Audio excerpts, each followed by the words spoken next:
They thought no one would find out. But secrets always bleed through. From silent affairs in suburban homes to crimes so twisted, they made national headlines. These are not just cheating stories. They're confessions, confrontations, and consequences. Cooking knife: 10 real stories. 10 betrayals. And in some cases, only one walked away. Right arrow: stay with us, because love doesn't always end in heartbreak. Sometimes, it ends in homicide. If your husband looked at your sister like that, would you act, or would you wait until betrayal hit you like a storm? In the middle of a baby shower, with the whole family watching. Subscribe now for more chilling true stories of love gone wrong. When Melissa James walked into my office, she carried herself with a kind of quiet precision. The kind I'd seen before. Women who didn't want to be here. Who didn't want their marriage to end, but had no other choice. Her nails were clean, filed square. Her hair was tied in a practical bun. Her face looked younger than 34, but her eyes were decades older. She placed the manila folder on my desk like it contained medical results rather than a marriage's demise.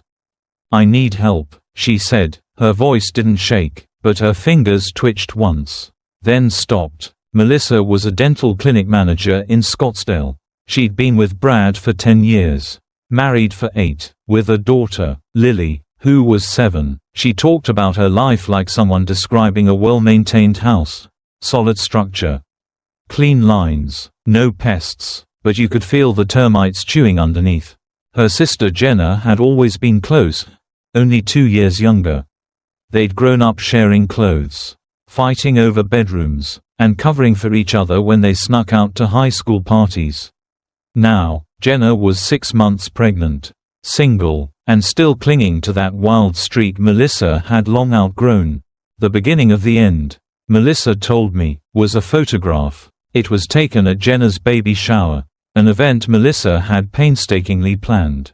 She'd picked out the pastel theme, baked cupcakes shaped like rattles, and even ordered a professional photographer. Everything had gone smoothly, too smoothly, perhaps, but when Melissa looked through the pictures later that night, something shifted. There it was, a candid photo. Jenna laughing at something out of frame. Brad standing behind her, his face turned slightly. It should have been nothing. But Melissa saw it. That look, not the look of a brother-in-law or a man being polite at a family event. It was something else, intimate, intentional. She zoomed in. His eyes were focused solely on Jenna. The corners of his mouth not smiling, no, but soft. He wasn't watching the party. He was watching her. Melissa closed the photo app and told herself she was being ridiculous. She reopened it anyway. She looked again. She stared for 20 minutes. The next day, she noticed how often Brad texted Jenna. "Oh, we're talking about the party stuff." He'd say, "She's hormonal and anxious." But the texts didn't stop after the party. If anything, they became more frequent. One night, lying in bed beside Brad's sleeping body, Melissa opened his phone. The passcode hadn't changed. There was nothing incriminating in the texts. But one stuck out. Koe Kong Giing Go Gi Chu. Melissa's Vietnamese was rusty, but she recognized the phrasing. She doesn't suspect anything, does she? The sender was a random contact name. One she didn't recognize. The number wasn't saved. The message wasn't long, but it stabbed her in the chest. She didn't sleep that night. Melissa didn't scream or confront him. She folded into herself. She made Lily's lunch the next morning. As usual, she kissed Brad on the cheek before he left. But something inside her had cracked. From then on, she noticed everything. Brad and Jenna laughing too long over a joke that only the two of them understood. Jenna arriving early for family dinners. Staying late to help clean when Melissa asked her not to bother. Brad scent, a cologne he hadn't worn in years, lingering faintly on Jenna's scarf one day when Melissa hugged her. It was all nothing. It was all everything. She didn't want to think it. This was her husband. This was her sister. This wasn't some trashy TV drama. But her instincts screamed louder each day. And the more she tried to suppress them, the more they fought back. Brad had always been a steady man. Predictable, kind, not particularly romantic. but dependable. Their intimacy had faded in the way most long marriages do, replaced by routine and obligation. But there were no fights, no infidelities, no great betrayals, until now. Or maybe they had always been there, and she had refused to see. Melissa began to withdraw. Her voice at work was sharp when it used to be calm. She caught herself zoning out during procedures, her hands trembling slightly when sterilizing tools. Her co-workers noticed, but no one said anything. At home, she became an actress. Dinner conversations with Lily turned into therapy sessions disguised as fairy tales. Brad, oblivious, or pretending to be, would scroll through his phone, smile occasionally, and then retreat to the den. One evening, Lily asked, "Why does Daddy text Aunt Jenna more than he talks to you?" Melissa blinked. "What do you mean, honey? She's always on his phone, even when you're both watching movies." Melissa nodded slowly. "That's interesting." She didn't cry. She hadn't cried yet, but she felt something deep inside loosen, like a knot unraveling slowly.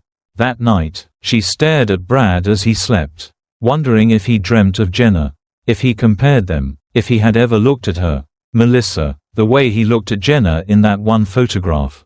She remembered their wedding day. Brad had been nervous, his hands clammy in hers, but his eyes had shone with something real. She had believed, with her whole soul, that they would last. Had Jenna been watching from the crowd that day? Had she imagined herself in Melissa's place? The paranoia poisoned everything, every interaction, every word. Jenna brought over maternity clothes one afternoon, talking about baby names. Melissa watched her belly move under the fabric, feeling both guilt and nausea. Her sister's life was growing while hers was decaying. When Jenna left, Melissa found herself sniffing the air, looking for Brad's cologne. She told herself it was nothing. And yet, at night, her thoughts twisted like vines. She imagined scenarios, catching them together, screaming at Jenna, Brad admitting it all. She imagined divorcing him, cutting Jenna out forever. She imagined forgiving them both and pretending none of it happened. But she didn't act, not yet. She waited, and watched. And inside her, something cold began to take shape. The certainty that the world she thought she lived in no longer existed. That her family, the one she worked so hard to build, was not just cracking, but already broken. It was only a matter of time before the truth emerged, and she was finally ready to look it in the eye. The baby shower was warm, filled with the scent of sugared pastries and pastel decorations that Melissa had chosen herself. She had made sure everything was perfect. Jenna deserved something beautiful. She thought. Pregnancy hadn't been easy for her sister, and Melissa had taken it upon herself to bring joy into the final stretch. The James family gathered at their parents' house, a modest home with a white picket fence and a backyard trimmed neatly for the event.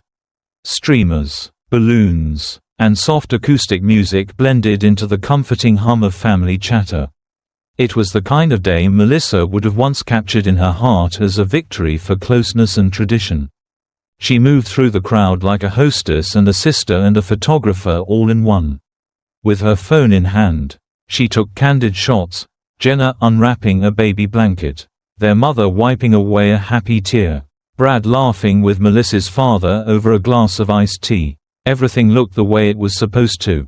Perfect, ordinary, loving. And then she took that photo. Jenna was mid-laugh, cheeks flushed, eyes squinting from a joke someone had just told. Behind her stood Brad, not posing, not even aware, perhaps, that he was being captured in the frame. But his face, his eyes, they weren't laughing. He was looking at Jenna. No, he was watching her. It was a gaze Melissa hadn't seen from her husband in years. Not for her, not for anyone. It was soft, fixed, too long to be accidental. 1,000 unsaid things rested in that expression. Not admiration, not pride, something else, something deeper, something dangerous. Later that night, when she reviewed the photos alone in bed, she stopped at that frame and stared. She zoomed in, she zoomed out, she tilted the phone left and right, as though some hidden truth might reveal itself if she caught it from the right angle. A laugh escaped her. dry, bitter. Then she scrolled to the next photo, pretending it hadn't shaken her, but she came back to it, again, and again, until she felt something in her chest loosen like a frayed seam coming undone. Sleep didn't come. Instead, memories did. Brad and Jenna at a 4th of July barbecue last year. Heads leaned together in hushed conversation. Brad handing Jenna a drink before anyone else. Jenna placing her hand on Brad's shoulder and letting it linger half a second too long. Melissa hadn't noticed, or had she? She remembered thinking it was nice. The way they got along. She had told herself, even felt a bit lucky, that her husband and sister were close. It was better than the opposite. Now she wondered how long she had been smiling at her own undoing. In the kitchen the next morning, Melissa held up her phone, showing Brad the photo. "You were looking at her kind of strangely," she said, keeping her voice casual. Brad looked, then chuckled. "It's a photo, Mel." I probably blinked. "You weren't blinking, you were watching her." He raised an eyebrow. "Are you jealous of Jenna?" "No, I'm just saying it looked off." Brad kissed her forehead and walked away. "You've been watching too many soap operas." That night, Melissa brought it up to Jenna. They were sitting on the couch in Jenna's apartment, folding baby clothes. Melissa had waited until the right moment, or at least what she thought was the right moment. "Brad seems different around you lately," she said carefully. Jenna looked up from a onesie.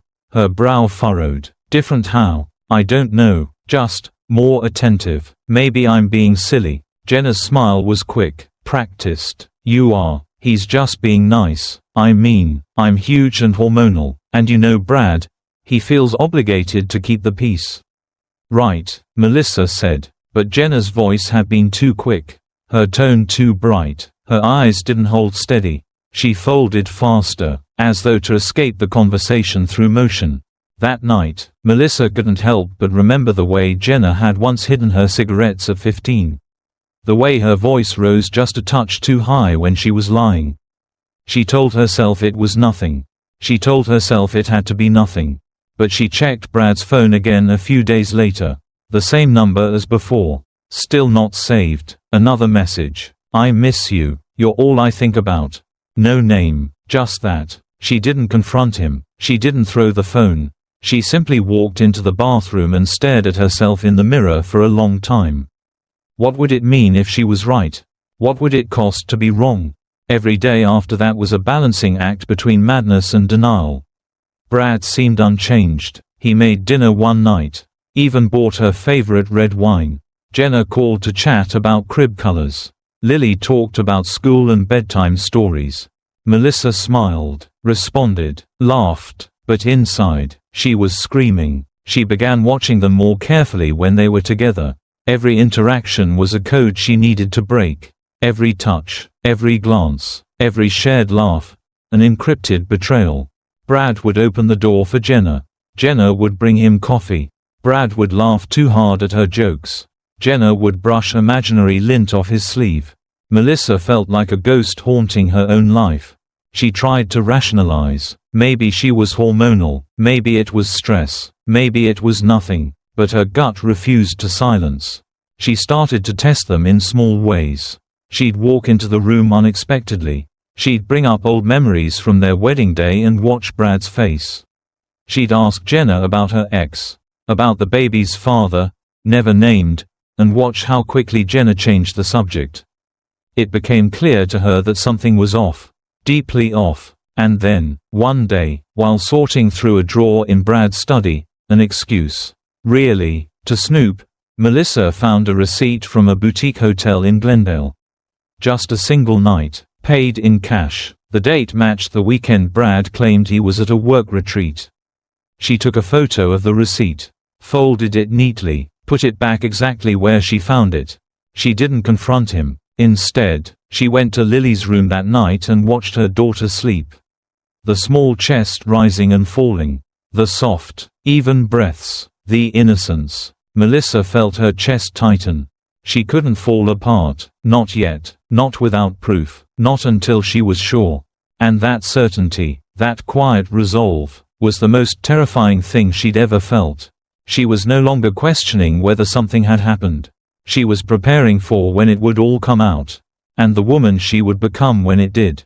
It took Melissa 3 more days to make the call. She stared at the business card a colleague had once passed her as a joke. Back when office gossip revolved around cheating dentists and mistresses showing up for root canals. At the time, she had laughed. Now, the joke clung to the back of her throat like bile. The detective's name was Lauren Wexley.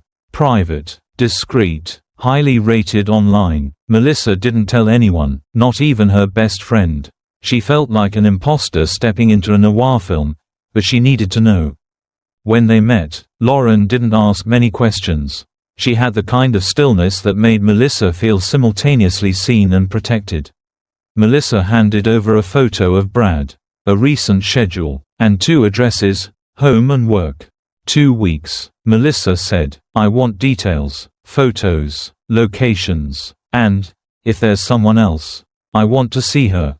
Lauren nodded. You sure you're ready for that? Melissa hesitated. Then, yes. The first report came 5 days later. Brad had driven to Glendale after work. Not unusual, he had a college friend who lived there. Melissa recalled vaguely, but Lauren had followed him to a boutique hotel. Mid-level, clean, discreet, paid in cash, alone, for 20 minutes. Then she arrived, a woman in a loose coat, hood up despite the Arizona heat. Pregnant, heavily. Melissa's hands trembled as she held the photos. They were grainy, shot from across the street. But she recognized the curve of that belly, the way the woman clutched her back as she stepped out of the car. The familiar bag on her shoulder. Jenna's bag. Her first reaction wasn't rage. It was disbelief so dense it pressed on her lungs. Her mouth opened but no sound came out. She flipped through the rest of the images, as though expecting the next one to change the story. The last shot was the worst. Brad holding the hotel room door open with one hand, his other resting lightly, familiarly, on the small of Jenna's back. Melissa set the photos down and walked out onto the patio. She didn't cry. Her body refused to process the magnitude of betrayal. Her mind kept saying it couldn't be real. It had to be someone else. It had to be. She called Lauren. Are you sure it's her? My sister. Lauren's pause was long, measured. I ran a reverse plate check on the car. It's registered to Jenna Lee James. Melissa hung up. The following day, she combed through old texts and memories with surgical precision. She needed a scapegoat, anything to prove her suspicions were misfired. And then she remembered Angela, Brad's former co-worker. He used to have lunch with her often, back when he worked out in Mesa. Melissa still had Angela's number saved. She called. The woman picked up, confused. No, I haven't seen Brad in months. Angela said, I moved to Colorado in January. Why? Melissa mumbled some excuse about old friends. Hung up. The line went dead, and with it, every last hope that this could be explained away. It wasn't Angela. It had never been Angela. It was Jenna, her sister, her best friend, the godmother of her child. That night, Melissa sat on the kitchen floor with the lights off. The hum of the refrigerator was the only sound. She remembered the way Jenna had cried when she found out she was pregnant. How Melissa had held her, told her it would be okay, that she wasn't alone. Was Brad there that day? Had he been the reason Jenna never named the father? She wanted to scream, to throw plates, to destroy everything in sight. But her body refused to move. Her rage curled in on itself, becoming something denser, sharper, focused. She was going to take everything from them. Every lie, every secret. She would burn their little fantasy to the ground. But not yet. She needed more, full confirmation, witnesses, maybe, a recording, something undeniable. Lauren delivered the second report a week later. Brad and Jenna had met twice more. Once at the same hotel. Once at a park in Tempe, where they sat on a bench under a tree and talked for over an hour. Lauren had used a directional mic. I miss you, Jenna's voice had said, muffled but audible. I hate sneaking around. You know we have no choice. Brad answered. She suspects. She won't do anything. She never does. Melissa listened to the audio 3 times. The last line burned. She never does. They thought she was weak, passive, a bystander in her own life. They were wrong. She printed every photo, backed up every file, bought a burner phone, sent copies to herself at work. Disguised as patient documents, she began scripting what she would say, where she would say it, who would be there. She imagined the looks on their faces. She didn't feel guilty, not anymore. They had stolen from her, not just her marriage, but her sisterhood, her history, her sense of reality. She would reclaim it with the one weapon left to her, the truth. But she would deliver it at the perfect moment. And when she did, it would be unforgettable. Melissa set the table herself. Every plate aligned, every fork placed with clinical precision. Her mother had insisted on a family dinner before Jenna's due date. It was tradition, after all, a final gathering before everything changed. Melissa had nodded, agreed, smiled. She told him it was her turn to host. She would cook, she would decorate, she wanted it to feel special. Brad thought it was overkill. Why so formal? He asked, watching her arrange wine glasses. It's just dinner. Melissa smiled. It's family. The evening sun dipped low behind the James family house, washing the backyard in gold. Melissa wore soft pink, deliberate, understated, calm. Jenna arrived late, radiant in a cream maternity dress. Her face flushed with heat and something else, apprehension. Perhaps. Brad fetched her a glass of water before Melissa could offer. She watched his hand brush Jenna's as he passed it. She said nothing. The others came. Melissa's parents, her aunt and uncle, 2 cousins from Tucson. Laughter bounced between the walls. Warm and chaotic, Lily ran through the hallway in her socks, clutching a stuffed rabbit. Dinner was roasted chicken, garlic mashed potatoes, Melissa's signature lemon tart. No one noticed her hands shaking as she carved the meat. No one noticed how often she looked at the clock. It wasn't until dessert was nearly served that Melissa stood. Forks clinked softly on plates.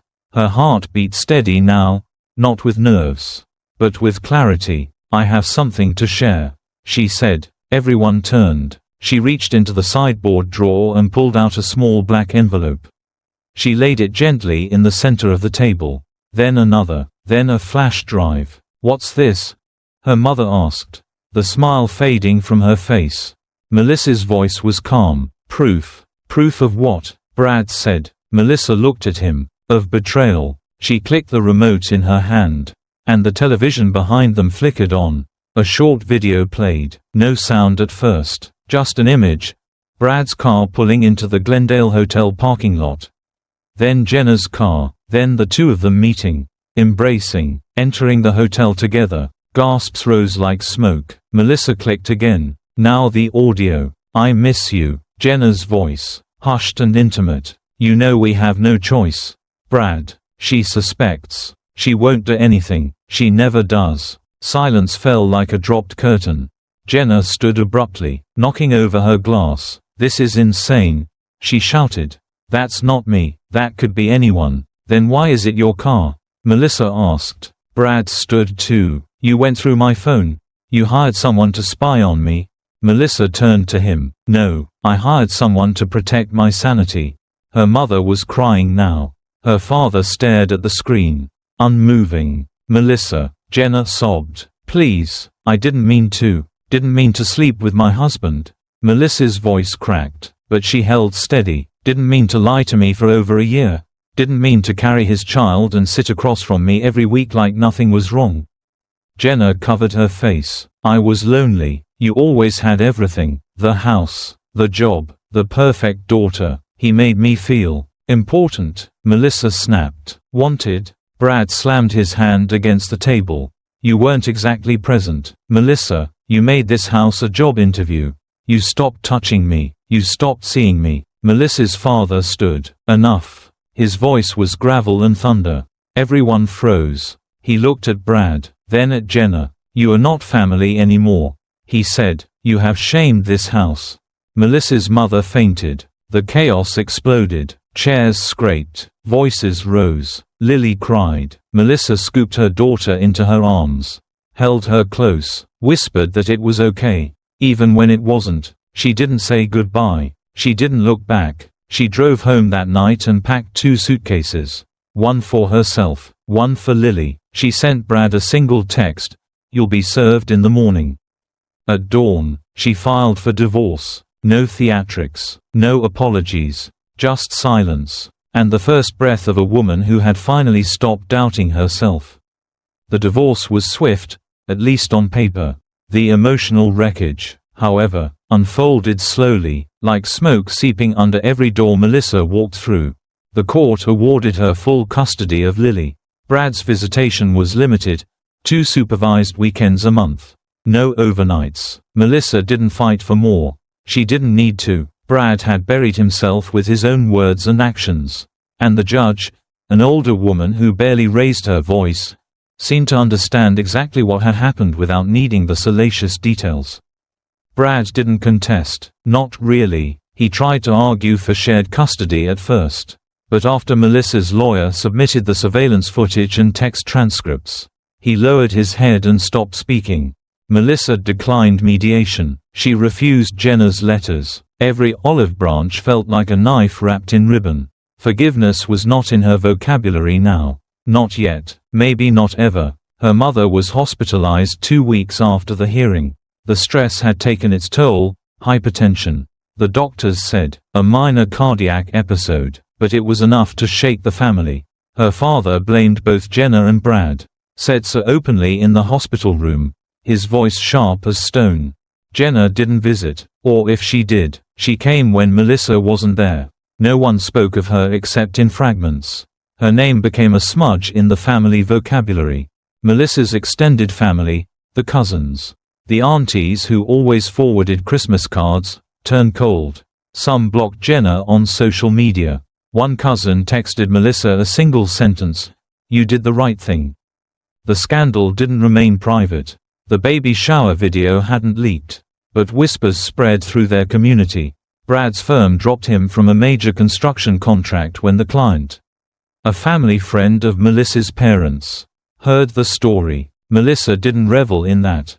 She just noted it, like cataloging the fall of a building she hadn't wanted to destroy, but had watched collapse anyway.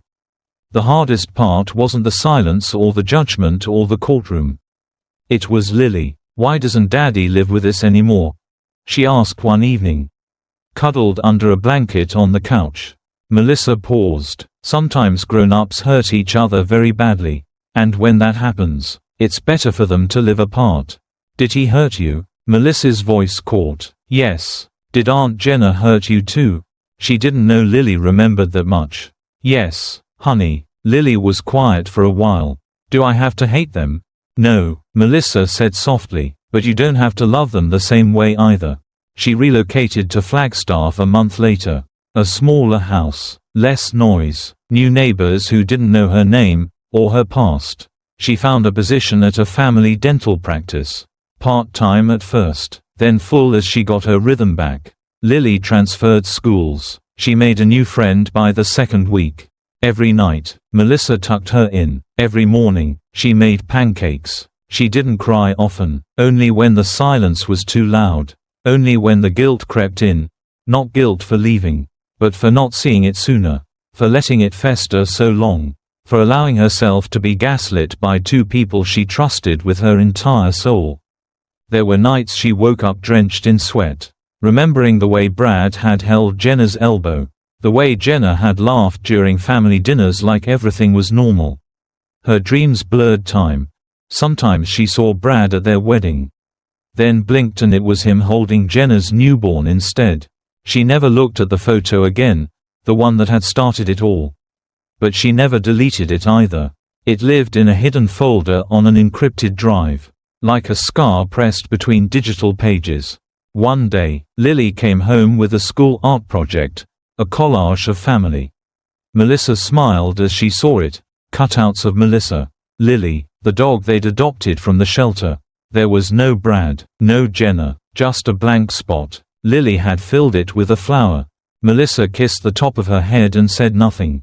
There were moments of light, a walk through snow-covered pines, laughter at bedtime stories, a stranger at the grocery store who said, You have the calmest smile.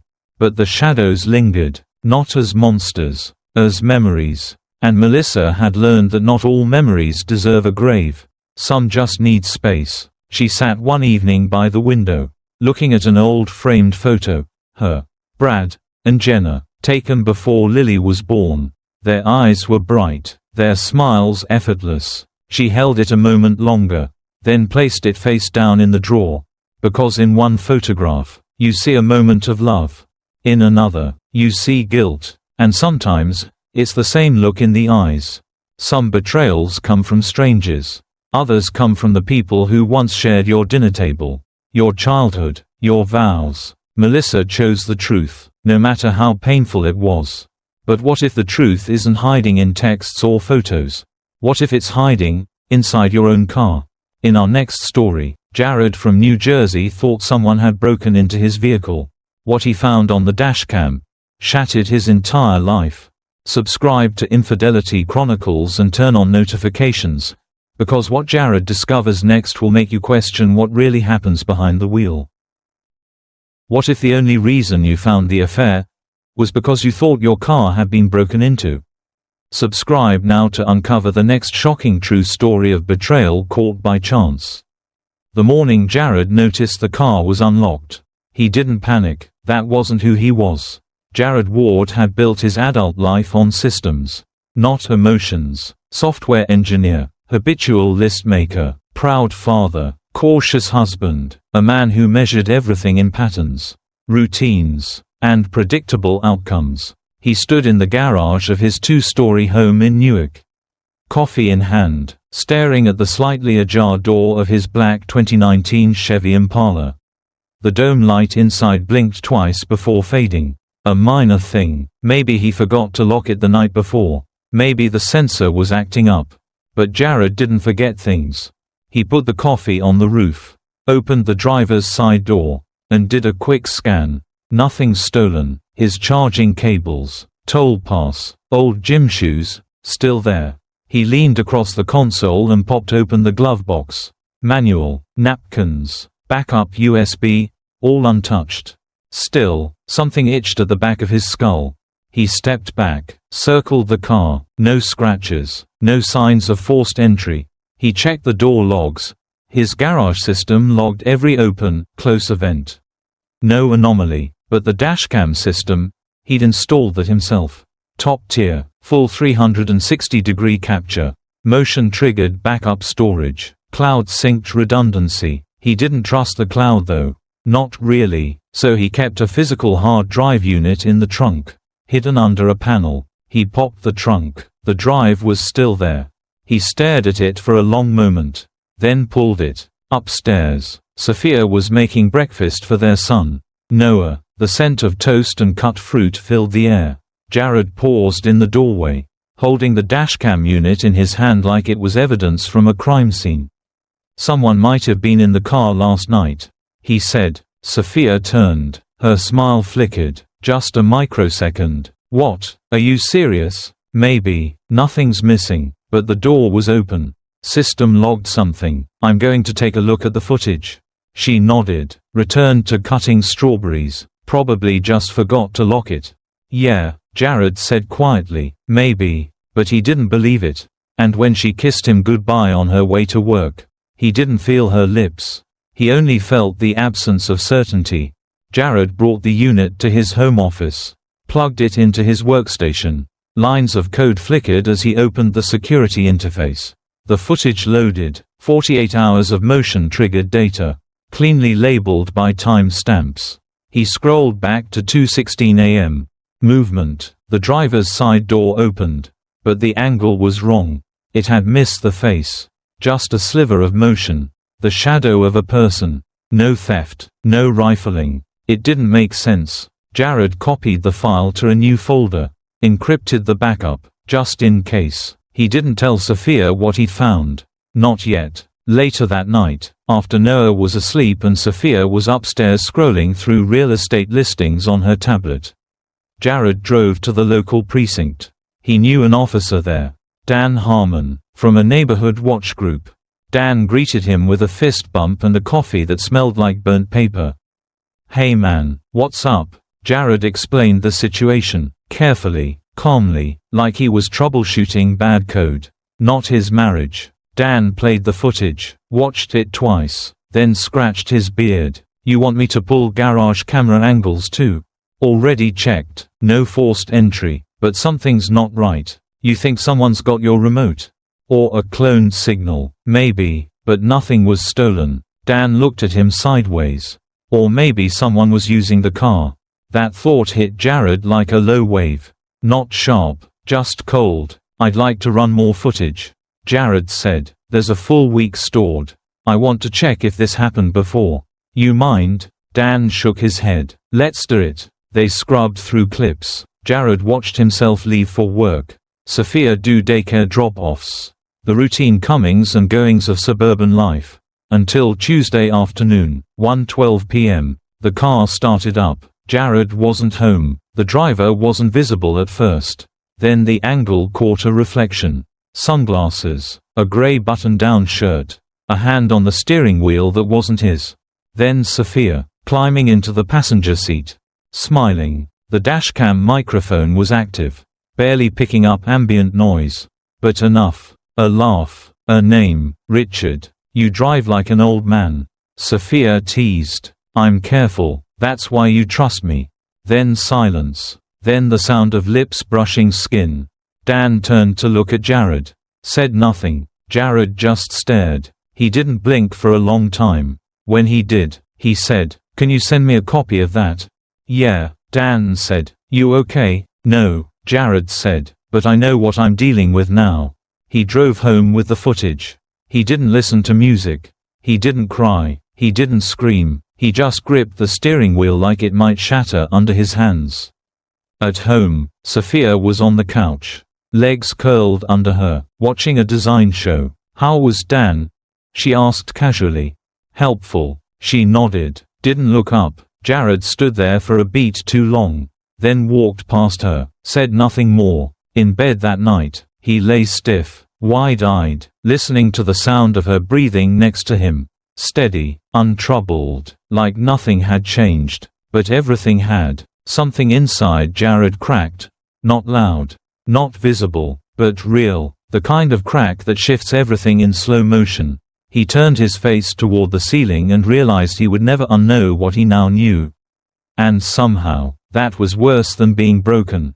It was being reprogrammed, line by line, from the inside out. Jared didn't speak much on the drive back from the precinct. The flash drive felt heavier in his pocket than it should. Not because of its physical weight, but because of what it now held, proof that his world was no longer intact. Dan had said very little after the footage played. The silence in that tiny office was thick, loaded with what neither of them wanted to acknowledge. Dan was a cop, sure, but more importantly, he was Jared's neighbor, a man who'd barbecued in Jared's backyard, who'd met Sophia, who'd watched their son grow up. And now Dan had seen something Jared couldn't unsee. The car ride home was filled with the soft thrum of the tires on asphalt and the occasional blink of a turn signal.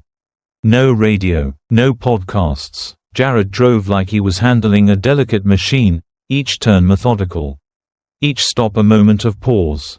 When he parked in the garage, he sat for a while with the engine off, staring at the dash. His mind kept looping back to the video, Richard's laugh, Sophia's smile, the way she brushed imaginary lint off Richard's sleeve like it was a ritual only they shared.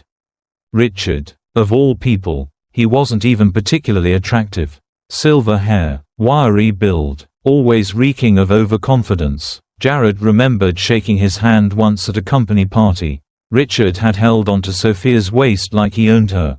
Back then, Jared told himself it was just how some people acted, clueless and handsy. He'd been wrong. Jared walked into the house quietly. Sophia's voice drifted in from the kitchen. She was on the phone. Probably with her mother, or a friend, or... He stood in the hallway, listening. No, he doesn't suspect a thing. It's just car stuff. You know how he gets. Her voice was light, playful. Jared felt a pressure in his chest like he'd been underwater too long. He stepped into the living room. Sophia turned, startled. "Oh, hey," Didn't hear you come in. He forced a smile. Yeah, quiet shoes. She chuckled, and he hated how real it sounded. Everything okay? She asked, sliding her phone into her back pocket. Yeah, nothing major. Might have been a false trigger. Dan said the system's probably glitching. She nodded quickly, too quickly. Well, good. I was worried for a second. Jared sat on the edge of the couch, watched her return to chopping vegetables like nothing had shifted, like she wasn't the subject of damning footage from the security system he'd installed to protect their family. He excused himself and went upstairs, closed the door to his office, plugged in the flash drive, pulled up the footage again. There it was, a Tuesday afternoon, 1:12 p.m., Jared at work, Noah at daycare, Sophia and Richard in his car. The way she laughed, the way she looked at Richard like he was the gravity in the room. Jared watched the clip 5 times. No new details emerged, just the steady reinforcement of the truth. He ran a hand through his hair, then pulled up Sophia's calendar. She had given him access months ago, claiming transparency. He now saw it as arrogance. There were gaps, long lunches, repeating weekly meetings marked with vague titles, check-in, or client review. He checked her text logs next. She'd grown smarter, no names, just a number, but the frequency was undeniable. Between 10 a.m. and 5 p.m. Over 40 messages sent daily. Never before 8 a.m., never after 6 p.m. Contained, like a separate life. That night, Jared lay beside Sophia in bed, the glow of her phone screen painting her face.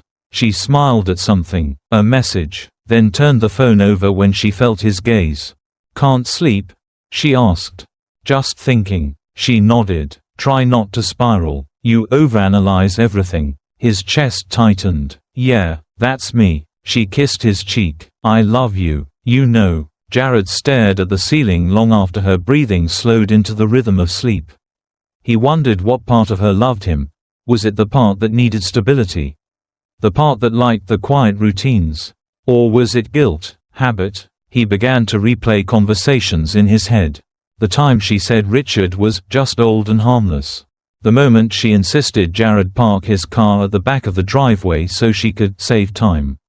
The late returns from team dinners. Signs he'd chalked up to exhaustion or overthinking. But now, they aligned like puzzle pieces he hadn't realized were on the table. He thought about confronting her, about screaming, about waking her up and forcing her to explain it all. But he didn't want an explanation.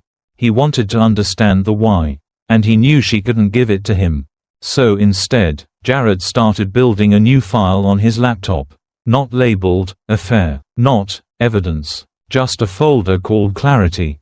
Inside, he saved the video, the calendar screenshots, the text logs. He wasn't ready to use them yet. But he would be. And when he was, it wouldn't just be a confrontation. It would be a revelation. The next morning, Jared left for work 15 minutes earlier than usual. But not to beat traffic. He needed time. Time to think. Time to stop shaking. His hands gripped the steering wheel tighter than necessary. And his jaw ached from clenching. But on the surface, he was calm. That was the terrifying part. How composed he was becoming in the face of something he once believed would destroy him. At the electronics store, he paid cash. A small microphone, no bigger than a thumbnail, with long battery life and Bluetooth sync. Another one, with magnetic backing, designed to stick under a car seat. He said they were for a podcasting project. He installed the first one in Sophia's tote bag that evening. She was in the shower. The bag sat at the foot of the bed, gaping open like it had no secrets. Jared's hands moved fast, with quiet precision. The second mic went under the passenger seat of the car. She never drove, always used his. Always. Then he waited. By Thursday, he had 5 audio files. Muffled voices, static breaks, lunch orders, background chatter, but also laughter, intimate tones, nicknames, fragments of sentences that said more than whole paragraphs. Did he ask? Richard's voice. No. He's still in his little logic bubble. Sophia replied. Jared paused the file, rewound, played again. His stomach churned. Friday. She left for working lunch. Jared followed her calendar, tracked her GPS. Richard left his office 12 minutes later. Their phones met at a seafood place across town. Jared stayed home, staring at their twin location dots like a man watching a betrayal unfold in real time.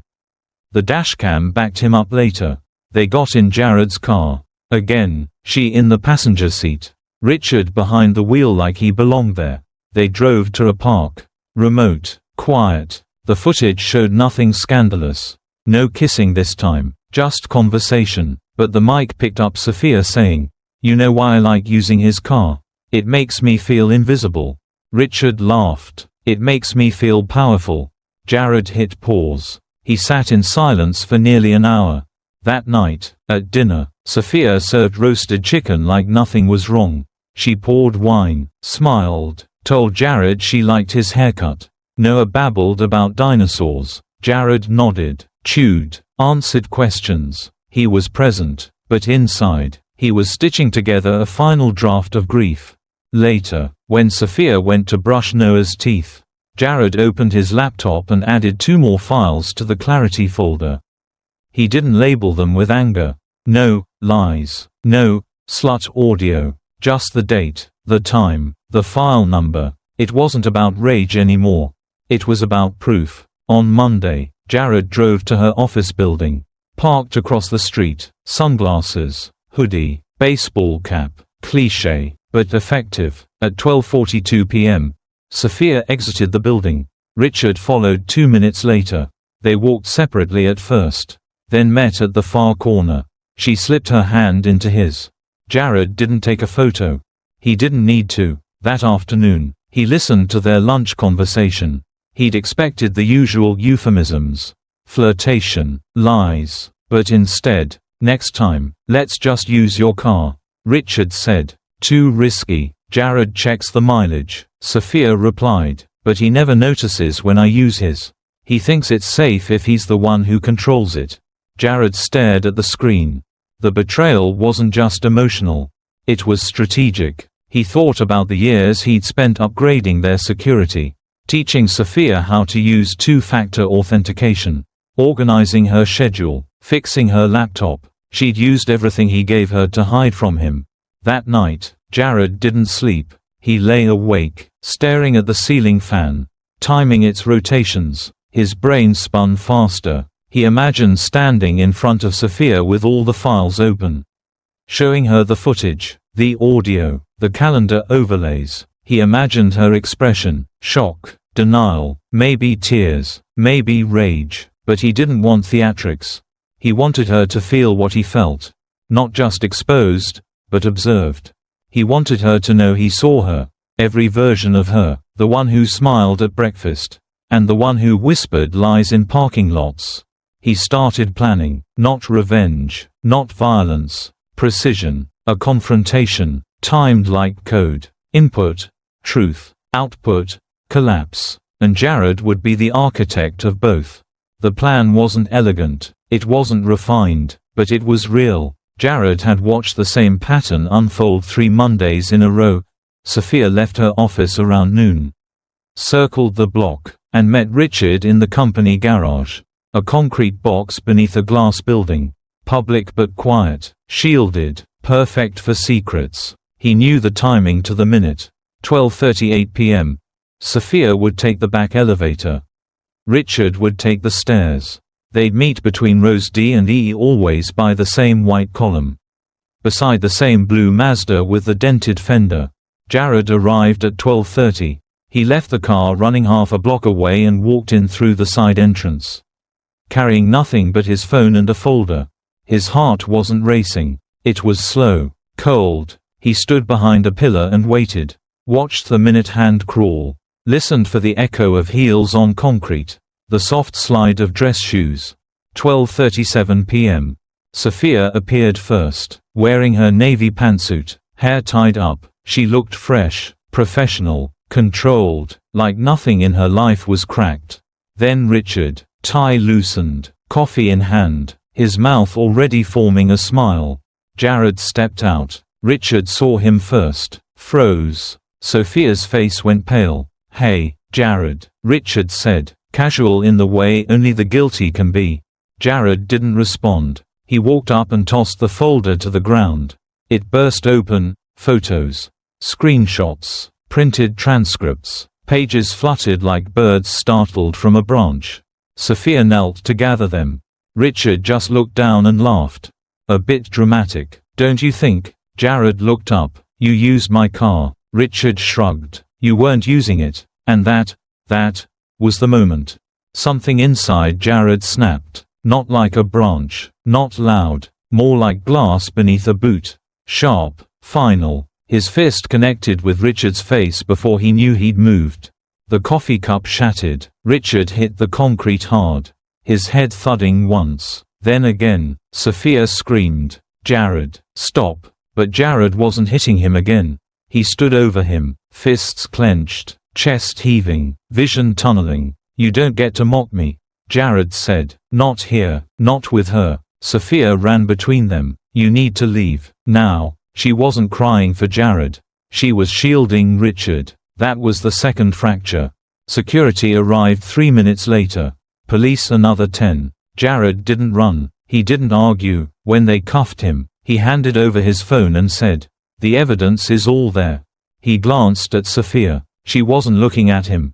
She was kneeling beside Richard, pressing a tissue to his bloody nose, whispering something Jared couldn't hear. The ride in the squad car was quiet. The officer in the passenger seat flipped through Jared's file. Assault, first offense, white-collar guy, no priors. "What happened?" he finally asked. Jared stared out the window. "I got tired of watching." The booking process was cold and fluorescent. Fingerprints, questions, a thin blanket and a holding cell. Jared leaned against the wall and closed his eyes. For once, his mind was blank. Hours later, they released him. No bail, pending court date. First offense, clean record, provoked, but the damage was done. His employer called that evening. "We've reviewed the incident," the HR director said. "Given the press coverage and pending legal matter, we're terminating your contract effective immediately." Jared nodded. "Thanks for letting me know." He hung up. Sophia came home late, alone. He was sitting on the couch, a bag of frozen peas pressed to his knuckles. She walked in, slowly, carefully. He didn't speak. She sat across from him. No tears, just silence. Finally, she said, "I didn't want it to happen this way." Jared laughed, not bitterly, just softly. "I don't think you cared how it happened." Sophia looked down. "I didn't know how to stop it." "Start by telling me the truth." She paused. I loved the way he looked at me. That sentence was worse than the punch. "Was it worth it?" Jared asked. "I don't know yet." He stood, walked to the stairs. "Where are you going?" she asked. "To tell Noah a story," he said, "before he forgets who I am." She didn't follow. And that was the third fracture. The final one. The trial didn't last long. It didn't have to. Jared pleaded no contest. His attorney made a case for emotional provocation. A clean record, strong community ties. The judge sentenced him to 18 months of probation, mandatory anger management, and 30 hours of therapy. It was a sentence written in quiet shame. Not prison, but not freedom. He moved out 2 weeks later. A small apartment on the edge of town. Just him and a couch he didn't bother to unpack. He kept his laptop, his files, and the hard drive from the dashcam. Sophia filed for divorce 3 days after the sentencing. Her lawyers were efficient. She claimed Jared's violent history posed a risk to Noah, citing the incident in the garage. Despite the emotional context, the footage was clear. Jared struck first. Sophia won primary custody. Jared got biweekly supervised visitation. Saturday afternoons at a center filled with plastic chairs and laminated posters about conflict resolution. Richard resigned from the company shortly after the fight. Public pressure, whispered rumors, the echo of viral footage. But he didn't disappear. He moved with Sophia and Noah to a town 2 hours south. A fresh start for them. A full stop for Jared. Jared didn't fight it. Not really. He kept to himself. Got a job at a small IT firm. took the train to work, cooked pasta too often, slept too little. Therapy helped, sort of. He said the right things, nodded at the right prompts. But inside, there was only stillness. Each month, he opened the dashcam folder. Not out of obsession, out of ritual. He watched the footage like someone revisiting a crime scene. Not to find fault, but to remember the exact moment his life split. The precise second when illusion gave way to truth. In one clip, Sophia leaned over from the passenger seat, laughing. Her hand touched Richard's thigh. Richard smirked, eyes on the road. "Don't," she whispered, playful. "Why not? He'll never check." Jared paused the video, not from pain, from clarity. Some people destroyed marriages with secrets. Others, with surveillance. But sometimes, all it took was a steering wheel and a camera. Noah grew fast. Jared marked it by inches on the wall of a home Noah didn't live in. They saw each other under fluorescent lights, supervised by a counselor named Jamie who never smiled. Noah asked once, "Why don't we live together anymore?" Jared crouched down, looked into his son's eyes, and said, "Because grown-ups sometimes break things they can't fix." He didn't mention the videos. Didn't mention the man who now read Noah bedtime stories. Instead, he taught him chess, told him how to fix a bike chain, packed peanut butter crackers and apple slices. Each goodbye was a new bruise. Sophia sent a holiday card that winter. A photo of her, Richard, and Noah in matching sweaters. Jared didn't hang it up. But he didn't throw it away either. It sat in a drawer next to old keys and the ring Sophia once said she'd never take off. Jared stopped watching the footage after a year. He didn't need it anymore. The truth didn't fade. It calcified. He walked more, slept more, read books with long, slow plots. He even dated again, briefly, but every time, something in his chest whispered, "Don't forget." Not the betrayal, not the fury, but the lesson. Don't trust comfort. Don't confuse routine with loyalty.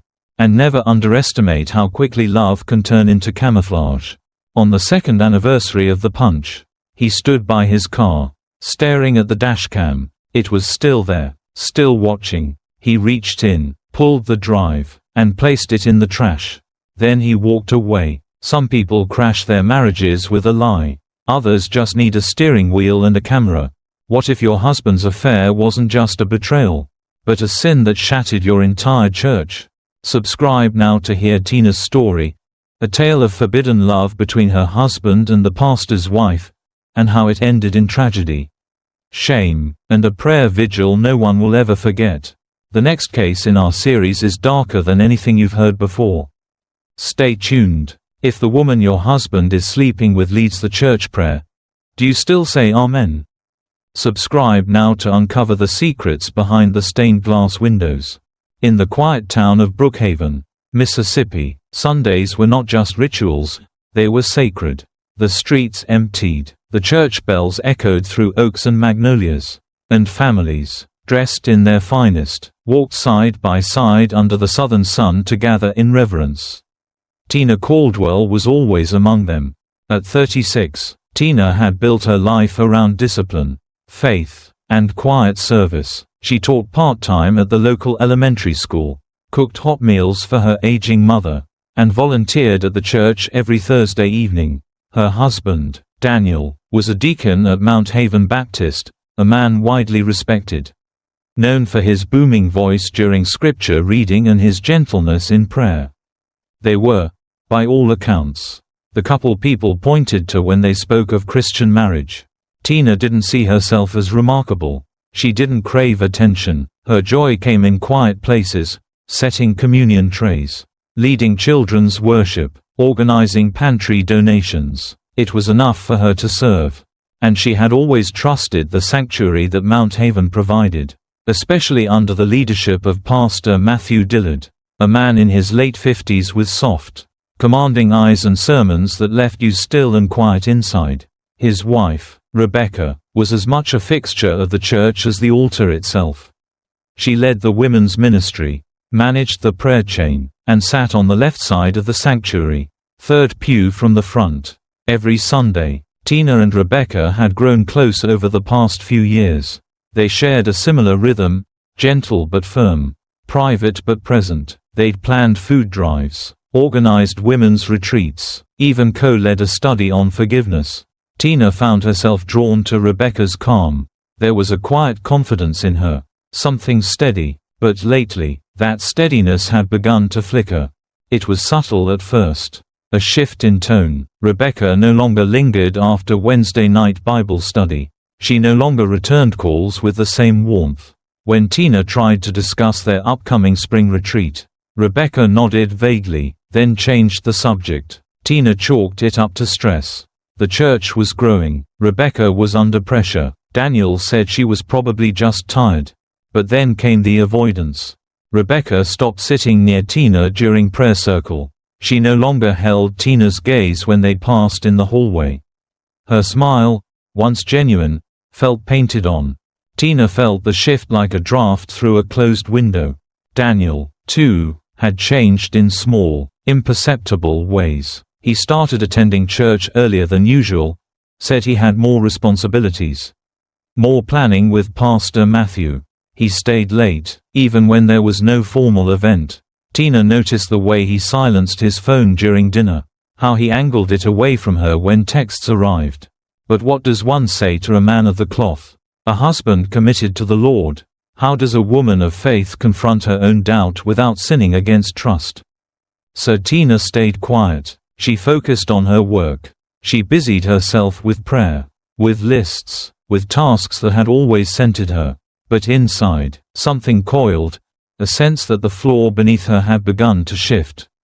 One night, after a church committee meeting, Tina offered to stay late and help lock up. Daniel and Rebecca were there too. She watched them from across the fellowship hall, their silhouettes framed by stained glass. They spoke in low tones, leaning in closer than necessary. When they noticed her looking, they broke apart quickly, too quickly. Rebecca walked over first. "Hey, just talking about Sunday's reading. Nothing major." Tina smiled, nodded, said nothing, but she saw the flush on Rebecca's neck. The way Daniel's hands trembled slightly as he stuffed papers into his folder. That night, lying next to Daniel in bed, Tina turned away from him and stared at the cross that hung above the dresser. Her eyes didn't water, her heart didn't race, but something inside her went quiet. It was not proof, it was not confrontation, but it was beginning, the beginning of an unraveling. The next Sunday, during worship, Rebecca led the opening prayer. Her voice was steady, her words perfect. Tina sat 3 rows back, hands folded, lips still, but for the first time in her life. When Rebecca ended the prayer with a solemn, "Amen," Tina did not speak. She could not, because something in her no longer knew who she was praying with. And something in her no longer believed she was praying for the same things. And yet, she stayed, because you don't abandon your church the moment it hurts. You don't leave your faith when questions arrive. You hold on, you keep listening, you watch. And Tina was watching now. Watching the way Rebecca lingered near Daniel's chair. Watching how Daniel's laughter came a half-second too late when she asked about his meetings. Watching how the sanctuary, once her refuge, now felt like a place filled with shadows that knew her name. It is a terrible thing, she thought, to feel alone in a place meant to save you. But the worst had not yet arrived.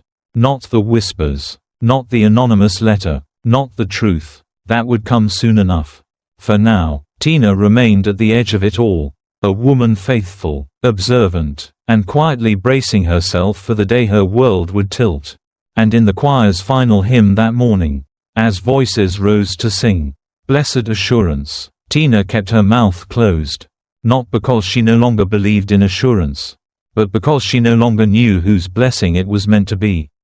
The letter arrived on a Thursday, folded twice, with no return address. It was printed, not handwritten, typed in a plain serif font like a church bulletin, slipped under the office door of the Mount Haven Baptist Administrative Wing. The receptionist found it and handed it to Pastor Matthew that afternoon. Her face pale as candle wax. The letter read, "There is unclean fellowship among us. A deacon and the wife of a shepherd." They meet when the light is dim and call it ministry. But even the dark has eyes. A watchful member. The language was archaic, almost biblical in tone, but the implications were very modern. Adultery, hypocrisy, scandal. It did not name names. But it did not need to. By Friday morning, the church elders had called a confidential meeting. Tina was not among them, yet. The investigation began discreetly, internal. Matthew wanted to believe it was a lie. A cruel rumor, something whispered from jealousy or misunderstanding. But he knew his congregation. He knew sin, even in the most well-dressed souls. Surveillance footage was quietly reviewed. Security cameras at the back entrances of the sanctuary. Cameras in the lower fellowship hall where most weekday meetings took place. In one clip from a Tuesday evening 2 weeks prior, Rebecca is seen entering the side door at 9:16 p.m. She is alone. 9 minutes later, Daniel enters through the same door. They exit together an hour later. No record of a scheduled meeting. No calendar entry. No official business. The footage was not graphic. There was no touching, no kissing, but there was proximity. There was the unmistakable lean of intimacy. The way Rebecca looked up at Daniel, brushing her hand across her cardigan like smoothing invisible creases. The way Daniel looked down as he held the door. Pastor Matthew didn't sleep that night. On Saturday, Tina was asked to meet privately in the library behind the chapel. The room was cool, the smell of old hymnals thick in the air. An elder, Ruth Edmonds, sat with her, alongside the associate pastor and the church's internal affairs coordinator, a man named Calvin who had once taught Sunday school to Tina's nephew. They began with pleasantries, then Calvin leaned forward. "We've received a concern," he said. "It involves possible impropriety among leadership. You are not under suspicion, Tina, but as Deacon Caldwell's wife, we felt it appropriate to speak with you." Tina nodded once. Her hands were folded in her lap. She felt like a student in confession.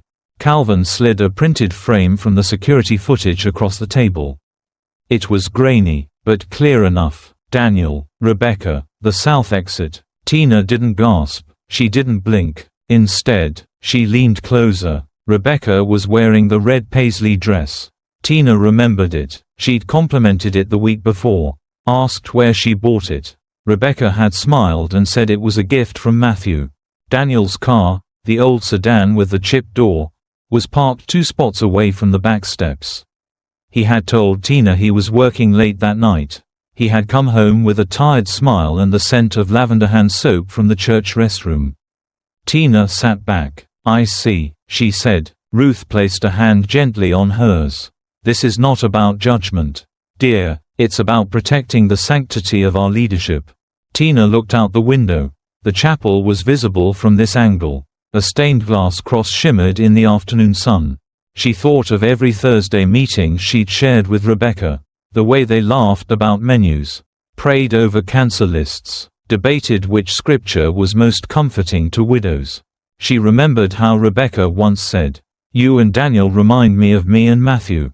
It's a beautiful thing to serve together." Tina didn't cry. She didn't yell. She only breathed, deeply, quietly. "What happens next?" she asked. Calvin replied, "We're continuing to gather information. We are asking all parties to step back from official duties until we have clarity." Tina nodded, then stood. "I'll pray for your clarity," she said. But what she prayed for that night was not clarity.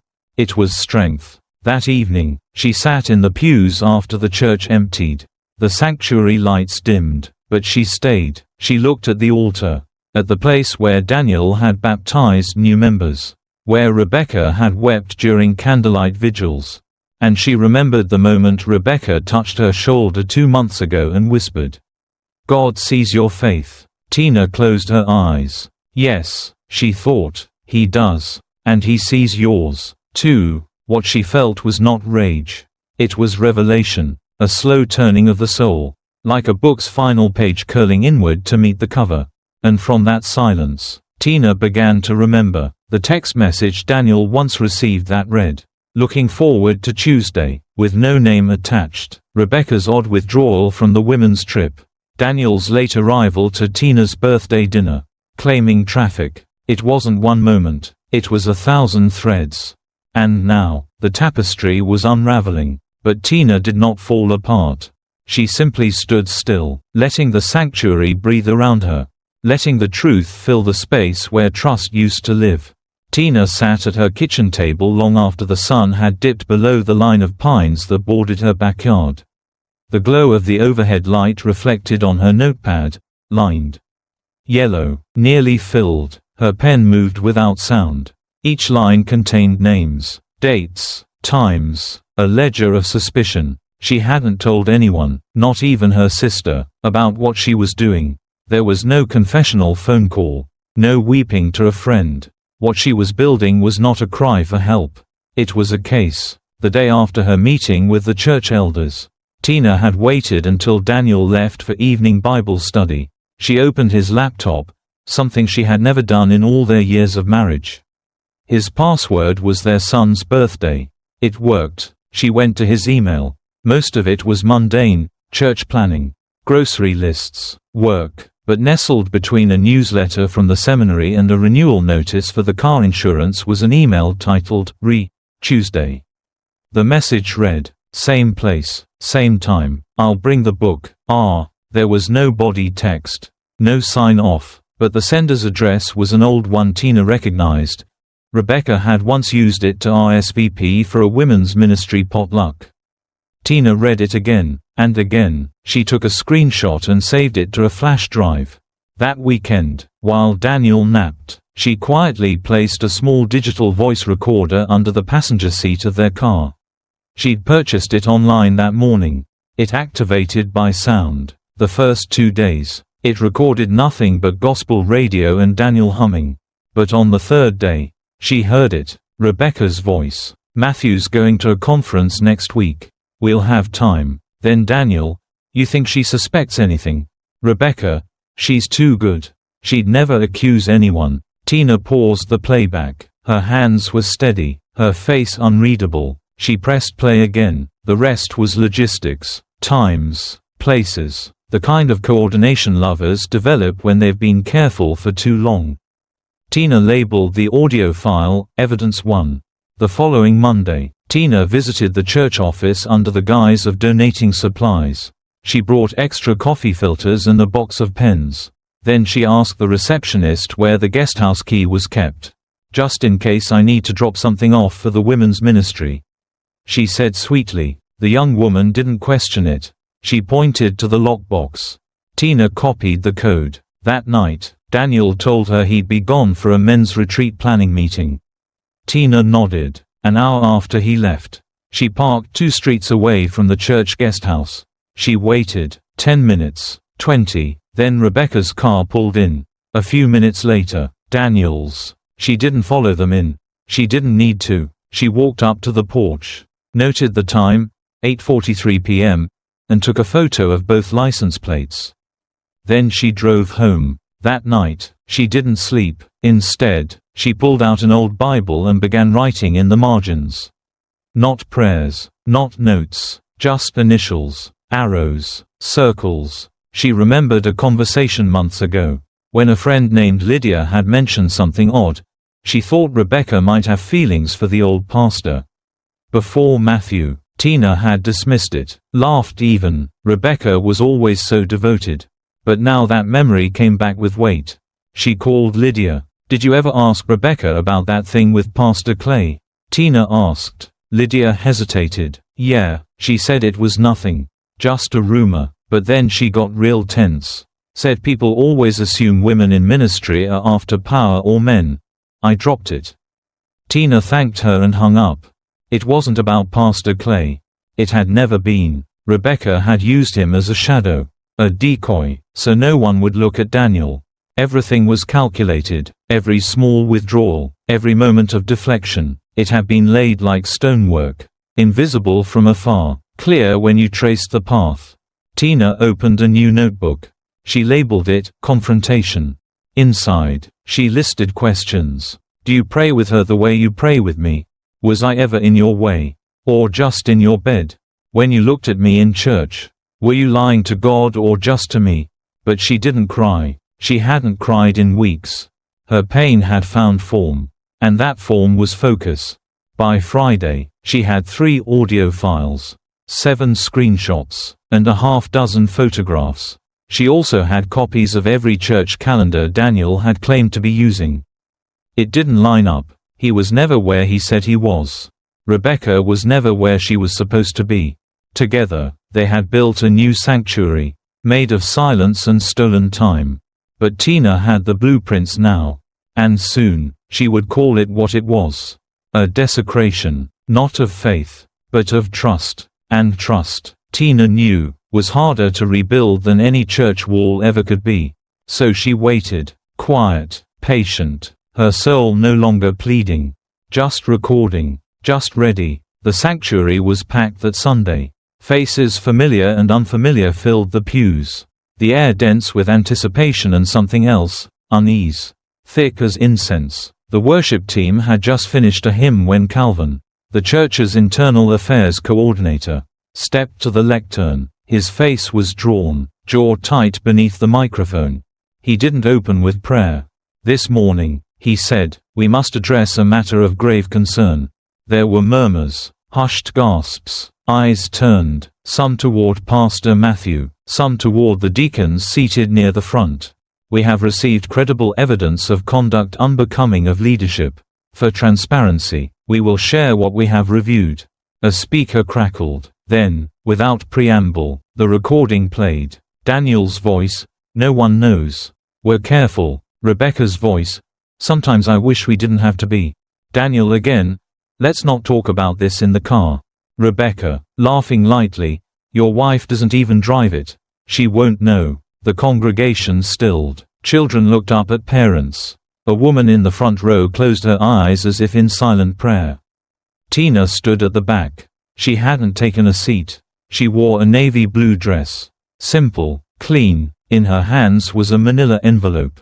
When the audio stopped, she walked forward. Not a word from her. Just the tap of her heels across the tile.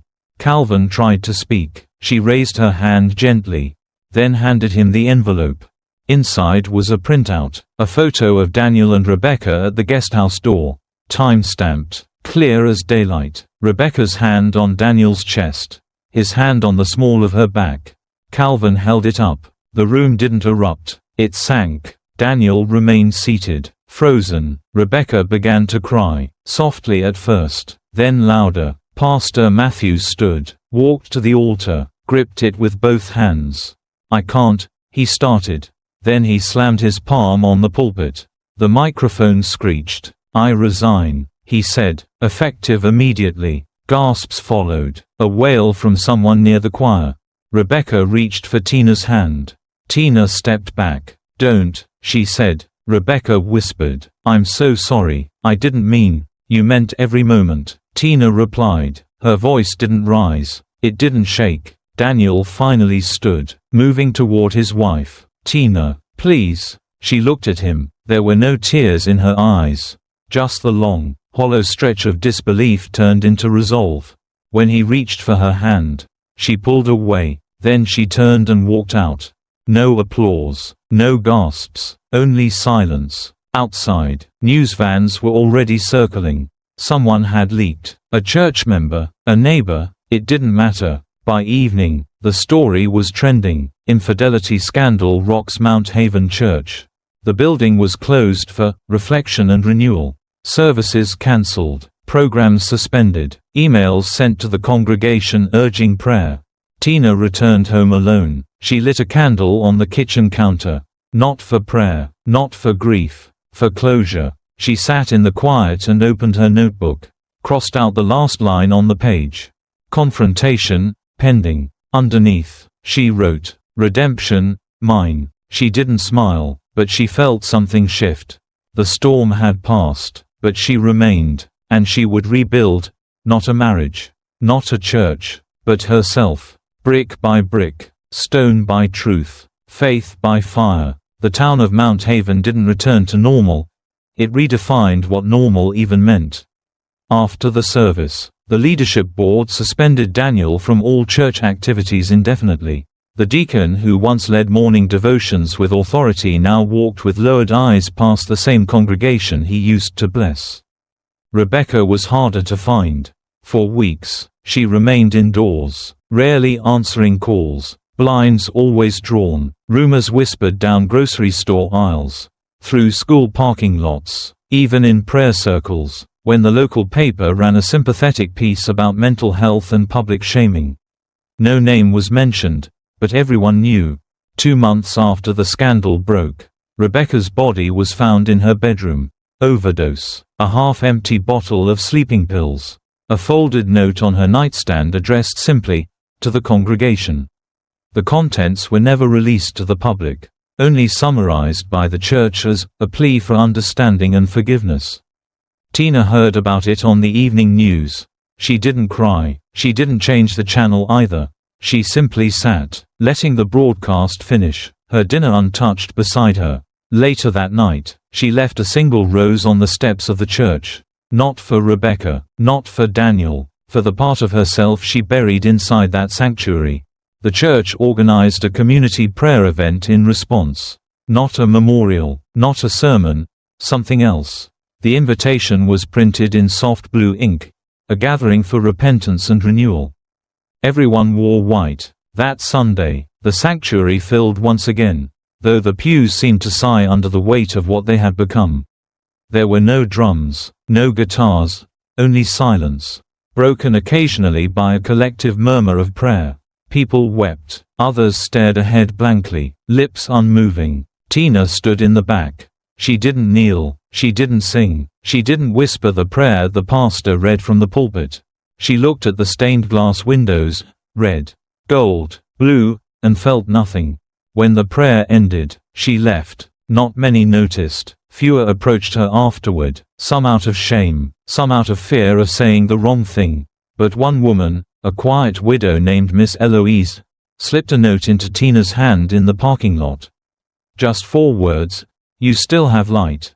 Tina moved out of Mount Haven 2 weeks later. She didn't leave a note. She didn't host a goodbye dinner.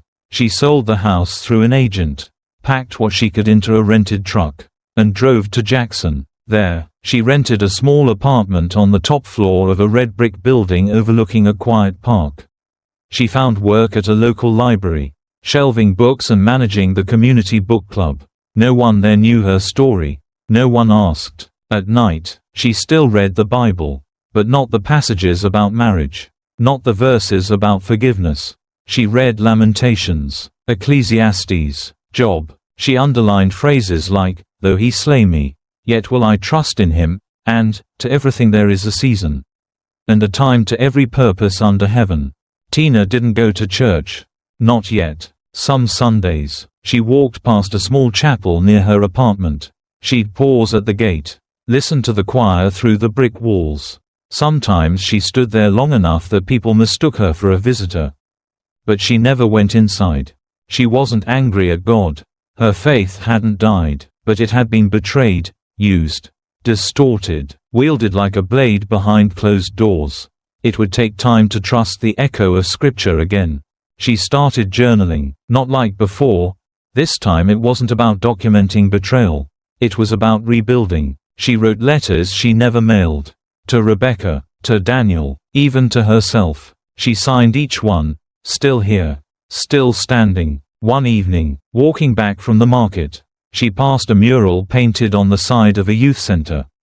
It showed a woman planting a tree, children beside her, roots painted in gold beneath the earth. Above it, a line in bold black. "Your roots are not your prison." Tina stopped, closed her eyes, took a deep breath. She didn't need revenge. She didn't need closure from them. She needed freedom, and she was finally claiming it. Not through erasing the past, but by refusing to let it define her. She was no longer the wife of a deacon, no longer the betrayed friend.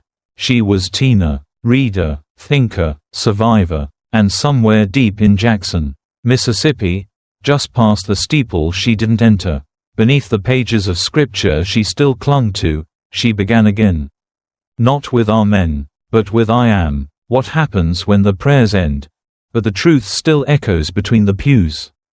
Tina never looked back, but her silence said everything. Sometimes, survival isn't loud, it's quiet, firm, and unshakable, like her. If this story moved you, don't forget to subscribe. There are more truths to uncover, more lives forever changed by betrayal, and sometimes, by a single test result.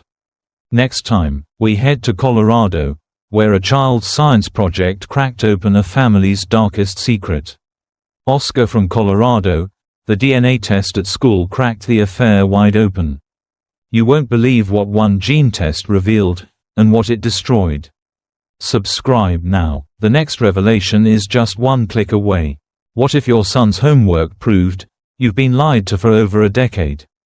Subscribe now to uncover the true betrayals hidden inside ordinary homes. Oscar's mornings always began the same way. A strong cup of black coffee, a crisp uniform, a quiet glance at the photo on the fridge, his family of 4. Taken last Christmas in front of the firehouse tree. He was a man of duty, not just at the fire station, but at home. Discipline from the army had shaped him, but love for his family had softened the edges. To anyone looking in, Oscar Reyes was living the American dream. Lena, his wife, was the first girl he ever kissed. High school sweethearts, they had weathered long deployments, financial stress, and the exhausting early years of parenthood. She worked part-time at a dental clinic and spent the rest of her hours managing the household with a quiet, effortless rhythm. She hummed while folding laundry. She made Oscar's favorite chili on Fridays. They weren't flashy, but they were solid, real. Their son Josh, 12, was a bright kid, too curious for his own good sometimes. He loved robotics, obsessed over astronomy, and had recently started asking questions about genetics. Their daughter, Emily, just 6, still believed in fairies and couldn't sleep without a story from Oscar. Every night, he tucked them in with the same promise: "Daddy's here. Always." So when Josh came home with a school project titled, "My Genetic Heritage," Oscar had smiled. The assignment asked students to compare their DNA with that of their parents, using an at-home kit provided through a school-funded science initiative. A fun way to learn about biology, ancestry, and inheritance. Lena had rolled her eyes at first. Feels a bit invasive, doesn't it? But Oscar had shrugged it off. What harm could come from learning where you came from? The test was simple: saliva into a tube, seal, label, mail. Weeks passed. The envelope arrived on a Thursday afternoon. Josh tore into it with excitement, reading aloud the colorful charts, percentages, and ethnic backgrounds. "Look, Dad, I'm 48% Scandinavian. That's weird, right? Aren't you, like, mostly Mexican and native?" Oscar froze. A polite laugh stuck in his throat.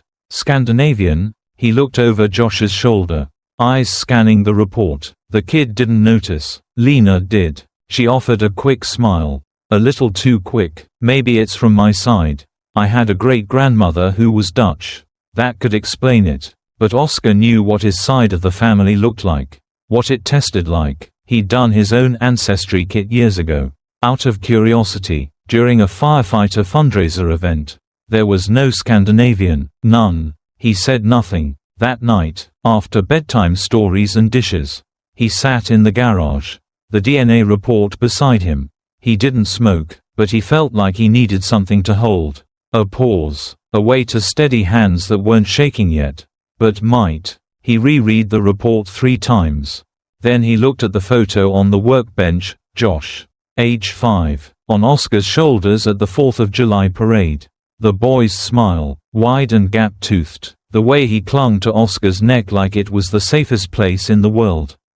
Oscar didn't sleep that night. Neither did Lena. She stayed curled on her side of the bed, motionless, like someone trained to be still. In the morning, everything resumed as normal. Emily spilled her cereal. Josh couldn't find his sneakers. Lena kissed Oscar on the cheek before he left for the station. But in the silence of the fire truck, driving to a routine inspection, Oscar replayed her kiss. It had been warm, but distant, not unusual, but not quite real. Was it just his imagination? Was he reading into something that didn't mean anything? The worst part wasn't doubt. It was how easily doubt slipped into his mind and made itself at home. He thought about asking her directly. But what would he even say? Why is our son's DNA nothing like mine? No, that wasn't how he did things. Oscar was methodical, calculated. Firefighters didn't panic. They assessed. They checked for smoke before assuming fire. But this was smoke. And it smelled like betrayal. That evening, Oscar watched Lena as she read to Emily. Her voice was soft, her eyes bright. She looked like the same woman he married. But now, everything she did seemed like a performance. When Josh asked to borrow Oscar's laptop to write about his genetic surprise, Oscar hesitated. He forced a smile and handed it over. "Sure, buddy, just save your work when you're done." When Lena took the plates into the kitchen, Oscar followed. He reached for the faucet before she could turn it on. "You remember that DNA test?" he asked. She didn't flinch. "Yeah, why?" Josh said he's almost half Scandinavian. "That doesn't come from me." She paused, just for a second. "I told you," she said, "my great-grandmother. She was Dutch, not Scandinavian." Lena looked down at the sink. Her hands were wet. "Maybe there was a mix," she said quietly. Oscar didn't press. He just nodded. But the pause before her answer lingered like smoke in his lungs. Later that night, long after the house had gone to sleep, he pulled out his old test results from the storage drawer. He laid them side by side with Josh's. There was no mix, no overlap, not a single shared allele. Oscar stared at the charts until his eyes blurred. Something was wrong, and someone was lying. He placed the papers back in the drawer, careful to close it quietly. He didn't know what he would do next. He didn't want to believe what he already suspected. But deep down, in the hollow part of his chest that once swelled with pride every time Josh called him Dad, something shifted. Not hate, not yet, just heartbreak. In slow motion, Oscar didn't sleep the night after reading the results. His body stayed still in bed, but his mind ran marathons through every memory, every word Lena had said in the past 12 years.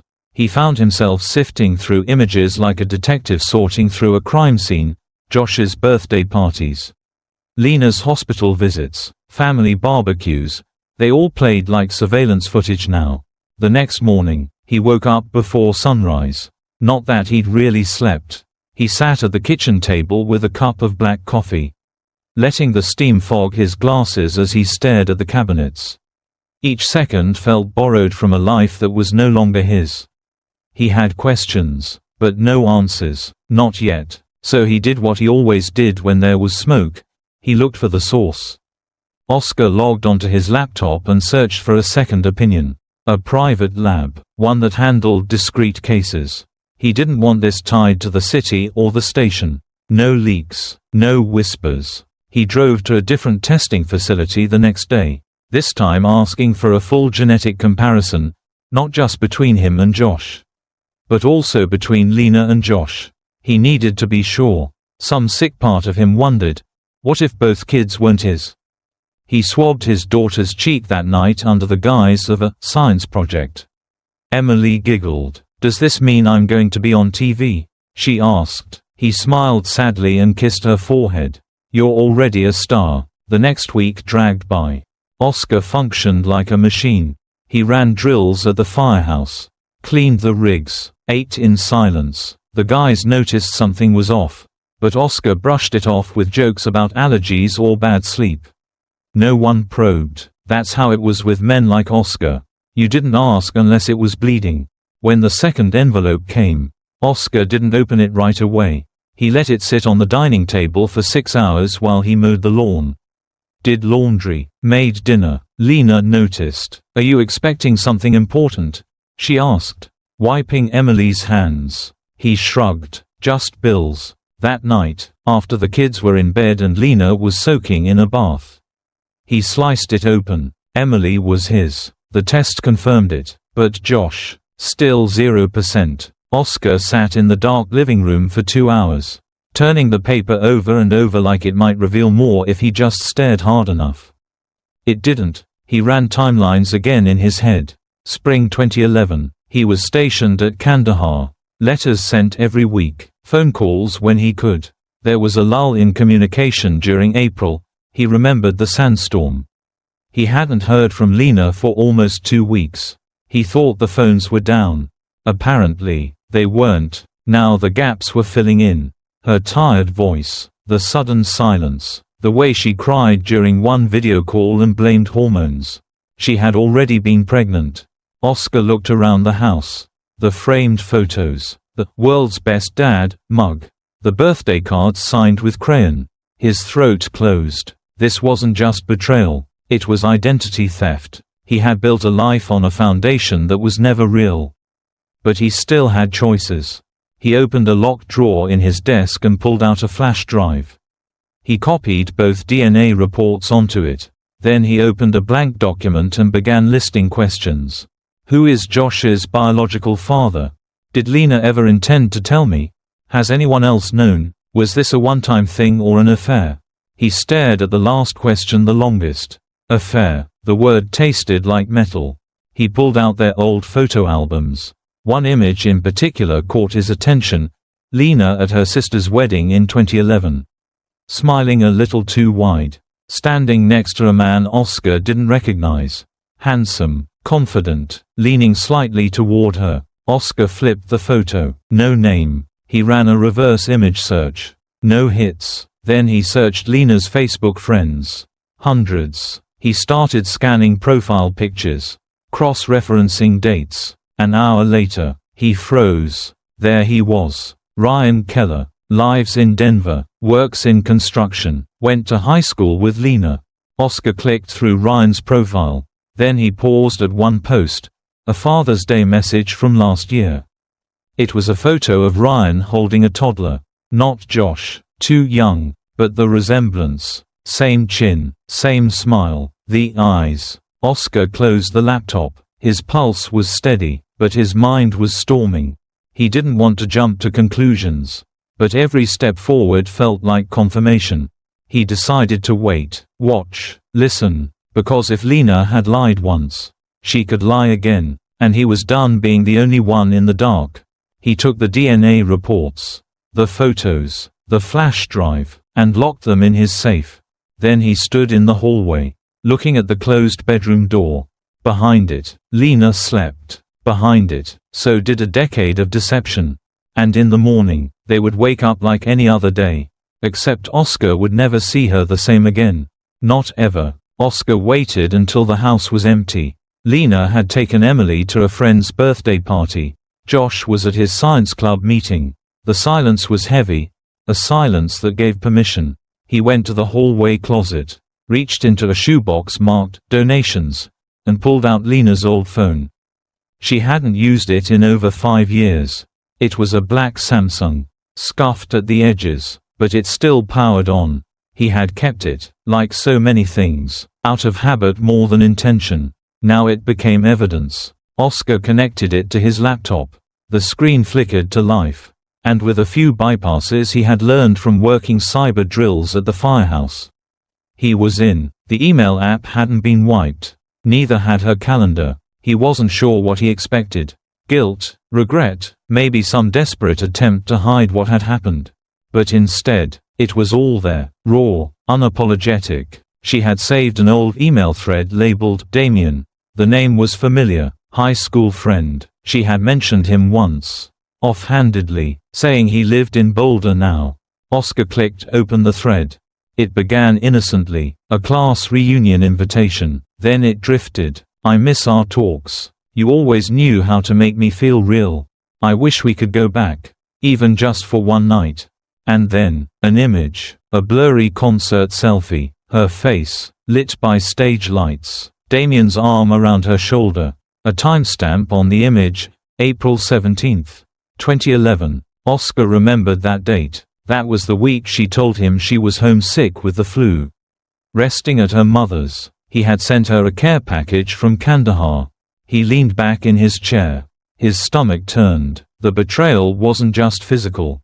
It was comprehensive, thoughtful, logged into her calendar like any other commitment. He went to the sent folder. One message, never deleted, hit him like a brick. You'll always be Josh's real start, even if he never knows. Oscar read it twice, 3 times, then he saved a screenshot. He printed the email, the photo. He put them in the same envelope as the DNA results. The next morning, he scheduled a consultation with a family law attorney. He walked into the office in uniform, calm, composed, but his eyes betrayed the furnace underneath. The lawyer, a woman in her 50s with the sharp tone of someone who'd seen everything, laid out his options. You can file for dissolution of marriage on grounds of fraud and misrepresentation. Colorado recognizes emotional damages in custody disputes, especially where paternity deception is involved. Oscar nodded. I want to petition for removal of legal paternity. And I want compensation. Compensation? For 12 years of lies. And for the future therapy my son will need when he learns the truth. There was a pause. She studied him. You're not doing this out of spite, are you? No, he said. I'm doing it because truth matters.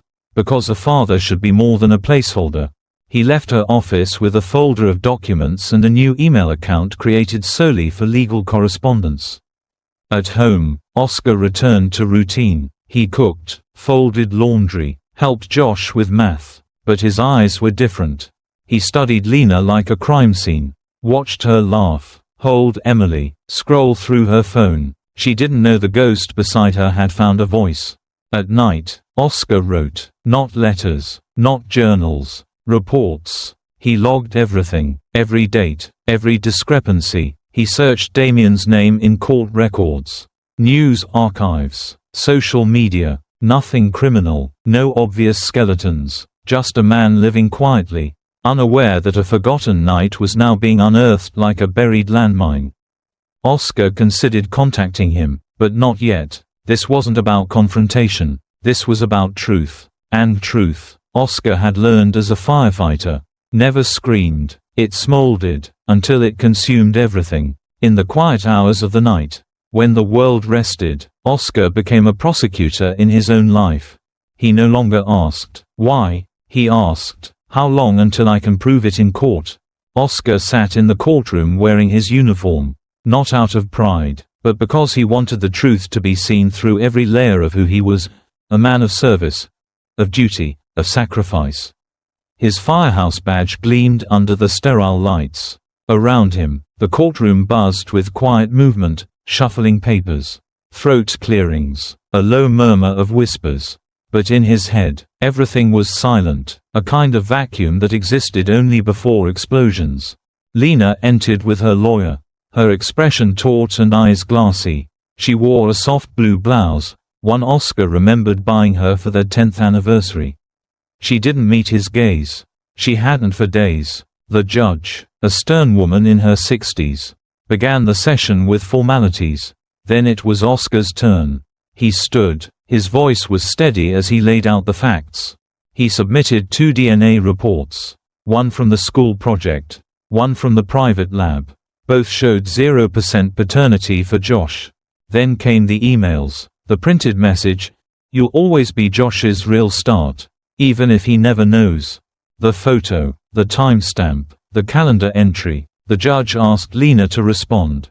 She fumbled. Her hands twisted the edge of her blouse. Her voice was thin. I never planned to hurt anyone. It happened once. Damien and I were. It was a moment of weakness. I thought it was over. The room was silent except for the sound of pages being turned and the scribble of a clerk's pen. Oscar remained still. He didn't flinch, not even when she said the name. Damien. The judge reviewed the evidence and after a long pause, gave her decision. The court acknowledges that Oscar Wells is not the biological father of Joshua Wells. Legal paternity is hereby terminated. However, in consideration of Mr. Wells' long-term emotional and parental relationship with the child, he is encouraged, though not obligated, to continue supporting Joshua through non-custodial visitation and emotional guidance. Oscar nodded. He had anticipated this, but when he turned to look at Josh, who had come into the room at some point with a school counselor, his heart cracked. Josh was crying, not sobbing, not wailing, just sitting in the back row. tears streaming silently as he clutched something in his lap. Oscar recognized it, the 3D DNA model from his biology project. The one they had built together. In a slow, painful motion, Josh raised it, then let it fall to the floor. It shattered. Oscar didn't rush over. He wanted to. Every fiber of him screamed to fix it. To hold Josh and say it didn't matter. That love mattered more than blood. But he stayed rooted. Because truth mattered too. Lena gasped. She turned to Oscar. Please. He needs you. He needed the truth. Oscar replied. The judge closed the session. Reporters waited outside. This wasn't just a family case anymore. It was a viral headline. That night, Oscar sat on the floor of Josh's empty room. He looked at the bookshelf they had built together, at the toy fire truck, the framed photo of the two of them at a community fair. He picked up the photo and studied it. Lena came to the doorway, pale and hesitant. He's staying with my sister for a few days. He doesn't want to see either of us. Oscar didn't look up. Good, let him process. I didn't mean for this to happen. He stood, calm but resolute. No one ever does. She wiped at her face. Mascara smeared, but her expression was more of frustration than regret. You were gone. I was alone. I was in Afghanistan, fighting a war, not on vacation. I didn't say it was right. You didn't say it was wrong either. She didn't respond, just turned and walked away. Oscar sat back down, staring at the broken model Josh had thrown. He gathered the pieces slowly, methodically, like rebuilding something that would never be whole again. Outside, sirens passed by in the distance. Oscar didn't move. Not tonight. Tonight, he was just a man whose son wasn't his. And tomorrow, he would find a way to be okay with that. Or he wouldn't. But either way, the truth had finally been spoken aloud. And now, it would echo forever. The court's final order came 2 weeks later. Crisp in its language and devastating in its weight. Lena was required to pay restitution for a portion of the child support costs Oscar had shouldered over the past decade. The judge cited not just financial damages but emotional deceit, a rare but powerful ruling. Oscar didn't feel vindicated. He felt hollow. He packed his things in silence. The Denver apartment that once buzzed with children's laughter, morning cartoons, and Lena's humming now echoed emptiness. Emily would stay with Lena. She was still too young to understand. And Oscar didn't want to uproot her world more than it already had been. He moved to a small cabin nestled in the foothills near Breckenridge. It was quiet, remote. He could chop wood, make coffee, breathe without hearing the sound of breaking. Visits with Josh were court-ordered twice a month. At first, they were tense. Josh barely spoke. The boy who once asked a million questions about how fire hoses worked now gave one-word answers and kept his eyes down. Oscar didn't push. He simply showed up, on time, every time. He brought Josh to a therapist in Boulder. Quiet rides there, quieter rides back. One day, Josh asked, "Did you stop being my dad because of the test?" Oscar pulled over. He turned to face his son. "That test changed facts. But it didn't change how I feel about you. Then why does it feel like you left?" Oscar had no answer, only tears. For the first time since the court case. He cried. The therapy continued. For both of them, Oscar began attending sessions in Denver. PTSD, they called it, not just from his time overseas, but from betrayal, from loss, from questioning his own reality. He wrote letters to Lena he never sent. Wrote emails to Damien he never typed. His journal filled with words like worth, truth, forgiveness, and fracture. Meanwhile, Josh switched schools. Rumors that the old one had turned cruel. Children, unaware of nuance, echoed headlines they barely understood. Not his real dad. DNA doesn't lie. The new school was better. Smaller. No one knew the story. Josh made friends. Slowly, smiled more, asked about fire trucks again. Oscar watched from the sidelines. Like a man seeing a ghost of a future that could have been. He taught a volunteer fire safety class once a month. It was his way of giving back. Staying connected, but mostly, he kept to himself. He still kept the framed photo of him and Josh on the bookshelf. still kept the broken DNA model, now glued back together, uneven and jagged. Some nights, he sat by the fireplace, staring at it. One Saturday morning, Oscar drove to the town's high school field. Josh had started playing soccer. He wasn't great at it, but he ran hard, laughed when he tripped, and waved at his mom from across the field. Oscar sat on the bleachers. Not front row, not yelling, just there. Josh looked over once. Their eyes met. No wave, no smile, but no anger either. That was enough. Oscar stayed until the game ended, then walked back to his truck alone. He knew he might never be called Dad again, but the title wasn't what mattered. It was the presence, the choice to love, even when biology didn't, even when the world said he didn't have to.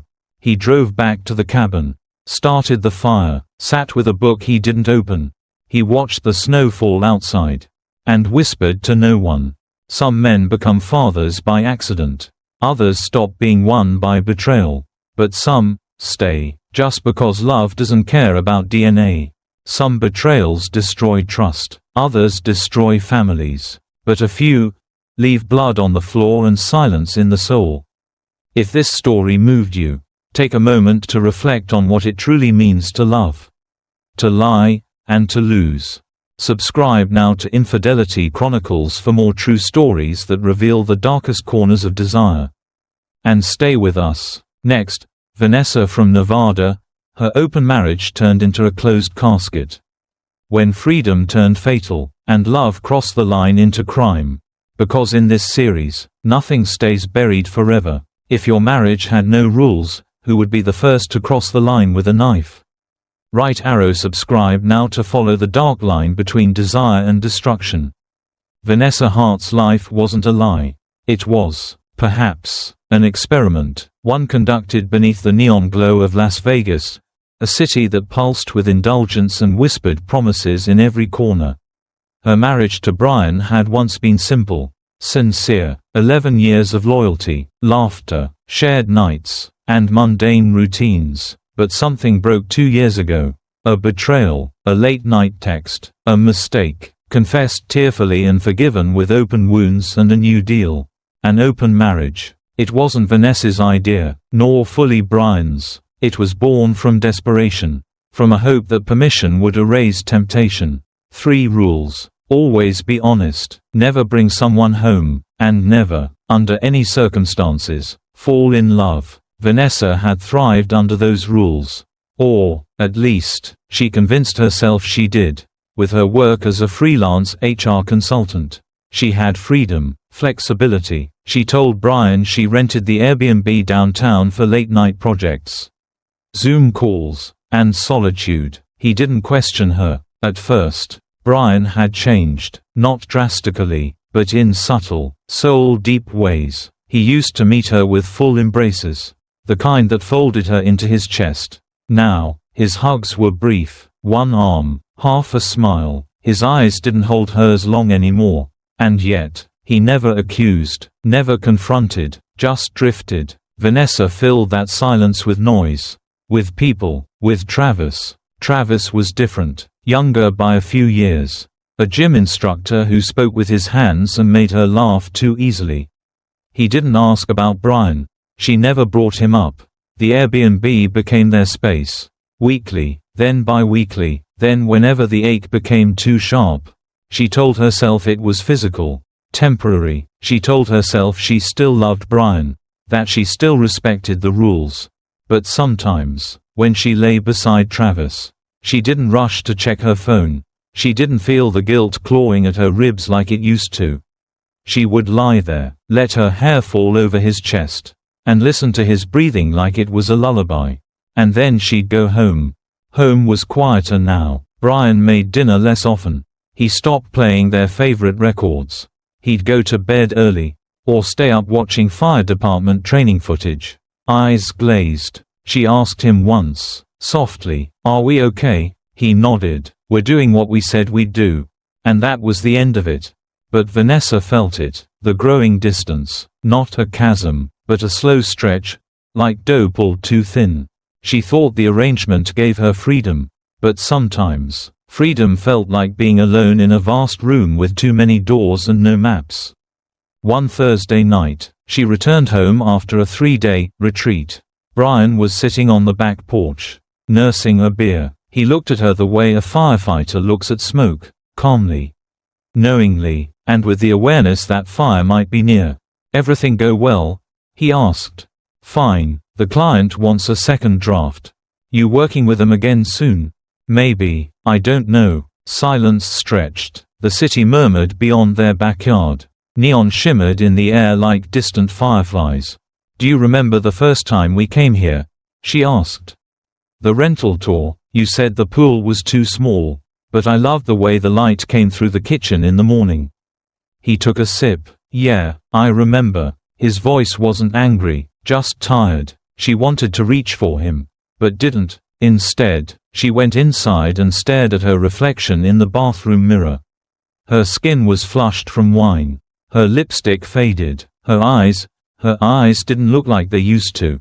Not curious, not kind, just tired, distant, like Brian's. She turned on the shower and let the water burn. That night, she dreamed of falling, not from a building or a cliff. Just falling, into water, into space, into something that never ended. When she woke, Brian was already gone. His side of the bed was cold. She made coffee, scrolled her phone, ignored Travis's text. Last night was perfect. When can I see you again? Instead, she opened her laptop and stared at the empty document for her client. The cursor blinked, patient and unforgiving. She closed it, went back to the Airbnb, told herself it was just for a night. But somewhere in the back of her mind, a small voice asked, "And what if it isn't?" The city pulsed outside. And inside, in the sterile white room she called her writing space, Vanessa felt something shift, just slightly, like the moment before a ceiling gives out. Something in her life was cracking, but she wasn't ready to see it. Not yet. The night Vanessa came home late, the first thing Brian noticed wasn't the time. It was her hair. It was messy in a way it rarely was unless she had fallen asleep in a car or…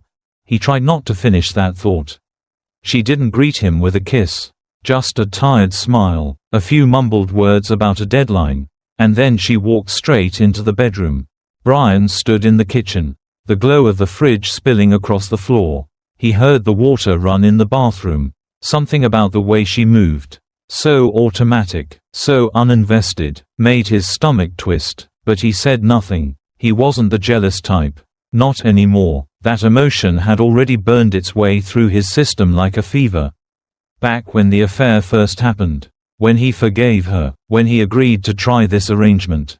When he told himself it was better to have half of her than none. But this was different. This wasn't freedom. This was distance. Like she'd left weeks ago and only now bothered to return physically. Later, as he gathered laundry from the hamper, his hand brushed against something damp. He pulled out a towel. Crimson, faded and washed out, but unmistakably blood. "Vanessa?" he called. Her voice came muffled from the bedroom. "Yeah, were you hurt?" "Hurt?" There was a pause. Then she called back. "Oh, no, I was opening a bottle of wine and the foil cutter slipped. Just a nick." He stared at the towel a moment longer, then folded it as if it were ordinary. He didn't ask more. The next morning, the doorbell rang. It was their neighbor, Gina, who lived across the street. "I thought you might want to see this," she said, passing him her phone. "I didn't want to gossip." But it was a photo, a grainy shot taken from across the street. Police lights, 2 squad cars parked outside the Airbnb Vanessa rented. Timestamp, 12:14 a.m. the previous night. Brian felt a flash of cold run through his chest. "Any idea what happened?" Gina asked. He handed her phone back. "No, I'm sure it's nothing." He closed the door gently, then stood there for several seconds. Vanessa was still asleep. He didn't confront her. He didn't mention the towel again, or the photo, or the fact that she had lied. Instead, he began to watch every gesture, every hesitation, every unsent text she typed when she thought he wasn't looking. That evening, over dinner, she picked at her food. He noticed her fingernails were cleaner than usual. Scrubbed. almost too clean. "You okay?" he asked casually. She looked up, startled. "Yeah, just tired." He nodded, said nothing more, but the silence between them thickened. She stared past him, toward the television that wasn't turned on. Later that night, as she showered, he opened her laptop. He didn't guess her password. He didn't have to, she never changed it. The desktop was filled with work documents. But a folder in the bottom corner, labeled, Drafts, caught his eye. Inside, journal entries, not dated, just blocks of text. One read, "I don't know what I want. I thought Travis was the answer to something. Maybe he's just another wrong question. I keep thinking about the blood. About what I did. I want to forget." Brian stared at the screen until the water stopped running. He closed the laptop gently and returned to the living room. Picked up a book he didn't read. Heard her footsteps padding across the hallway.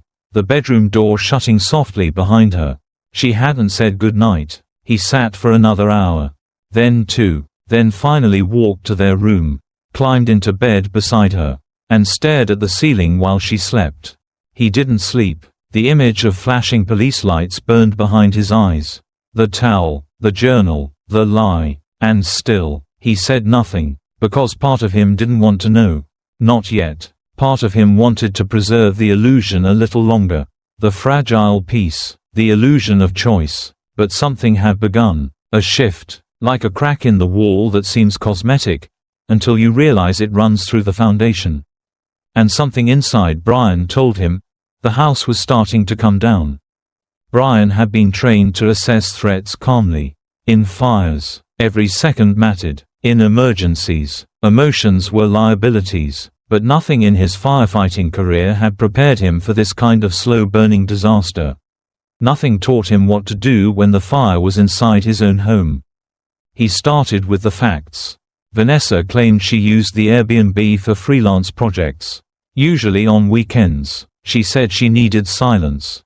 Clarity. Brian had never questioned it, until now. He pulled out the app they used to track their calendars and began cross-referencing her bookings. The frequency was off. She had stayed there more often than she'd told him. Sometimes on weekdays, sometimes during his overnight shifts. He downloaded a GPS tracker app on his phone, quietly syncing it to hers while she slept.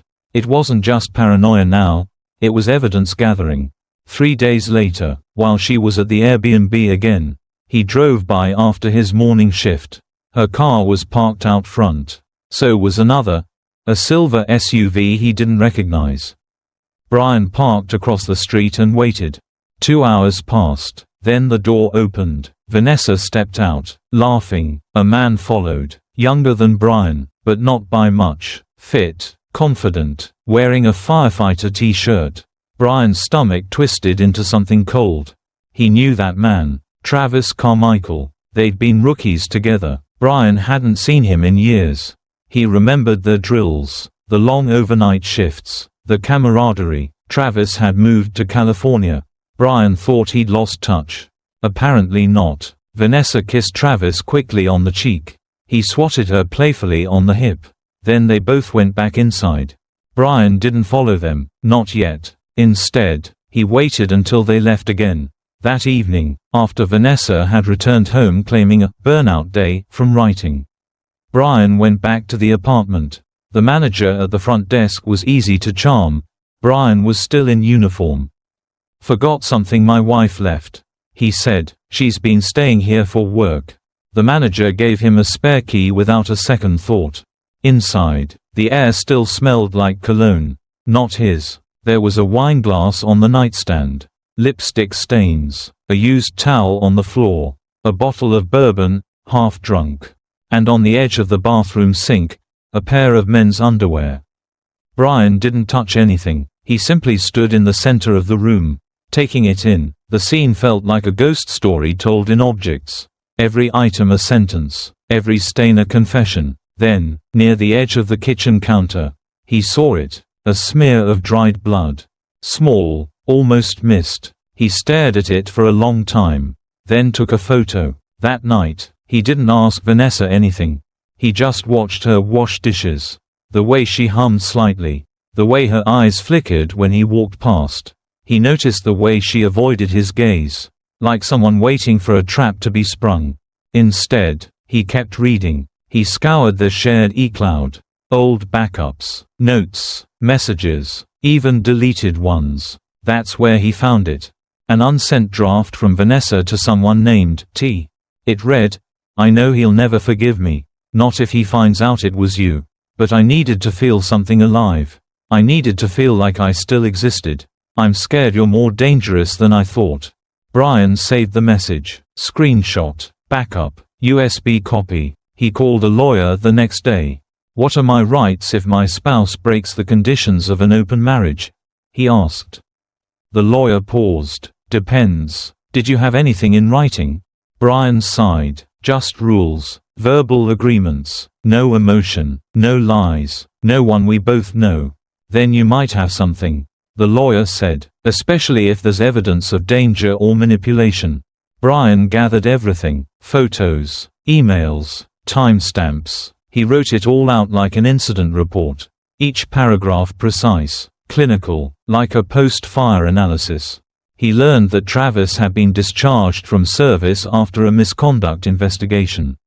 He'd left California abruptly 2 years ago. No record of charges, but enough whispers to raise flags. Vanessa never mentioned any of this.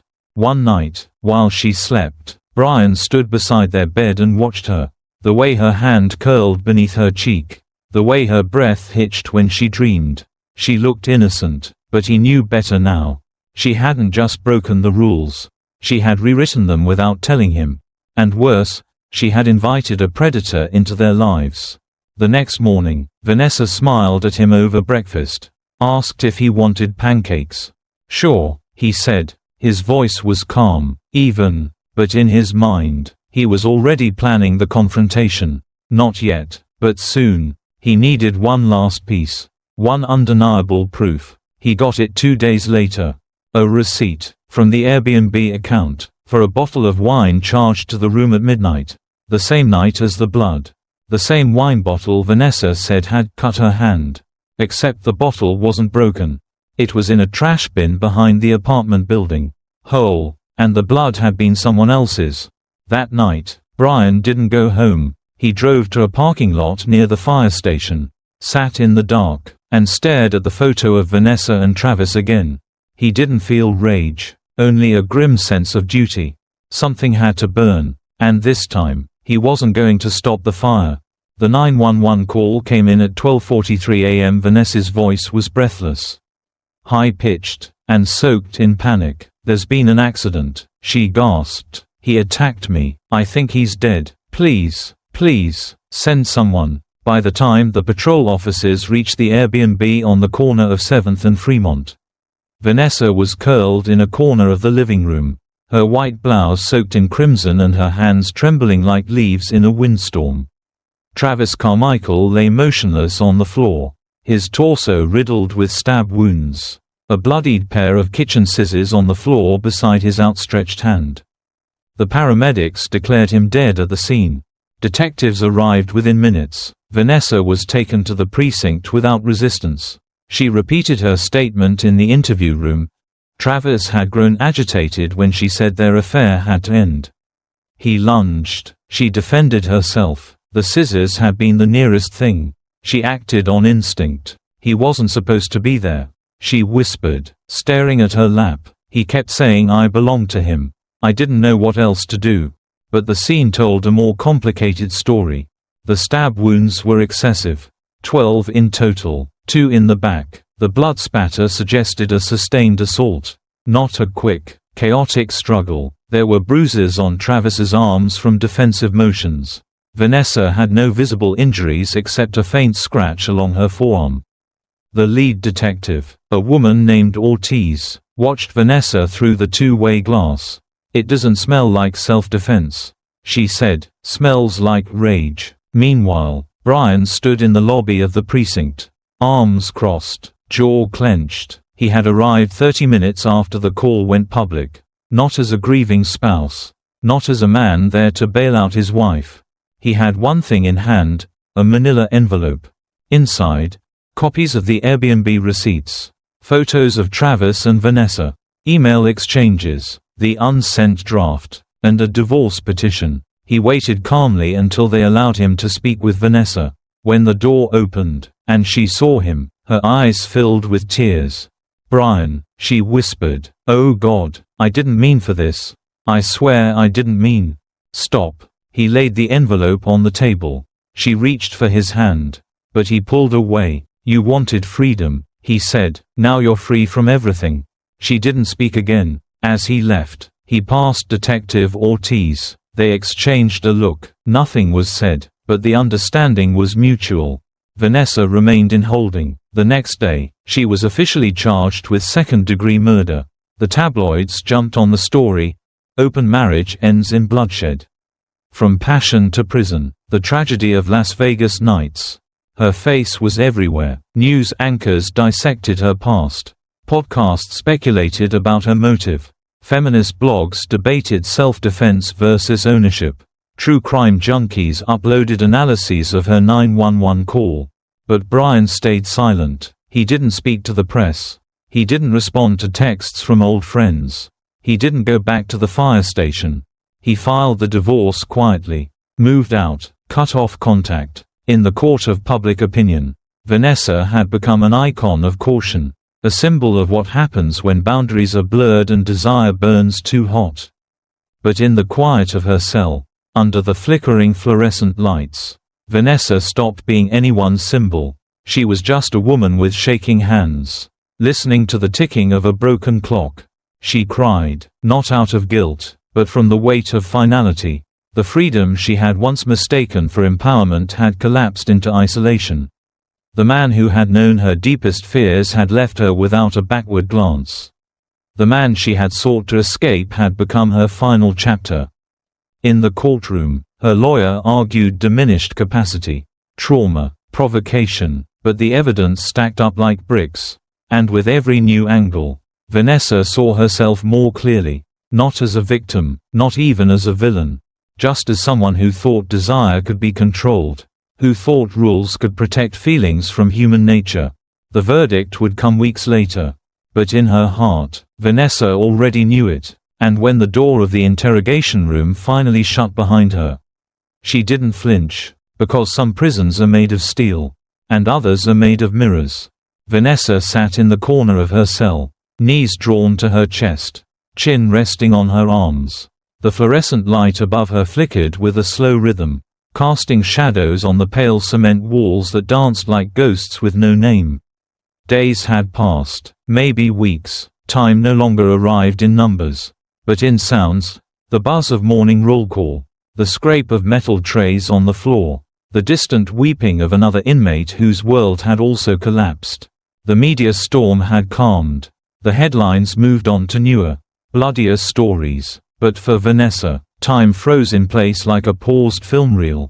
Second-degree murder, that was the charge. A woman scorned, a lover dead, a crime wrapped in sex and secrecy. Broadcast to millions. Some called her a victim of passion. Others labeled her a manipulator. Either way, she was alone now, behind bars, left to sift through the ashes of a fire she once thought she could control. Brian had vanished. No visits, no letters, not even anger, only silence. And silence, Vanessa realized, was worse than rage. It had a weight. It wrapped around her ribs, filled her lungs with something thick and unnameable. She missed the sound of his boots at the door, the low hum of his voice when he talked in his sleep.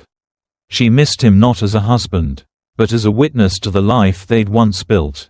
Without him, it all felt imagined. Then one morning, during mail call, a folded piece of paper appeared with no return address. It wasn't the usual attorney correspondence or a court schedule. The handwriting was uneven, unfamiliar. It read, "You weren't the only one open. He was too, just better at hiding." Vanessa read it once, then again, her breath caught in her throat. But she didn't cry. She stared at the words, as if the ink could unlock a door she'd never known existed. The letter was unsigned, no clues, just 3 lines that rewrote her past in invisible ink. She thought back. Nights Brian came home late. That strange smell once on his collar. The way he'd avoid certain names in conversation. The hesitation in his touch during their last year. She had never questioned him. He was the loyal one. The constant. The man who forgave. Or maybe he just concealed better. Did it matter now? Vanessa folded the letter and placed it under her thin mattress. She didn't mention it to her lawyer. She didn't ask for an investigation. She let it sit like a final puzzle piece she didn't need to complete. Court proceedings continued. The prosecution leaned on the number of stab wounds, the forensic inconsistencies, the evidence of premeditation. The defense built its case around psychological strain, emotional abuse, the unpredictability of human panic. But Vanessa knew what the jury saw. They saw a woman who broke the rules, who turned love into a labyrinth of secrets, who thought she could play with fire and not burn. The verdict came on a rainy Tuesday. Vanessa stood as it was read, her expression unreadable. The words landed, not like bullets, but like bricks, one after the other, building a wall she would now leave behind. Guilty. She was escorted back to her cell. The door clanged shut. No one cheered. No one wept. Weeks passed. She began therapy, reluctantly at first. She met with a prison counselor named Dana who spoke with a calm, detached kindness. They talked about choices, about grief, about illusion. You kept saying you wanted freedom, Dana said one afternoon. Vanessa stared at her hands. Yeah, I did. Freedom from what? She didn't answer right away. Then, softly, from the feeling that I didn't matter unless I was being wanted. Dana nodded. So you gave yourself away to everyone, hoping someone would keep you. That night, Vanessa dreamed of her wedding. Brian in his fireman's dress blues. Her in a simple cream dress. The sky was clear. The vows were whispered. The world was quiet and full of promise. She woke with tears on her cheeks. Not regret. Not remorse. Just the grief of someone who finally saw the weight of her own choices. And yet, in a strange way, she felt lighter. The worst had come and claimed her. There were no more secrets left to excavate. No more roles to perform. No more illusions to keep alive. She watched the news one afternoon. A feature on criminal justice reform. A reporter mentioned her case. Her name flashed across the screen. Her face, less glamorous, older now, behind bars. A cautionary tale. Vanessa turned off the TV. She wasn't a story. She was a woman who had loved, lied, survived, and broken. And somehow, still breathing, because not all scars are meant to be hidden.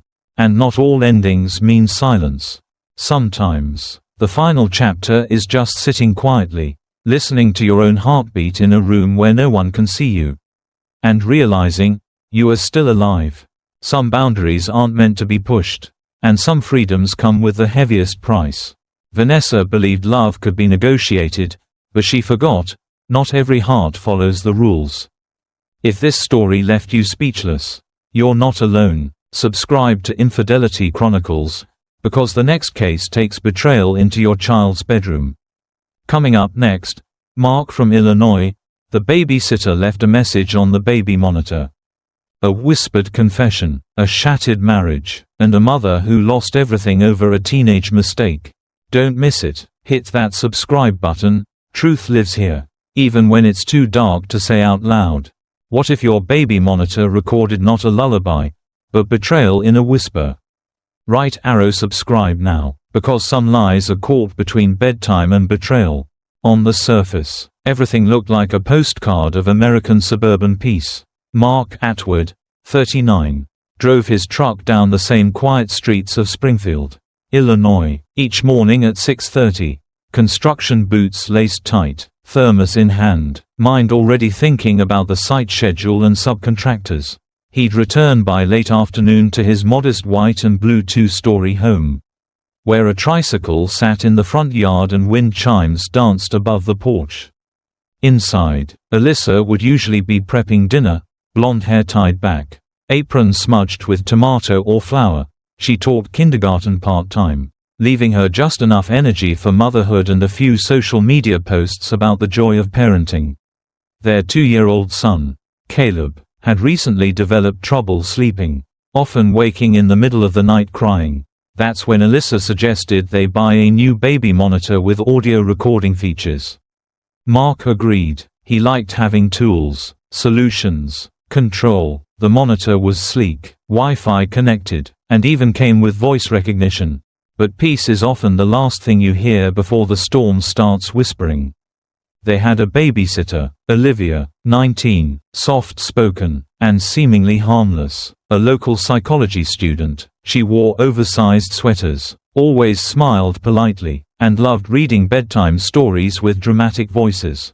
Alyssa liked her, said she was responsible, trusted her more than most family members. Olivia usually came in the evenings when Mark worked late or when Alyssa had errands or book club meetings. Just a few hours here and there. Nothing unusual, except lately, Mark had started to notice something off. Alyssa was more distant, not in any loud way. She still kissed him hello, still asked about his day, but she looked at her phone a little too long, laughed at jokes she didn't share, and flinched slightly when he touched her shoulder from behind. When they made love, less frequently now, she seemed distracted. Eyes open in the dark. He told himself it was stress. Work, parenting, hormones. But when doubt sets in, it's like a leak in the roof, slow, but soaking everything eventually. One night, Mark sat alone in the nursery, cradling Caleb who had woken again crying. The monitor blinked red as it captured the sound. After settling the baby, Mark sat down in the rocker, flipping through his phone. On a whim, he opened the baby monitor app. It had an option to review recent audio snippets. Out of curiosity, he pressed play. At first, it was just the usual static. The rustle of sheets, soft humming, then, a voice, soft, gentle, "Good night baby, I love you, and I love your mommy too." Mark's thumb froze over the screen. His entire body stilled. It was a male voice. Young, playful, unmistakably not his. He replayed it. "Good night baby, I love you, and I love your mommy too." His heart slowed, but the pounding in his ears intensified. He played it a third time. Then a fourth. Each time, the words stabbed deeper. He knew Olivia didn't have a boyfriend, or at least none she brought over. He knew Alyssa would never. Would she? He didn't say anything that night. Alyssa was already asleep, curled on her side, her phone glowing dimly beside her. He slipped into bed, eyes open, staring at the ceiling fan rotating like a clock ticking down to something inevitable. The next morning, she smiled at him over coffee. Same smile, same oatmeal, same everything. "Did Caleb sleep okay?" she asked. Mark nodded. She didn't look up, didn't notice the way his hands trembled slightly when he buttered his toast. He looked at Olivia when she arrived that afternoon. Really looked. She greeted him cheerfully, picked up Caleb with practiced ease, laughed when the toddler grabbed her necklace.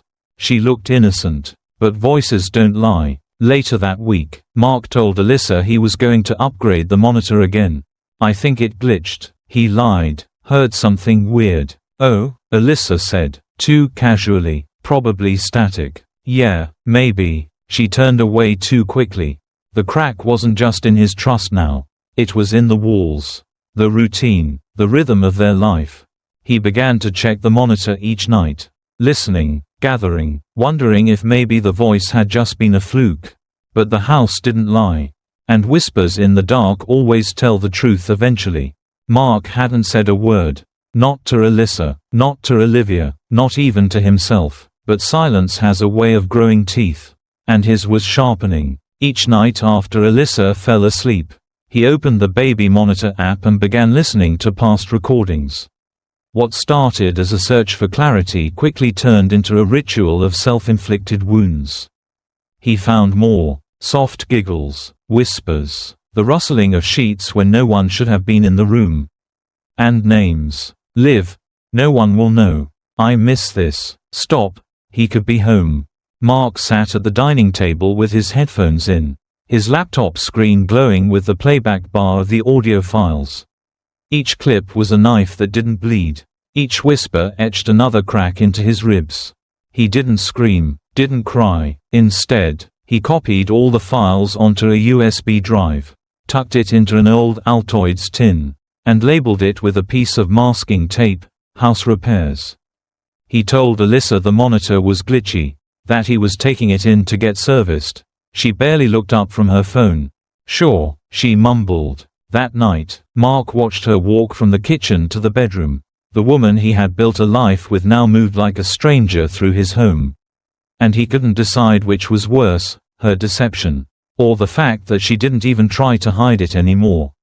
Even Olivia changed. She was still smiley, still polite, but her eyes flicked too fast when Mark entered the room. She stopped wearing makeup to their house, kept her phone face down, spoke in clipped tones, and she no longer looked Mark in the eyes.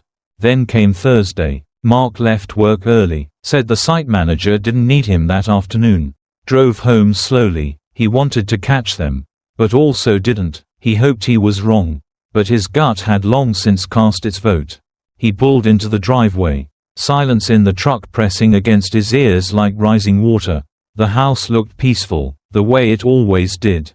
He entered quietly. From the hallway, he heard soft laughter. His bedroom door creaked, then footsteps. Olivia appeared first. She froze, hair messy, shirt slightly rumpled, barefoot. "Mark," she said, too brightly. "I was just." "Wrong room?" he asked, voice flat. She nodded quickly. "Yeah." Caleb wandered off. "I thought he was hiding." Mark said nothing. Then Alyssa appeared, fully dressed, hair brushed, holding a baby blanket. "Hey," she said, startled. "You're home early." "Yeah." Site got rained out. No one moved. No one breathed. Mark walked past them into the bedroom. It smelled different. Perfume not Alyssa's. A heat in the air that wasn't from the vents. The monitor light blinked green on the nightstand. He didn't look at them again. Just took the monitor. "It's acting up again," he said. "I'll take it in tomorrow." They didn't protest. That night, Alyssa was quiet at dinner. Olivia left early. Caleb babbled and threw mashed peas across the table. Mark fed him gently, humming a tune. When Alyssa asked if everything was okay, he looked up and said, "You tell me." She blinked. "What do you mean?" Mark didn't answer. Instead, he opened his laptop again that night. Listened to every breath, every whisper, every lie. He wasn't ready to confront, but he was ready to know. Even if the truth didn't set him free. Even if it simply sat in his chest like a stone. The next morning, Alyssa tried to kiss him goodbye. He flinched. She looked hurt. And for the first time in weeks, Mark almost said something, but the words tasted like betrayal. So he swallowed them, and drove to work with the baby monitor blinking in his passenger seat. Mark had once believed in structure, in blueprints, schedules, materials you could measure and reinforce. But now, all the systems he trusted were crumbling. And like any engineer faced with a collapsing foundation, he turned to investigation. The night after seeing Olivia step out of the bedroom, Mark drove to the nearest electronics store and bought a discreet, motion-activated camera. He installed it himself that night, hidden behind the books on the living room shelf, angled toward the hallway and the entry to the bedroom.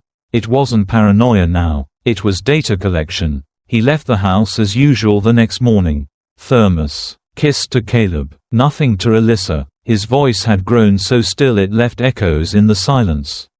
That evening, after everyone had gone to bed, Mark retrieved the SD card and uploaded the footage. It didn't take long. There they were. Two silhouettes in the dim hallway lighting.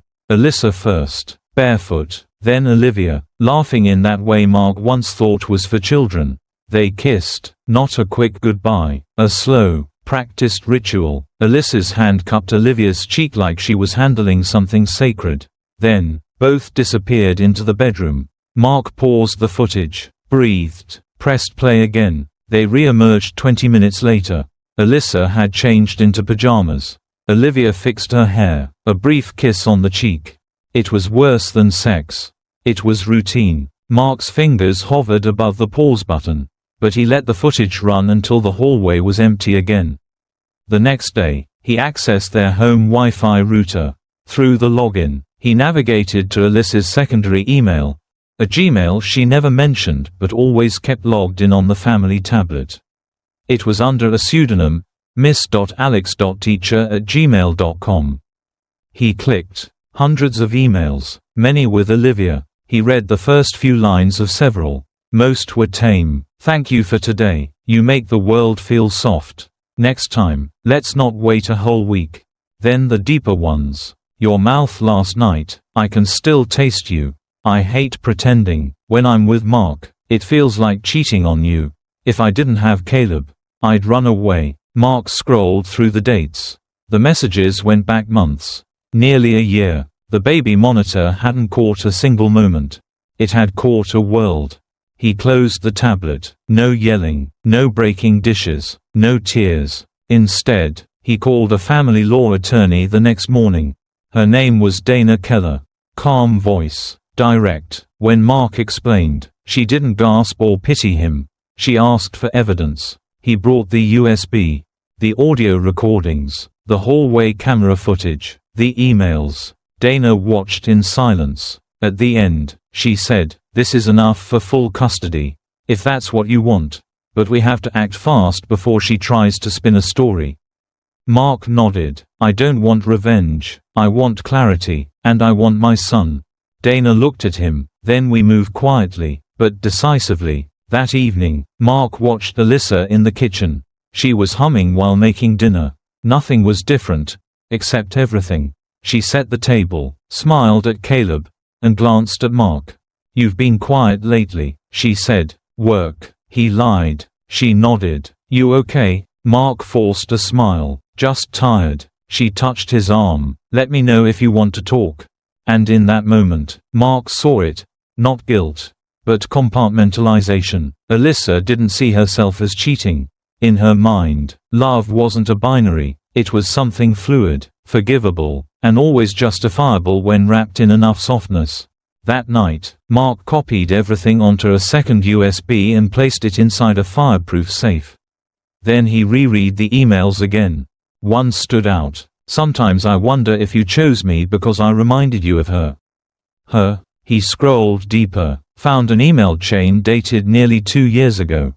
Subject: First day jitters. "You were always my favorite student. I knew you'd be special." The reply: "And you never stopped checking in, even when I didn't want you to." Mark blinked. Olivia had been Alyssa's student. In middle school, he searched school district records online. Sure enough, Olivia had attended Jefferson Middle when Alyssa taught 8th grade. A photo on the school's old website showed Olivia at 14, next to a smiling Alyssa holding a Student of the Month certificate.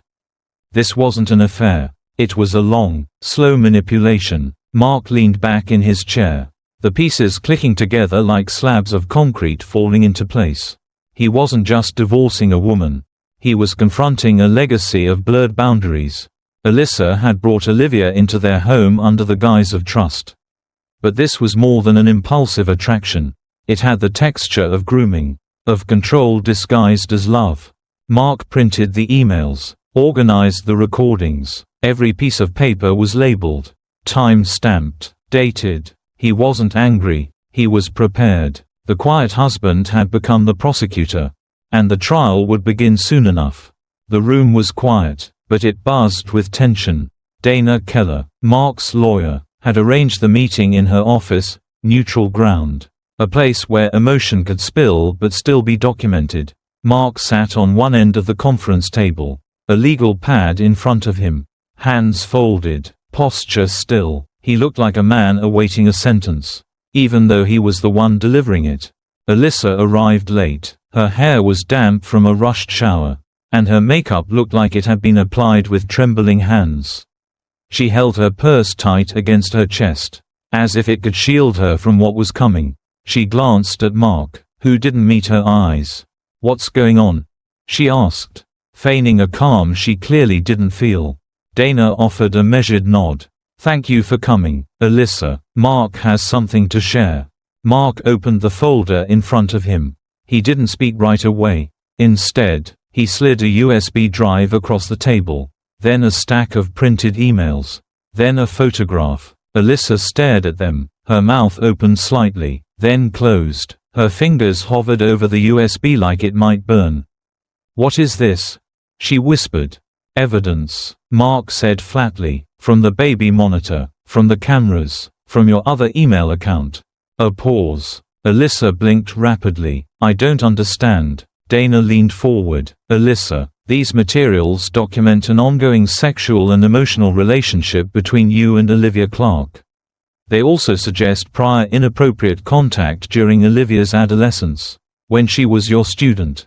"That was years ago," Alyssa started, then stopped. Mark finally looked up. "Is this how you wanted him to grow up?" Alyssa, her face crumpled, not with guilt, but with panic. "Mark, I never meant for this to happen. I didn't plan any of it. It just happened." Dana remained composed. "Regardless of intention, your actions constitute a breach of trust and potential legal consequences. Mark is filing for emergency custody of Caleb and immediate divorce proceedings." Alyssa clutched her purse tighter. "Wait, you're taking Caleb away from me?" "You did that," Mark replied, "the minute you let someone else into our home, into our son's life." Tears welled in Alyssa's eyes. She shook her head. "I never stopped loving you. I love our family. You love the idea of being good," he said, voice colder than winter. "But you're not." Dana pushed forward the custody documents. "We can either do this with dignity, or we can escalate. Your choice." Alyssa looked like she was shrinking in her chair. Her voice, when it came, was small. "What about Olivia?" "She's not here," Mark said. "She's gone." Disconnected her phone, deleted her socials. "You were her project, and now she's done." Alyssa flinched. The silence stretched again, but it was no longer the calm before the storm. It was the wreckage after impact. Mark stood, gathered the documents, and paused at the door. "You weren't just my wife. You were his mother, and you let both of us down." Alyssa didn't respond. Her shoulders shook, but the tears didn't fall. Somewhere, they had already dried. Outside, the sky hung gray, low and unsympathetic. Mark climbed into his car. The baby seat sat empty in the back. For the first time in weeks, he took a deep breath that didn't feel like a scream waiting to happen. He didn't feel victorious, just done. And sometimes, that was the only ending worth having. The courtroom wasn't loud. It never is in real life. Just shuffling papers, occasional coughs, and the weight of too much air between people who used to love each other. Mark stood beside Dana, stoic in a navy suit that didn't quite hide how little sleep he'd had in weeks. Across from him, Alyssa looked smaller than ever. No makeup, no jewelry, only the pale outline of a wedding ring she no longer wore. When the judge ruled in Mark's favor, granting him full custody with supervised visitation rights to Alyssa, there was no reaction, not even a whisper, just a kind of hollow finality. Alyssa blinked, nodded once, and lowered her gaze. It wasn't defeat she wore, it was absence. Like her body had remained while her mind had retreated to some echoing corridor far away. Olivia never appeared in court. She didn't need to. The university had launched its own investigation after the footage leaked online. A student-professor scandal was bad enough. A romantic relationship that began under the shadow of grooming. Unforgivable. Her enrollment was terminated within days. And the story made local news before the week was over. Mark deleted every social media account that night. He moved out of Springfield, back to Carson City, where his mother had a spare room and more patience than he remembered from childhood. Caleb adapted faster than expected. Children are like seeds. Give them light, a routine, and they'll push through any soil. Still, some nights Mark would hear Caleb crying in his sleep. Not loudly, just small whimpers, like memories brushing against his dreams. One night, as Mark tucked him in, Caleb asked, "Why doesn't Mommy tuck me in anymore?" Mark froze. The question didn't come with tears, just a kind of resigned curiosity. He wanted to say something true, something kind, but all he managed was, "She can't right now, buddy, but I'm here." Caleb nodded. That was enough, for now. The baby monitor still sat on the nightstand, its green light blinking softly in the dark. Mark had considered getting rid of it. But something in him resisted. Maybe because now, it was no longer a device of betrayal. It was a guardrail, a reminder. Most nights, there was nothing to hear. Just the soft exhale of a sleeping boy and the occasional shuffle of blankets. But sometimes, when Mark sat outside the door with a glass of water and an ache too sharp to name, he would listen to the quiet hum of parenthood. And he would hum back. He began singing lullabies again. Not every night, but enough. A tune here, a whisper there. Nothing elaborate, just the same old melody, mumbled through a tired voice. He never mentioned Alyssa to anyone anymore. Not even his therapist. Her name had become a scar, visible. Yes, but no longer bleeding. There were no updates. She lost her teaching license. Applied for jobs at libraries, tutoring centers, was turned away. And Olivia, a ghost. Her parents moved her to another state. No charges were filed, but the damage was social, professional, permanent. Mark didn't rejoice in any of it. He just let it settle, like dust after an explosion. The house he eventually bought on the edge of town had 2 bedrooms, a garden, and no door between the kitchen and the living room. He didn't want secrets anymore, not even architectural ones. He kept a folder of the emails, the recordings, and the court documents locked in a drawer, not because he needed revenge, but because forgetting felt like a betrayal of the man he used to be, the man who trusted. One rainy evening, as thunder rolled low in the distance, Caleb crawled into his father's bed, clutched a stuffed rabbit, and whispered, "I had a dream Mommy came back." Mark kissed his son's forehead. "Was it a good dream?" "I don't know," Caleb said. She looked sad. Mark didn't respond. They lay together, listening to the rain tap the windows. The baby monitor blinked again, green and quiet. Mark stared at it for a long while. Then he closed his eyes. In the silence between one heartbeat and the next, he could hear everything that was lost. What if the walls in your home could speak? For Mark, it wasn't a scream, or a fight, or a confession under pressure. It was a whisper, recorded in the stillness of night, that unraveled his entire world. Some betrayals don't come with shouting matches. They arrive in silence, in hushes, in the pauses between bedtime lullabies and stolen moments. If you've come this far, thank you for walking through this storm with us. But the winds of betrayal never stop blowing.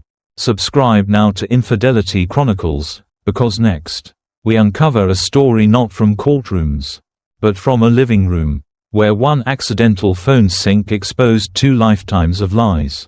Up next, Chelsea from Oregon, her best friend's phone synced to the TV by mistake. A tale where friendship, marriage, and trust collided, in 4K.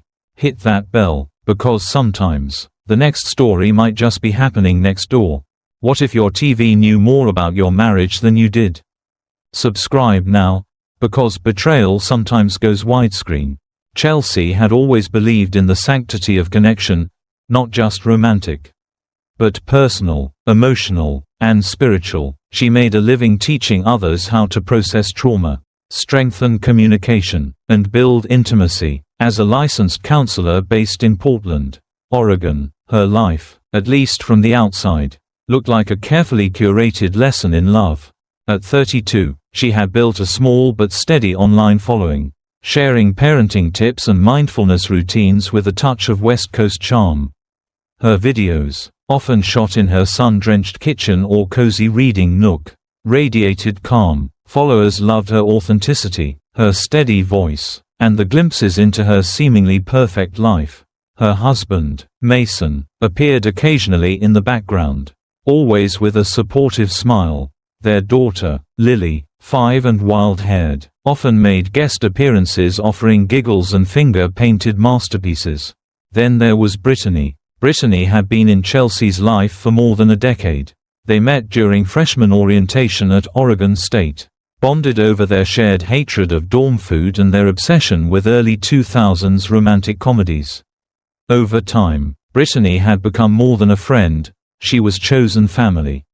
She knew the names of Chelsea's exes, had held her hair back during a brutal breakup, and cried with her at Lily's birth. when Brittany's own marriage dissolved 2 years ago.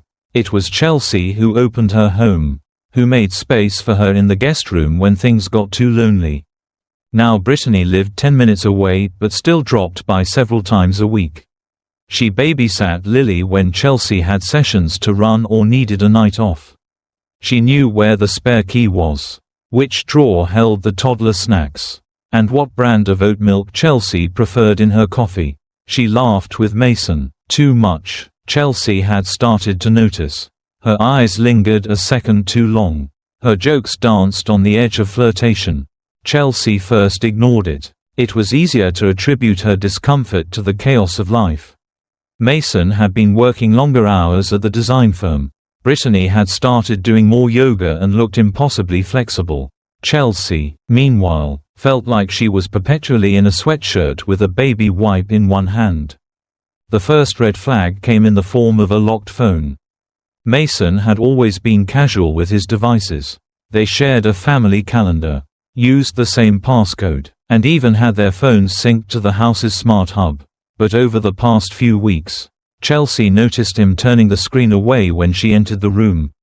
Notifications would buzz, and he'd tuck the phone into his pocket, claiming it was just work stress. Brittany, too, had grown slippery. She started forgetting things. A sweater left behind, a charger mysteriously missing, reasons to swing by again. Chelsea began catching these patterns but brushed them off. She was a therapist. After all, people projected, people got paranoid. She reminded herself that trust was built, not broken by suspicion, but that trust had started to feel like tissue paper against rain.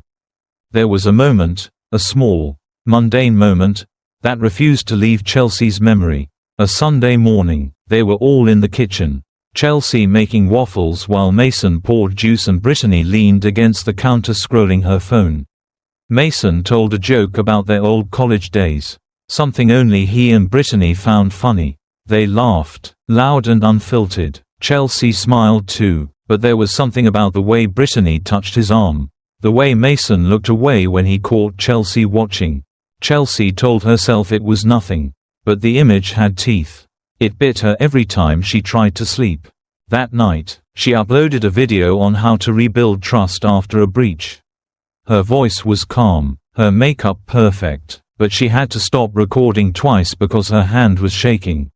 The likes poured in. Viewers commented about her wisdom, her strength. Chelsea read them all, then turned off her phone.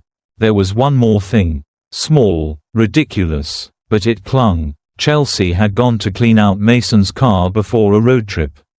Buried under the passenger seat was a lip gloss. Not hers, not her brand, not her color. It was a soft rose pink, the exact shade Brittany wore during their last brunch.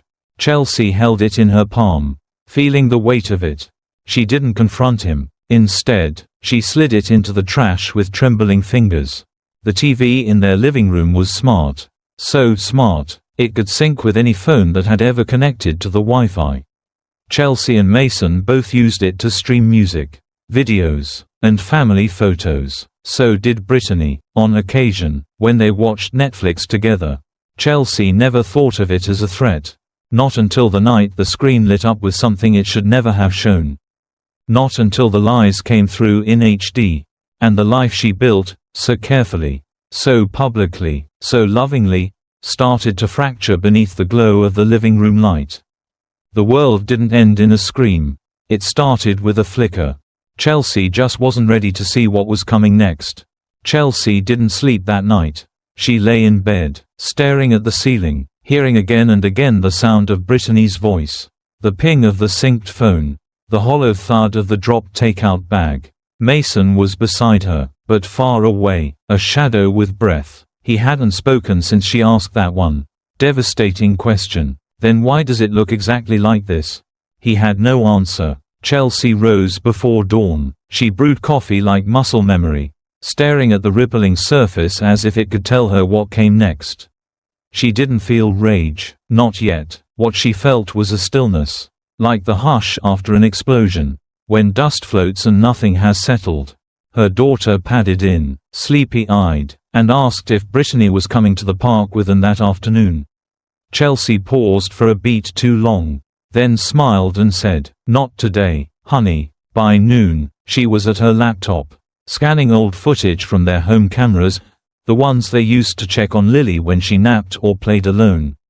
She wasn't expecting to find anything, but the curiosity gnawed. She didn't find proof. She found absences, moments where Brittany lingered in rooms longer than necessary. Times Mason looked over his shoulder before adjusting the angle of the baby monitor. And something else, a detail so small it almost passed her by. A reflection in the microwave. A kiss. Quick, familiar, not hers. Chelsea paused the video, rewound, played again. She closed her eyes. The coffee in her cup had gone cold. That evening, Mason tried again. "Chels, listen." Brittany was confused. "We were both stupid. It didn't mean anything." She said nothing. He kept talking, words about stress, temptation, needing connection. Every syllable felt like he was building a wall between them out of hollow bricks. "It's over," he promised. "You say that like it makes me the fool for finding out." Chelsea replied. He looked away. The next day, Chelsea checked the TV settings. She wanted to understand exactly what had happened. Brittany's phone had indeed synced automatically when it came into range, a leftover setting from a previous Netflix night. But what struck Chelsea was the timing. The messages were recent. She had put Lily to bed 30 minutes before. Brittany had sent those texts while parked outside. Knowing Mason was inside. Knowing Chelsea would be there too. That level of boldness wasn't accidental. It was ownership. Chelsea scrolled through her own phone's photos, landing on a shot from 2 weeks ago, the three of them at the farmer's market. Mason standing between Chelsea and Brittany, arms around both women, smiling. Had they already begun then? She clicked delete. Later that night, Mason slept on the couch. Chelsea sat on the floor of the bathroom, staring at her own reflection in the darkened mirror. The face that looked back was tired. Yes, but sharpened. She realized something. This wasn't just betrayal of marriage. It was the betrayal of sisterhood, of chosen family. Chelsea had trusted Brittany with her child. The next morning, she uploaded a video to TikTok. Not her usual content, just a few seconds of silence. Then the flashing words, "When your TV catches what your heart was too scared to see." It went viral within hours. Thousands of comments poured in, some sympathetic, some shocked, many sharing their own stories of infidelity discovered by accident. Chelsea didn't reply to any, but she read every word. That night, Mason asked if they could talk. Chelsea simply said, "Not yet," because she wasn't ready to hear more walls. She was waiting for the storm behind her silence to find its voice. And she knew it would. Chelsea didn't start with revenge. She started with evidence. While the world speculated over her viral TikTok video, Chelsea became very quiet. She didn't post. She didn't comment. She didn't cry to her friends or send late-night texts to Mason. She simply observed. She moved like someone rebuilding a house while standing in its ruins, not panicked. Just deliberate. The first thing she did was access the home security archives. The smart cameras in their living room and hallway had cloud backups. Chelsea had forgotten how thorough the system was until she watched Brittany. 3 weeks earlier, enter the house at 11:06 p.m., 20 minutes after Chelsea's flight had taken off for a work conference. Mason opened the door. Brittany kissed him before she even stepped inside. Chelsea paused the footage. Screenshot. Saved. Another night, 10:42 p.m. Brittany exited the guest room in only a t-shirt. She crossed into the hallway. Barefoot. Entered the master bedroom. Screenshot. There were hours of footage. Chelsea didn't watch them all. She didn't need to. Each clip was a nail in a coffin she hadn't realized was being built under her roof. Then came Mason's phone. He had changed his passcode after the TV incident. Subtle, but noticeable. But Chelsea remembered something. Their shared eCloud backup had not been disconnected.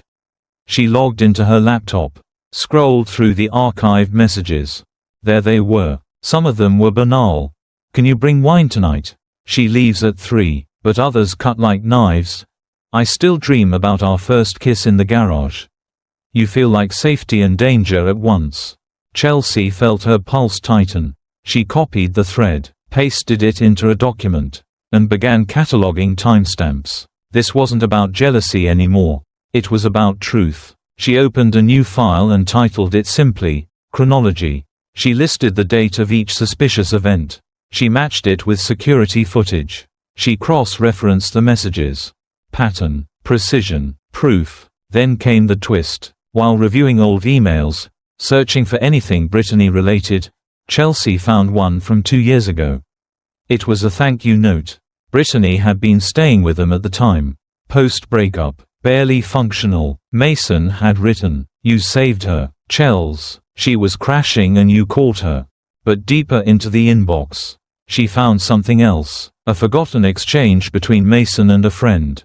"Brittany's here again. She looks different, confused. I'm trying to be supportive." Chelsea sat back. The affair hadn't started recently. It had roots. It may have started in the ruins of Brittany's heartbreak. When she was vulnerable, when Mason felt like a rescuer. Chelsea could see it now, how easy it was to mistake comfort for chemistry. Attention for affection. But it didn't excuse it. She downloaded the clips. She printed the texts. She saved everything to a locked drive labeled legal.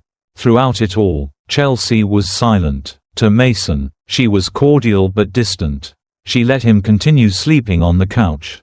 She offered no updates on her thoughts. He assumed she was processing. In a way, she was, just not in the way he hoped. To Brittany, she sent 3-word replies. "Thanks for checking. Busy right now, no update yet." Let them believe the pause meant peace. Chelsea wasn't looking for peace. She was preparing for confrontation. There was a moment, late one evening, when Chelsea opened a photo album from 3 years prior. There was a picture, Lily's birthday. Brittany had her arms around both Chelsea and Mason. They looked happy, whole, the kind of image that would be framed in another household. Chelsea didn't delete it. She didn't cry. She closed the album. The next day, she met with a lawyer. The folder she handed over had tabs, timestamps, screenshots. When the lawyer opened the file, he raised an eyebrow. "You've done half our job already," he said. Chelsea gave a small smile. Not triumphant, just exhausted. "I needed to see it all," she said, "not just what they did, but who they became when they thought I wasn't looking." It wasn't about revenge. It wasn't even about Mason or Brittany.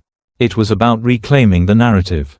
Chelsea had counseled so many women through betrayal. She had helped them find language for their pain. Now it was her turn to walk through fire with her head up. Her eyes open. She wasn't just a therapist anymore. She was evidence. She was witness. She was done being lied to. And Mason still didn't know what was coming.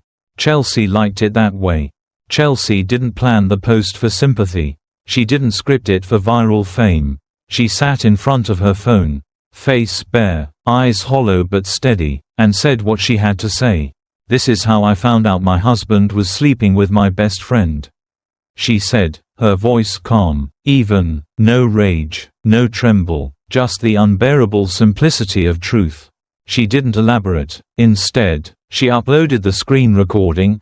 The moment the TV had flashed, Brittany's iPhone is now synced with this device. Then the messages. "I can't wait to feel you again tonight." Same time after she puts the kid to bed. That was it. No background music, no edits, just Chelsea's still face, and the betrayal caught in pixels. The video exploded. Within an hour, her phone lit up with notifications. By midnight, hundreds of thousands of views. By morning, over 1 million. Chelsea didn't respond to the comments. She didn't have to. The internet spoke for her. People were furious on her behalf. Betrayal, they said, was one thing. Betrayal by 2 people you trusted with your child was another. Mason called. Brittany texted, then called, then texted again. Chelsea didn't answer. Instead, she sat with her lawyer in a quiet office downtown. A folder sat between them, thick with evidence, screenshots, security footage, transcribed texts. "I want full custody," Chelsea said. Her lawyer nodded. flipping through the contents. And I want the filings sealed until served. No warnings, no delays. He didn't ask why. The evidence spoke loudly enough. That night, Chelsea sat on the couch where Mason used to sit beside her. The same couch where Brittany had once nursed wine and offered advice on toddler tantrums. Chelsea stared at the space between cushions, remembering how normal everything had once felt. She went live on TikTok. Not long, just enough. I trusted both of you, she said, and you trusted that I'd never find out. She didn't cry. The internet expected tears. Chelsea gave them silence. The next morning, Brittany's social media accounts vanished. Deleted or locked. Chelsea wasn't sure. She didn't care. The damage was already done. Posts circulated, screen grabbed before deletion. Friends shared photos. Former classmates chimed in with their own stories about Brittany, painting a picture Chelsea didn't need anymore. Mason came home from work early. "We need to talk," he said. Chelsea didn't flinch. She handed him the envelope. "This is your notice. You'll be served officially tomorrow." He looked stunned, like someone watching the roof cave in and only then noticing the cracks had been there for years. "Chelsea, please, I'm sorry, I didn't know what I was doing. Brittany, it was a mistake. Mistakes don't happen more than once," she said. "Lies do." He reached for her hand. She didn't move. "You don't get to break a home and then beg to sleep in the rubble." He let go. "What about Lily? You should have thought of her before you let someone else into her home." He nodded slowly, as if finally understanding this wasn't a pause in their story. It was the end of the chapter. The final page. Chelsea didn't watch him leave. She listened to his footsteps, heard the front door close, and exhaled for the first time in hours. She checked the baby monitor out of habit. Lily was asleep. Downstairs. Chelsea opened her laptop. The video had now surpassed 5 million views. The internet, in its cruel and compassionate way, had chosen a side. But Chelsea didn't care about being right. She cared about being free. And freedom, she now knew, sometimes came in the shape of silence, captured on a screen, and echoed by a million strangers who saw what you tried for years to ignore. The divorce was finalized on a Wednesday. It was raining in Portland. As if the city itself needed to cleanse the past. Chelsea didn't dress in black, or wear sunglasses, or cry in the courthouse hallway. She wore navy blue, clean lines, no makeup. The only thing she carried was a file folder and the kind of silence that unnerved people. Mason signed without making eye contact. The papers gave Chelsea full custody of Lily, with visitation rights under supervision. The judge noted the public nature of the betrayal, the viral exposure, the emotional damage. Brittany never appeared in court. Her name was barely mentioned. She had, effectively, vanished. Some said she moved to Arizona. Others guessed she changed her name. Chelsea didn't care. Disappearance wasn't redemption. It was just another form of running. Mason left Oregon a month later. Chelsea received a brief email. "I'm moving to Denver. Please send updates about Lily to this address. I know I don't deserve much, but I do want to be in her life." Chelsea responded with one line. "Updates will be sent quarterly. No contact without legal notice." Then she blocked the address. Healing didn't happen overnight. There were mornings Chelsea still woke with Mason's name on the tip of her tongue. There were nights Lily asked, "Why don't we have pancakes with Daddy anymore?" And once, while coloring, Lily drew a picture of their family. 3 stick figures, one crossed out. Chelsea kept it, not to hurt, to remember. She knew too well that pain, when left unnamed, becomes a ghost. That winter, she started a podcast. She called it, The Unwritten Vows. The first episode was just her voice. "I thought I understood betrayal. I thought I'd seen enough broken marriages from the outside to be ready if it happened to me.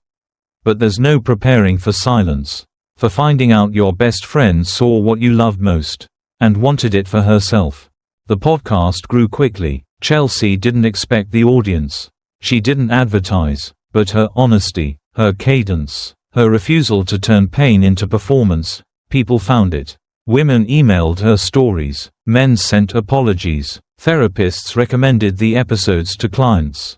Each week, Chelsea interviewed someone who had been betrayed. Not to sensationalize, to witness, to translate the chaos into something legible. She recorded from her dining room. Lily would draw nearby. Sometimes Chelsea had to pause the mic and tie a shoelace or warm milk. It was life, messy, healing, real. She didn't seek closure, she sought clarity. One night, after tucking Lily in, Chelsea sat down in the living room. The TV was on standby, synced to her phone. As she prepared her next podcast script, a video auto-played. It was an old clip she had saved weeks ago. A screen recording from TikTok. Her own face looking back at her, lips pressed into a line, eyes steady, then her voice, "You deserve truth, not secrets." Chelsea didn't flinch. She let the words hang in the room. Then she looked toward the stairs. Lily's light was still on. Chelsea walked up, opened the door. Her daughter looked up, smiling, book in hand. "Can you read it tonight, Mommy?" Chelsea climbed into the bed beside her, opened the book. "Read aloud." No resentment, no noise, just a mother, a child, and a new story being written. And when Lily finally drifted off, Chelsea kissed her forehead, turned off the lamp, and whispered into the dark. Some friendships are borrowed, some marriages are rented, but truth, it always demands to be owned. The baby monitor blinked. No secrets, just breathing. Chelsea went downstairs, sat at her desk, and pressed record. Some betrayals are loud, others are just silent enough to echo forever. Chelsea's story reminds us that even the most perfect pictures can hide broken glass beneath the frame. And sometimes, it takes just one wrong sync to reveal a lifetime of lies. If this hit close to home, subscribe now. Because what's coming next is even darker. Next on Infidelity Chronicles. Devon from Louisiana. He caught the affair while working as a crime scene cleaner. A man who cleans up other people's tragedies, until one day, the mess was his own. Right arrow, don't miss it. The blood wasn't his, but the heartbreak was. What if the one person you trusted most was in your bed, but not in your heart? Subscribe now, because sometimes betrayal is already lying next to you. Devon didn't believe in grand gestures. He never needed red roses or handwritten poems to express how much he loved Rachel. He showed it by fixing the leaky faucet in the kitchen without being asked. By remembering how she liked her coffee, oat milk, a touch of cinnamon, 2 cubes of ice. By walking the dog, Scout, on days when the rain felt more like a punishment than a blessing. A former Marine turned crime scene cleaner, Devon had learned to carry silence like armor. It wasn't coldness, it was survival, the kind of silence that made people feel safe, not judged, the kind that made Rachel fall for him in the first place. Or so she once said. "You feel like home," she'd told him. That was years ago. Now, Rachel had taken to late-night yoga sessions with private clients. She said it helped her stay centered. Her eyes always flickered away when she said it. Cole, a fashion photographer with perfect stubble and stories from Paris, was her new friend. He laughed too loud, lingered too long. Devon noticed how Rachel's voice softened around him, how she tucked her hair behind her ear more often when Cole visited. Still, Devon trusted her. He'd learned not to be paranoid. The job taught him enough about what distrust could do to people, the kind of rage that led to bullet holes in bedroom walls. Blood on bedsheets. He'd seen couples destroy each other over suspicions. Sometimes justified, sometimes imagined. He never wanted to become one of those stories. But love, he'd also learned, wasn't immune to quiet decay. It didn't always explode. Sometimes it faded. Sometimes it flinched when you touched it. Their house was nestled on the outskirts of Baton Rouge, where the streetlights flickered like old memories and the neighbors waved but never pried. On the surface, their life was picturesque. Rachel had turned their spare bedroom into a studio filled with candles and crystals. Devon had his den, a small, orderly space where he polished his equipment and read manuals about biohazard protocols. They shared dinners when shifts aligned, spoke about their days in shorthand, laughed, occasionally, slept beside each other but with an ever-growing space between.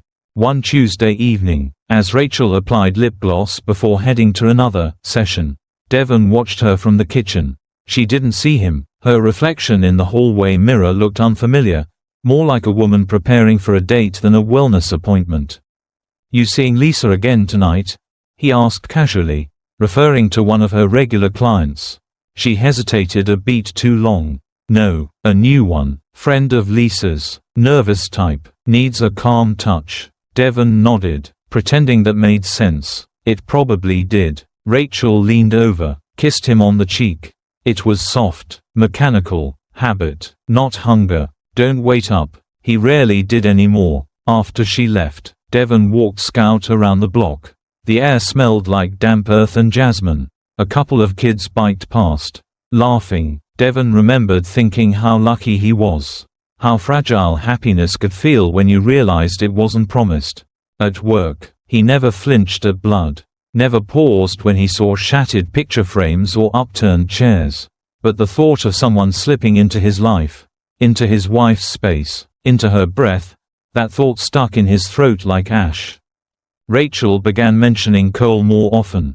Casually, almost performatively. "Cole said this new studio light changes everything. Cole thinks I should try a shoot near the lake. Cole knows a lot about mindfulness too." It was always Cole. Devon smiled and listened, filed every mention away like a detective in disguise. Not out of suspicion, not yet. Just awareness. Something in her tone had changed. There was no malice, just absence, a gentle kind of disinterest, like a candle slowly losing flame. He tried to touch her more often, wrapped his arms around her when she cooked, pressed his hand against her back while watching movies. She smiled, but her body stiffened, not rejection, just surprise. As if physical closeness had become a foreign language between them. They hadn't made love in weeks, maybe months. Devon didn't push. He believed in giving space. He believed in letting things breathe. One night, while folding laundry, he found a receipt from a boutique hotel downtown, the kind that offered champagne on arrival and spa tubs big enough for two. The name on the receipt was Cole's, but the room was charged to Rachel's credit card. He told himself it was innocent. Maybe she booked it as a surprise for him. Maybe Cole had used her card by accident. He put the receipt in a drawer and didn't mention it. Devon had always believed the truth revealed itself in time. You just had to be patient. But lately, he wondered if patience was just another word for denial. That night, he sat on the porch with Scout curled at his feet. The stars were faint, the moon a pale smudge behind thin clouds. He thought about war, about the things he'd seen. The smell of burnt fabric. The silence after explosions. This silence, between him and Rachel, felt worse. It wasn't the silence of grief. It was the silence of pretending. He heard the garage door open. Rachel came in, whispering into her phone. She froze when she saw him. Her smile took a second too long to form. "Hey," she said lightly, "didn't think you'd still be up. Was just thinking. Everything okay?" "Yeah, just tired." She kissed the top of his head and walked inside. Devon didn't move. He stared at the empty road, at the shadows stretching across their lawn. He listened to the quiet, hoping for answers, hoping the silence would tell him what Rachel wouldn't. Because something in him knew. Something had already broken, and it wouldn't be long before the cracks gave way. Devon had seen strange things in his line of work, bedrooms with blood-slicked floors. Kitchens frozen mid-scream, the aftermath of secrets turned fatal. But nothing could have prepared him for the moment he stepped into the crime scene on South Broad Avenue. It was supposed to be routine. A call came in just past midnight. Possible accidental death, the dispatcher had said. Adult male, mid-30s, apparent asphyxiation. Devon drove out with the van, humming to the radio, thinking more about the fried catfish Rachel had promised they'd cook this weekend than the job ahead. But the second he opened the door to the apartment, everything stopped. The scent hit him first, amber and sandalwood. Rachel's perfume. His eyes adjusted to the dim lighting. Cream-colored walls, blue accent pillows, a book on the nightstand, Yoga for Mindful Lovers. Devon had bought that for Rachel on their 3rd anniversary. He stepped farther in, boots sinking slightly into the plush rug they'd picked out at the flea market last fall. On the dresser was a candle holder shaped like a lotus. He'd seen its twin in Rachel's meditation corner. The sheets on the bed were tangled. One corner pulled loose, satin, pale gold, Rachel's favorite. Then he saw the body. Cole. Devon didn't flinch. He had trained his breath to still in moments like this. But inside, something snapped. Not loudly, not dramatically, just a small, irreversible fracture. The paramedics had already pronounced the time of death. The coroner would arrive soon. Devon had a job to do. He moved on muscle memory. Unzipped his bag, pulled on gloves, unrolled plastic. The air was thick, humid, the kind of stillness that clung to your skin. There were restraints on the bedposts. A velvet blindfold on the floor. A bottle of massage oil tipped over near the headboard. Devon didn't need the report to understand what had happened. He wiped down the mirror. And there it was. Rachel's reflection. Or rather, the reflection of her ghost. Lipstick smudge on the rim of a wine glass. A long brown hair caught on the pillow. He didn't call her. He didn't scream. He cleaned. Like he always did. Except this time, it wasn't just blood and sweat and lost breath he was scrubbing away. It was trust. He moved like a machine. Methodical, precise. Every wipe, every motion, was an act of denial and acknowledgement all at once. It wasn't just Cole who died that night. Something inside Devon did too. In the kitchen sink, he found 2 wine glasses. Lip prints on both. One had a crack near the base. He remembered dropping it once. During a dinner party, and Rachel insisting they keep it anyway. Imperfections make things real, she'd said. He bagged them both for disposal. On the way to the bathroom, he caught sight of a framed photo. It was small, nearly hidden on a shelf. Rachel and Cole, side by side, laughing at something just outside the frame. It was recent. Her haircut gave it away. Devon stared at it for a long moment, then turned it face down. He didn't finish early, he didn't delay, he just worked, because that was the only way he knew how to survive. The landlord arrived, a nervous man with a clipboard. Devon answered questions, kept his voice steady. Did he live here alone? The man shrugged. Had a woman visiting a lot. Blonde, pretty, you know how it is. Devon didn't answer. He signed the forms. He packed up the van. As he drove home, the city lights blurred, not because of tears. His eyes were dry, too dry. Rachel was asleep when he got in. Or pretending to be. Her back was turned, her breathing a little too even. Devon lay beside her. He didn't touch her, didn't say a word. Just stared at the ceiling, trying to piece together the moments that had led here. The missed calls, the yoga sessions that ran late, the receipt he'd hidden in his drawer and the questions he'd buried under layers of trust. It all made sense now. And none of it did. He thought about the way Rachel had smiled at Cole, the inside jokes, the casual intimacy masked as friendship. He thought about how Cole had died, alone, bound, breathless. Devon didn't feel satisfaction, didn't feel revenge, only grief. He was a man trained to clean the worst messes life could offer. But this was a wound no bleach could touch. And still, the silence wrapped around him like a shroud. Rachel shifted in her sleep. Devon closed his eyes. But the image of that apartment, their secret, was seared behind his eyelids. In his mind, he was still there. Still cleaning, still dying, piece by piece. Devon didn't speak to Rachel the next morning. He brewed coffee as usual, fed Scout, and watched the condensation form on the kitchen window. She hummed some melody in the bathroom, her voice light and unbothered, like nothing had shifted, like a man hadn't died in her secret sanctuary. Instead of confrontation, Devon chose clarity. He remembered what his old military instructor once said, "Information wins wars. Emotion gets you killed." That night, after Rachel left for another yoga session, Devon powered up her old iPad. They hadn't used it in years, but he'd always kept it updated. What Rachel had likely forgotten was that it still synced with her iMessage account. The messages loaded slowly, as if the device itself hesitated to reveal what it had witnessed. Devon scrolled past the small talk and grocery lists until he found the thread labeled "Cole, unfiltered. Unprotected." The conversation began innocently, compliments, encouragements, Rachel coaching him through meditations, through breathing patterns. Then it twisted. "Cole, you looked unreal in that silk wrap." Rachel, "I wore it for you." "Devon never notices what I wear." "Cole, he doesn't deserve you." Rachel, "He's like a ghost with warm hands. Present but gone." Devon's fingers stilled. He kept reading. "Cole, when can I see you again?" Rachel, "Soon." I'm telling him I have a weekend retreat. Same place. Bring the candles. Images followed. Soft light. Curved bodies. Reflections in mirrors that Devon now recognized. Voice notes. 2. One where Rachel whispered, "I love the way you make me forget I'm someone's wife." Devon didn't cry, didn't scream. He opened a note-taking app and began documenting everything.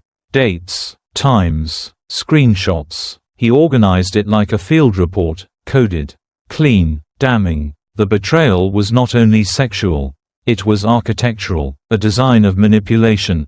Of scripts repeated and rehearsed. Rachel had orchestrated the illusion of wellness to mask the mechanics of infidelity. He dug deeper. Devon checked Rachel's calendar. Hidden beneath normal appointments were entries like private breathwork, and focus retreat, lake cabin.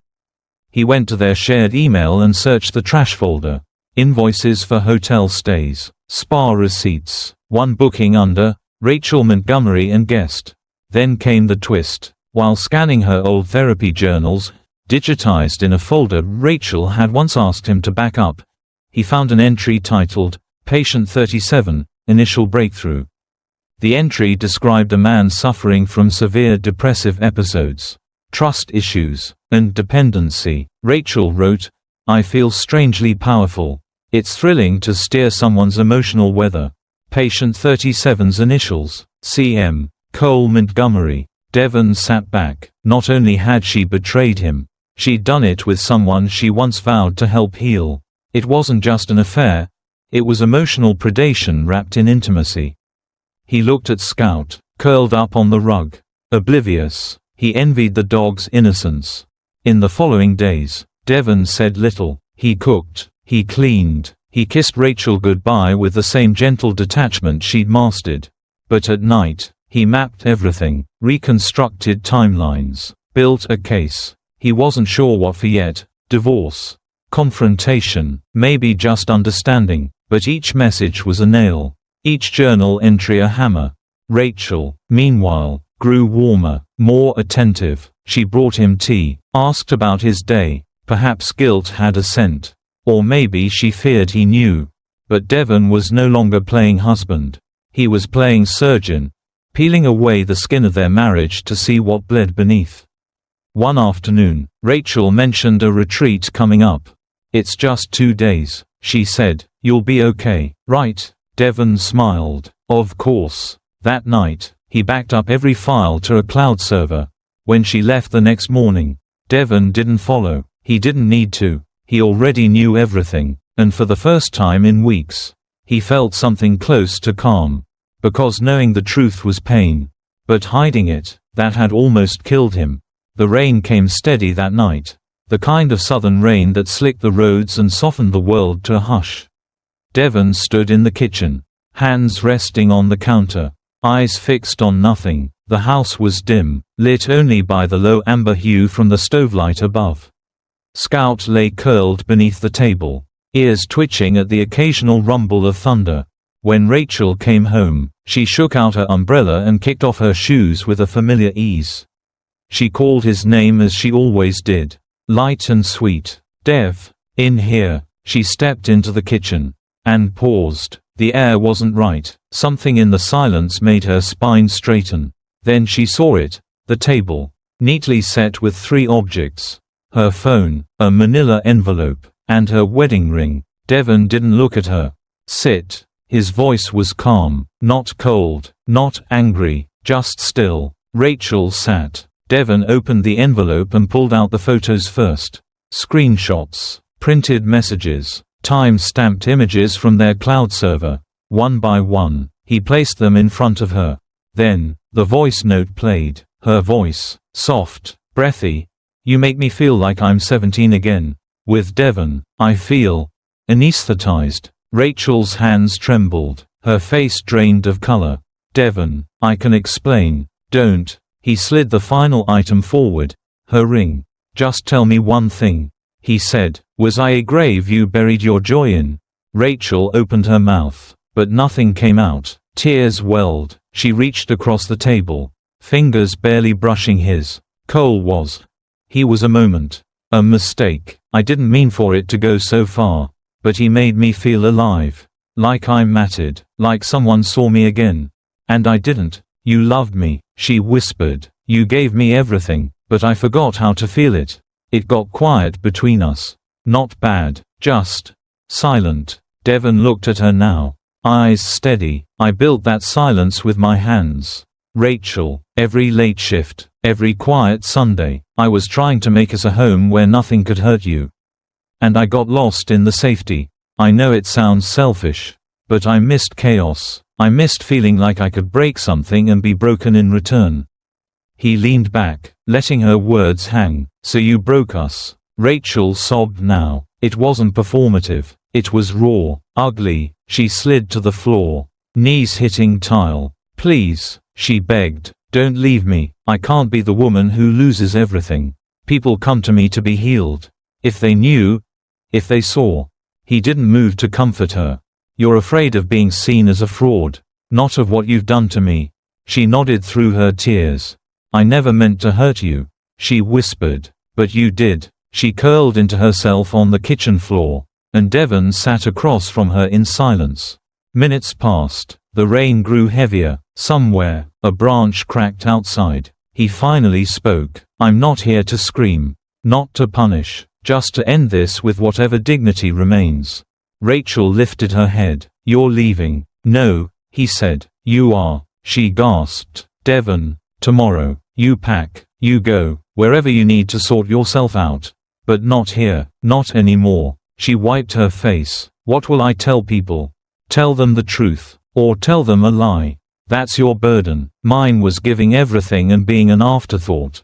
Rachel pulled herself up. Her hands were unsteady. Please let me stay one more night. I have nowhere. You have friends. You have students. You had Cole. You'll find somewhere. He stood then, slowly, and left the kitchen. The light stayed on behind him, casting Rachel in a dim glow, like a ghost of the woman who once promised forever. In their bedroom, Devon lay on top of the covers, fully clothed. He stared at the ceiling, the same way he had after the crime scene. But now, the room felt lighter, not because the betrayal was over, but because he had chosen the truth over the illusion. He didn't cry, didn't sleep, just waited for morning. Rachel didn't come in, and for the first time in years, he didn't want her to.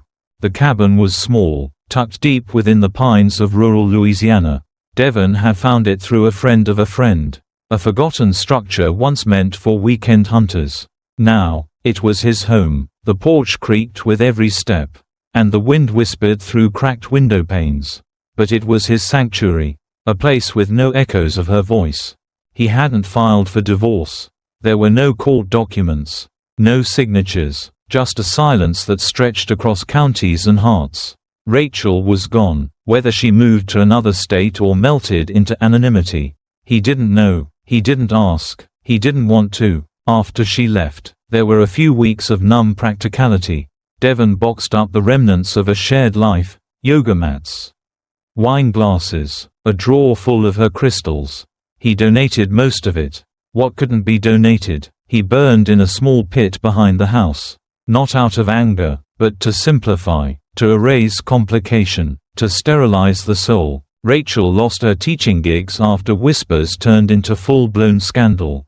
Someone in her studio had seen Devon's evidence. The voice notes, the images. It wasn't him who leaked them. He never told a soul. But truth had a way of surfacing. Like oil on water, she vanished from social media, from community classes, from mutual circles. Her name became a sigh among those who once praised her for her healing. She disappeared into the shadow of her own contradictions. Devon didn't feel victorious. There was no triumph in the crumbling of a life, even one that had betrayed him. Just stillness. He took that stillness to the woods.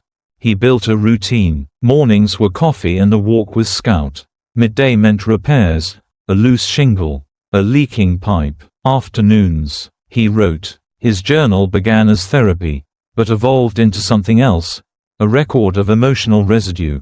He called it, the unseen stains. The worst messes, he once wrote, aren't on carpets or walls. They're on memories, on the faith we placed in someone who didn't hold it carefully.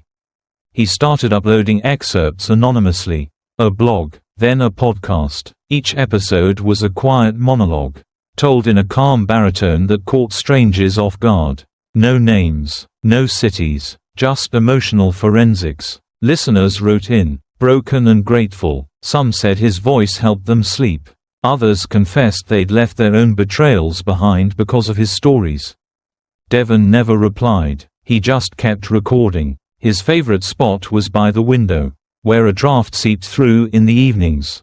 Scout would lie at his feet as he stared at the fog rolling through the trees. One night, with the lantern casting long shadows, Devon opened his notebook and wrote, "Some stains never come off. Not from carpets, not from hearts." He closed the journal, took a breath, let the silence answer. There was no revenge, no justice in the cinematic sense. Just release. Because some endings aren't explosive. They're quiet, like closing a door that was never truly yours. And in that quiet, Devon learned something no battlefield or marriage had ever taught him. Peace isn't the absence of pain. It's the acceptance that some wounds don't close. But you live anyway. And sometimes, you even heal. He stood, walked to the stove, and brewed tea. Outside, the rain returned, not angry, not loud, just there, like memory. And Devon, he listened to it fall. Without fear, without needing anything from it. Just listening, just free. And just when you think healing means isolation, someone else finds comfort in the arms of another. But what if that comfort was never meant for both of you? Subscribe now, because in the next story, passion meets deception where brick meets skin, and love forgets to knock. Next, Sierra from Arizona, she thought her girlfriend was just a roommate. Coming soon on Infidelity Chronicles. What if your husband's final kiss ended in blood against the same wall they shared it? Subscribe now, because some walls remember everything. Nina had always believed that love was built in layers. Like the mill-full pastries she crafted each morning at her boutique bakery in Santa Fe. Each layer delicate, buttery, precise. Her marriage to Ethan felt that way, too, measured, tender, beautiful in its symmetry. For 8 years, they lived in quiet rhythm. He, a university lecturer in American literature, admired for his intellect and quiet humor.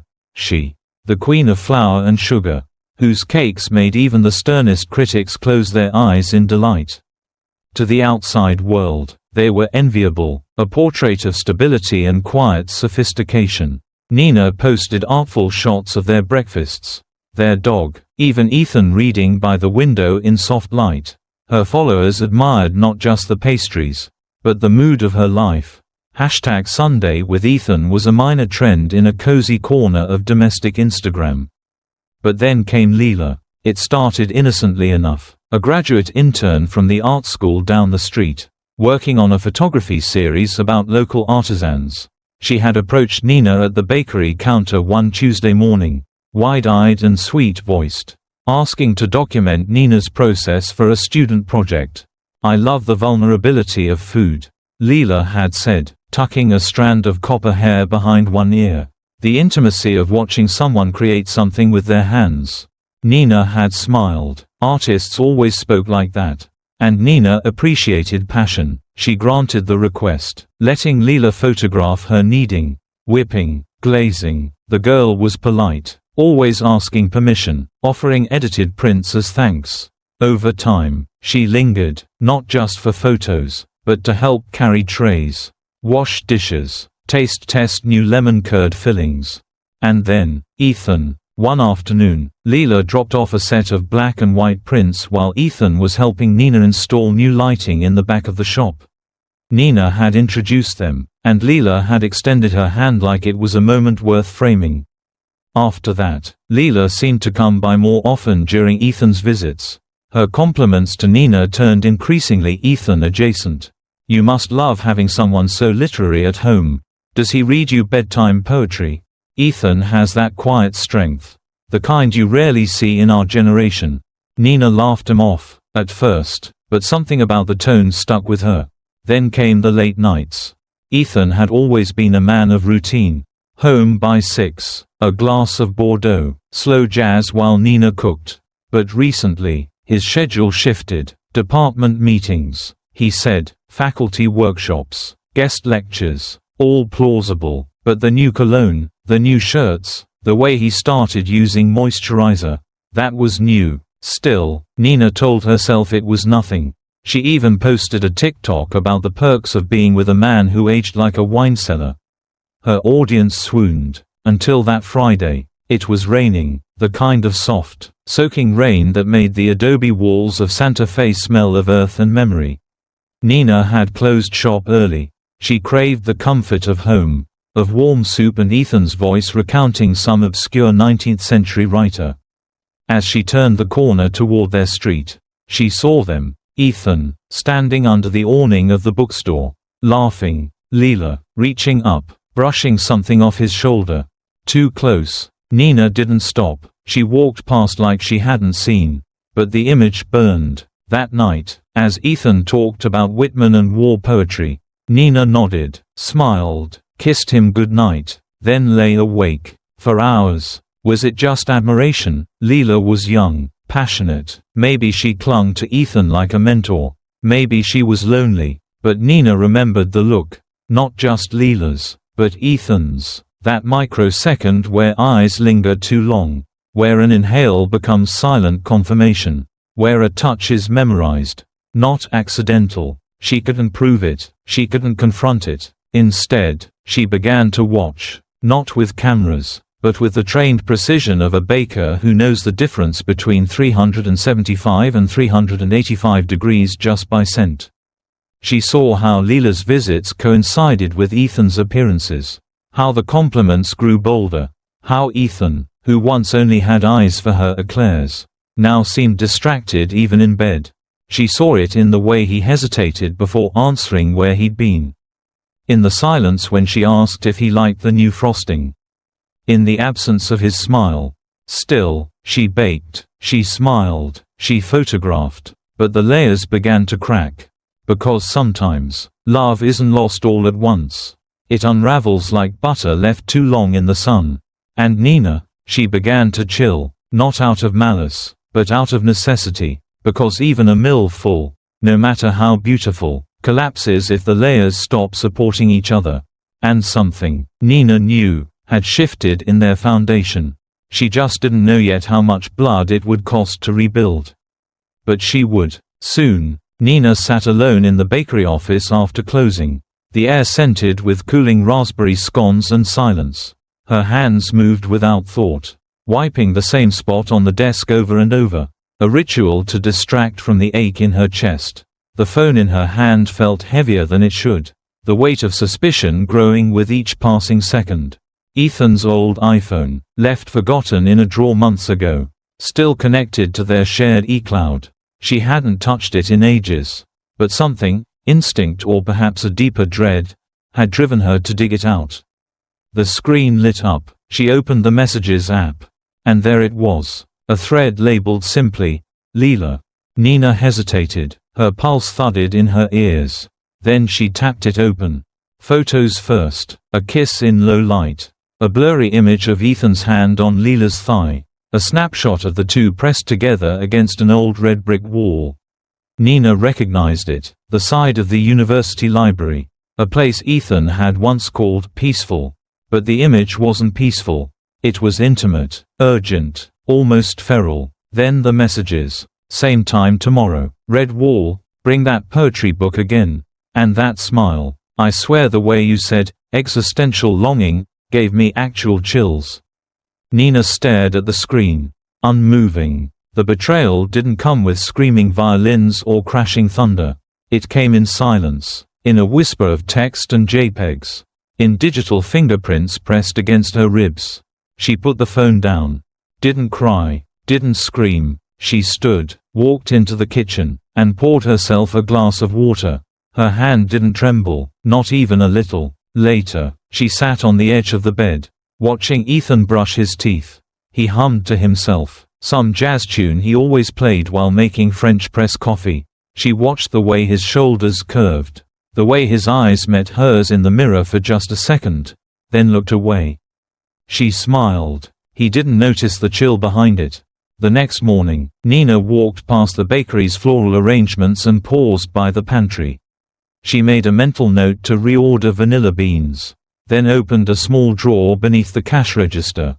Inside was a stack of unused gift boxes. Beneath them, a Polaroid camera she hadn't touched in years. She charged it, took a test shot. The machine whirred to life.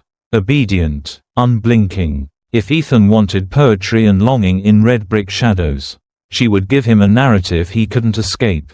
At the red wall, that afternoon, she followed his calendar. Ethan had blocked out a department strategy meeting. She knew what it meant now. Nina closed the shop early, told her assistant she had a migraine. Then she went to the campus. She parked in the far lot, out of sight, walked the perimeter, waited. 4:12 p.m. Leela arrived first, dressed in a summer dress that swayed like a confession, camera slung over her shoulder. Ethan arrived at 4:19. The moment they met beneath the ivy-draped wall, Nina's breath stilled. They kissed, not just kissed, clung. Nina lifted the Polaroid, focused, snapped, once, twice, 3 times. The photos slid out, developing slowly in her palm like memories she'd never consented to. She didn't approach, didn't shout. She watched them laugh, touch foreheads, whisper into each other's skin. Then she left. The air in the car was thick. She rolled down the windows, let the photos rest on the dashboard. That night, Ethan came home with peonies, her favorite, claimed he found them near the co-op. He placed them in a vase, kissed her cheek. Nina looked at the flowers. "Thank you," she said. She placed one of the Polaroids inside the middle of the bouquet.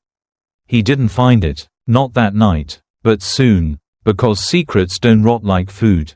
They bloom, exponentially. And Nina, from that moment on, wasn't grieving. She was preparing, no longer the baker layering sugar over softness. She had become someone else. A curator of silence. A woman stitching betrayal into sharp threads. And the red wall, it wasn't just a place anymore. It was a memory she would make impossible to forget. The morning after Ethan brought home the peonies, Nina woke up before dawn. She stood by the kitchen window, staring at the fog lifting off the garden like a ghost shaking loose from memory. Her face was calm, her breath steady, but beneath her skin was a hum, a current of purpose that didn't exist the day before. She began with the car. Ethan always left his keys in the same bowl by the door. Nina took them and quietly stepped outside. In the still dark, she opened his glove compartment, found the GPS history, and photographed every entry from the last 3 weeks. There were patterns. Too many visits to a street near campus with no business or class listed. One location appeared repeatedly. A park bench tucked behind the university's west wing. Adjacent to the red wall. She noted the coordinates. Back inside, she reset the keys before Ethan stirred. At the bakery, while the ovens warmed and her assistant prepped pastry dough, Nina pulled up the security footage from the front camera. It ran every day from 6 a.m. to 11 p.m. She sped through timestamps. On 3 separate evenings, the camera caught Leela entering through the side alley door marked "Staff Only." Each time was after closing. Each time was within 30 minutes of Ethan claiming he was at a faculty event. In one video, Nina saw Ethan open the back kitchen door and let Leela in. He pressed her against the fridge, kissed her, then turned off the light. The feed went dark. Nina didn't look away. She downloaded the clips to a flash drive, labeled it Recipe Archive. Over the next week, she kept compiling. Ethan's email account still auto-forwarded school memos to her from when she helped organize his schedule.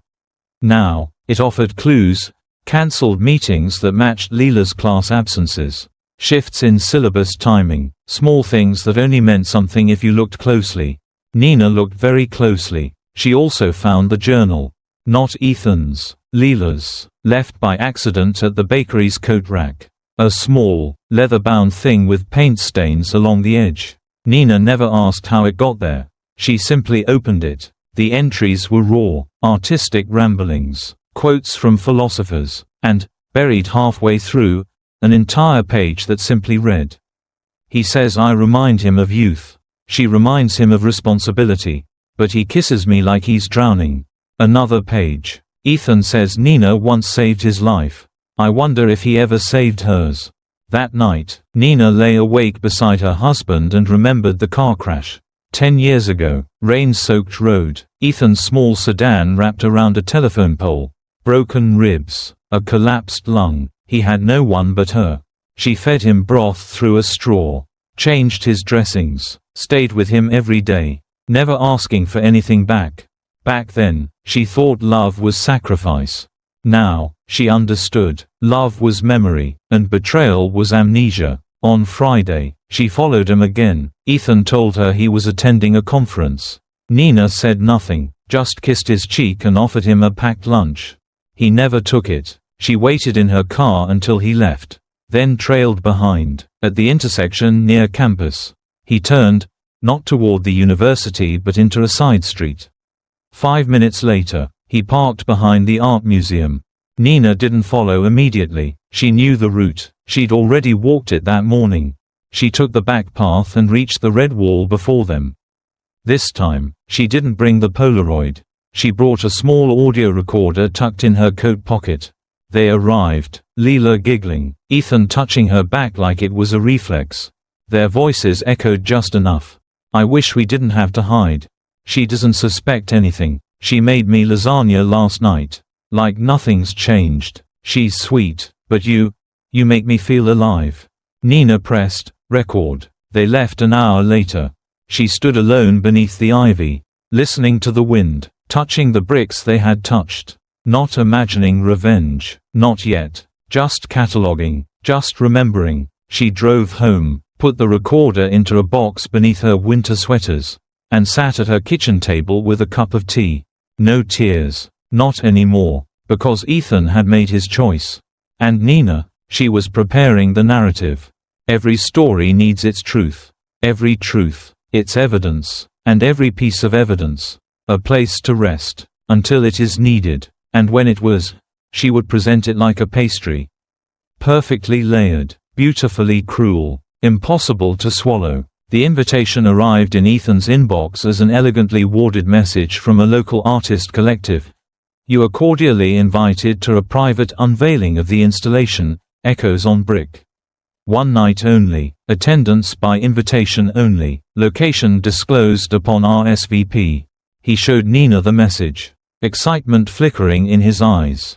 She smiled, told him it sounded fascinating. He replied yes. Leela, apparently, had received the same. That Saturday evening, the air was thick with the scent of monsoon dust and sage. The coordinates led him to the university's outdoor sculpture garden, the exact path Ethan knew so well. But this time, there were no students, no tour guides, just flickering lanterns guiding a path to the red wall. Nina had arrived hours before. She had arranged everything, hidden a high-definition camera in an unnoticeable nook beneath the ivy. The lighting was precise, harsh in its theatricality, and behind the wall, out of view, she waited. Ethan arrived first, hand in hand with Leela. She wore a flowing ivory dress, barefoot, as if the entire performance were for a camera she couldn't see. "They said someone would meet us here," Leela whispered. Ethan glanced around. "Maybe they're running late." They leaned against the wall, fingers interlaced, whispers close. Then he kissed her, deep, familiar, like they had done this 100 times before. That was when the sound cracked the night open. A single shot. Leela collapsed. Ethan froze, catching her just before her body fully hit the ground. Blood seeped through the thin fabric of her dress. A rose blooming where her heart used to beat. He screamed, "Help! Somebody help!" No one came. The silence was deeper than death. And then, from behind the wall, Nina stepped into the light. She didn't hold a weapon, just a small remote in one hand.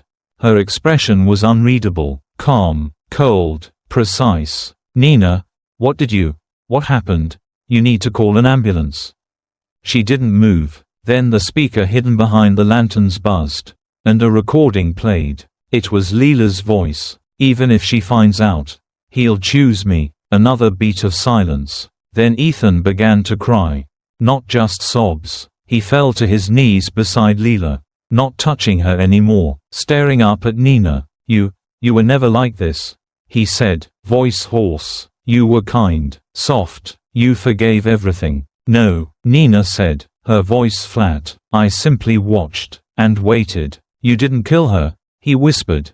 "I didn't have to." She pressed a button. The camera light blinked. "Everything you are, Ethan, is now archived. Every word, every lie. This is your unveiling." His breath hitched. "Who did it? Who shot her?" "I suppose that's what investigations are for," she said. Police sirens finally howled in the distance, growing louder. Nina turned away. As she walked, her voice trailed behind her. One final phrase etched into the air like fog. "Some walls remember more than people ever confess." Ethan didn't move. He held his head in blood-soaked hands. Leela's body beside him. And the red wall, forever stained. The official report listed it as an unsolved shooting. A single bullet, no witnesses, no weapon recovered. The red wall bore the mark for weeks, a dark bloom on brick, before the groundskeeping team finally sandblasted it into ghosthood. But for those who had seen the footage that circulated quietly among university staff, the story lingered like an aftertaste. Ethan resigned before he could be fired. The dean never officially commented. But no other academic institution came calling. He tried to teach online courses from his small apartment. But student reviews were brutal. Unfocused, distracted, creepy vibe. Within months, Ethan vanished from social circles. He stopped answering texts, deactivated his socials. Santa Fe, which once regarded him as a charming intellectual, now whispered his name like a local curse. Nina left even sooner. She sold the bakery, closed all accounts, and moved to a small desert town in Arizona. The only hint of her past was a bakery sign that read, "Dust and Sugar." She didn't advertise. She didn't join the Chamber of Commerce. But her pastries became local legend. She worked in silence, woke at dawn, kneaded dough with quiet hands and steady breath. Customers often remarked on how peaceful her presence was, like a prayer someone forgot they still needed. One regular, a woman with silver hair and a German shepherd, came every Thursday. One day, while savoring a dark chocolate tart with crimson ganache, she asked, "Why is this called the Red Wall?" Nina wiped flour from her apron, smiled gently. "Because some cravings," she said, "deserve to end bloody." The woman blinked, chuckled, thought it was metaphor. It wasn't. At night, Nina wrote in a journal. She didn't keep photos, no mementos, just words. She described the way betrayal sounds when whispered against stone. The chill of waiting behind a wall, knowing what must come next. She never wrote Leela's name. Or Ethan's. Only initials. And measurements. And recipes. She called the chapter, Confection Number 13. There was no forgiveness in her writing. No redemptive arc. Only the architecture of pain. Structured like a perfect layer cake. Memory. Lie. Discovery. Consequence. Outside. Wind-painted sand against the windows. Inside. Nina wrote. Some stains are never removed. Not from clothes. Not from conscience. She closed the book, blew out the candle, and in the dark, she dreamed not of Ethan, not of justice, but of silence. The kind that follows when a story finally tells itself, and doesn't need to be told again. Sometimes, betrayal doesn't come with screaming. Sometimes, it's just a silence too heavy to carry. When trust breaks, who leaves the room first, and who stays behind with the echo? Subscribe now, because in our next story, a single pose shattered a perfect marriage. And the truth, it was right there, in the way she leaned forward, and he didn't. Coming soon, Infidelity Cases, the photograph that was never meant to be seen. She wasn't cheating for pleasure. She was surviving his rage. The shocking story of Clara from Houston. What if your husband's fists left fewer scars than his silence? Subscribe now, because not all bruises are visible. The morning light that spilled into Clara's kitchen was soft and golden. But it made her flinch. Not from the brightness, but from the way it painted the worn edges of her life in high definition. She stood at the marble countertop, hands trembling slightly as she arranged fruit slices into perfect spirals. Marcus liked neatness, especially in the little things. She could hear him upstairs, the heavy fall of his boots as he dressed for the gym. Every sound he made carved anxiety into her skin. The man had never laid her out with a punch, but his silence could last days. His eyes could freeze water, and his hands, when he did touch her, held her wrist just a beat too long. Marcus was a creature of routine and control. Clara used to mistake that for discipline, for devotion. Now she understood it was simply ownership. He had sculpted her days into a quiet loop: wait before him, prepare his breakfast, tend to their 5-year-old daughter, make sure the laundry was folded just right. Clara hadn't danced in nearly 6 years. Not since the wedding. She wasn't unhappy, exactly, but she wasn't anything, not anymore. The door opened. Marcus walked in, already dressed in black gym wear, arms bulging under tight fabric, jaw clean-shaven, eyes unreadable. He didn't say good morning. He just inspected the fruit plate and poured himself coffee. "Your phone died last night," he said without looking up. Clara's throat tightened. "I put it on the charger. Maybe the cable." "New one. Already ordered it." He cut her off. "Also, I turned off your IG account. Too many men liking your posts." She nodded. Of course he had. Marcus glanced toward the living room, where their daughter was watching cartoons. Legs crossed, giggling. "Take her outside today. Fresh air," he said, then his voice dropped half a register. "And don't wear that black tank again." She didn't ask why. She never did. After he left, Clara exhaled like she had been holding her breath for an hour. Her hands found the counter again for balance. She wasn't afraid of him.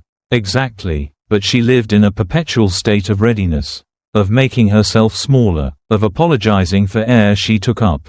That afternoon, she took her daughter to the park. And there, like fate flexing for once on her behalf, she saw him, Leo. He was crouched near the fountain, snapping a photo of pigeons scattering in flight. The same tilt of head, the same focus. Her chest ached. He looked up, saw her, and froze, then smiled. "Clara?" His voice hadn't changed, velvet and warmth, like everything she'd forgotten she deserved. She smiled, tentative. They sat on a bench while the child ran circles, talked about nothing and everything. Leo was now a photographer for an arts magazine, had a studio nearby, and, God help her, still remembered her favorite stretch warm-up. He didn't ask about Marcus, just watched her carefully, like she might crack if spoken to too directly. When she stood to leave, he handed her a card. "If you ever want to remember what your life felt like before it got quiet," he said, "come by." That night, Clara didn't sleep. She lay in bed beside a man who never touched her unless for show, listening to the sound of her daughter breathing through the monitor. Her body felt foreign, like a thing on loan. Her memories of dance, of movement, felt like some other woman's dream. Leo had awakened something, not lust, not rebellion, hope, and hope was dangerous in a cage. When Marcus stirred beside her, Clara instinctively stilled. The air between them was thick with the things they didn't say. His arm brushed hers and she didn't flinch. But neither did she lean. She wondered, For the first time in years. If silence could bruise, and she knew, with a cold certainty, it could kill. Marcus noticed the message from Leo before Clara could even delete it. It was simple, innocent to anyone else. The photos look amazing. Let me know if you want to do another set next week. But Marcus read silence like scripture. He looked at the message, looked at her, and held her gaze for exactly 3 seconds. No shouting, no raised fist, just the vacuum of his stare before he turned and walked into the garage. Clara stood frozen in the kitchen, heart thudding, her fingers twitching like they remembered a melody they weren't allowed to play. She knew that look, she knew the storm that brewed behind it. That night, nothing happened, nothing obvious. They ate dinner in silence. Their daughter hummed through spoonfuls of mac and cheese. Marcus chewed slowly, eyes never leaving his plate. Clara tried to match his pace, tried not to shake, but the next morning, every card in Clara's wallet declined. Bank app, locked. Allowance account, wiped. She didn't need a lecture. Marcus delivered his message with precision. Her world shrank again, and she understood. She was being punished. He didn't confront, he corrected. That week, Clara lied. To herself, to him, to her daughter. She said she was volunteering at the community center. In truth, she took the bus to Leo's studio across town. A rundown warehouse with perfect light and peeling walls. She wore her old leotard under a coat. It didn't fit quite the same. But neither did her soul. Leo greeted her like the world was still soft. Clara, he said, just her name, and it nearly made her knees buckle. They didn't kiss, they didn't even touch, he just adjusted the lens. Had her spin once, twice, stretch on her toes. The shutter sounded like applause. Between shots, he offered water, silence, and eventually, questions, gentle ones. Are you happy? She couldn't answer. Does he hurt you? No, she whispered, not like that. He waited. He erases me, in pieces. I don't even know what I like to eat anymore. Leo didn't interrupt. He just nodded, like he'd seen this before. Like maybe he'd been this before. When the camera finally clicked off, Clara sat on the floor. The sunlight spilled over her like some ancient baptism. I haven't cried in years, she said. It feels selfish. It feels human, he replied. The tears came then, quiet, reluctant, but real. Leo didn't reach for her. He just moved closer and let her lean. Her cheek on his shoulder felt like the first time her name had been spoken in years without judgment. They didn't speak of Marcus. They didn't speak of love. They just sat. But something shifted. When Clara returned home, Marcus was waiting. He didn't ask where she had been. He simply stood in the doorway, arms crossed. Your daughter missed you, he said. She nodded, stepped inside, kissed the child sleeping on the couch. Marcus didn't follow her upstairs. That night, she locked the bathroom door while she showered. For the first time, and it felt like a revolution. Not loud, but undeniable. Clara found it by accident. She was vacuuming the living room, an act of habit more than necessity, when the corner of the device caught her eye beneath the sofa. At first, she thought it was a child's toy, a plastic chip, maybe from a game, but when she picked it up, her stomach dropped. It was a bug, a listening device. Not large, not blinking, just a small black shell with a tiny receiver, silent. Watching, her breath caught. Her first instinct wasn't panic. It was shame, that same old reflex. What had I done to deserve this? She didn't cry, she didn't scream, she stood there, the vacuum still humming behind her, and stared at the thing in her palm. Then she turned off the vacuum and walked to her bedroom, closed the door, sat on the edge of the bed. Leo was the first person she called. He didn't say anything for a full 10 seconds after she told him. Where are you now? He finally asked.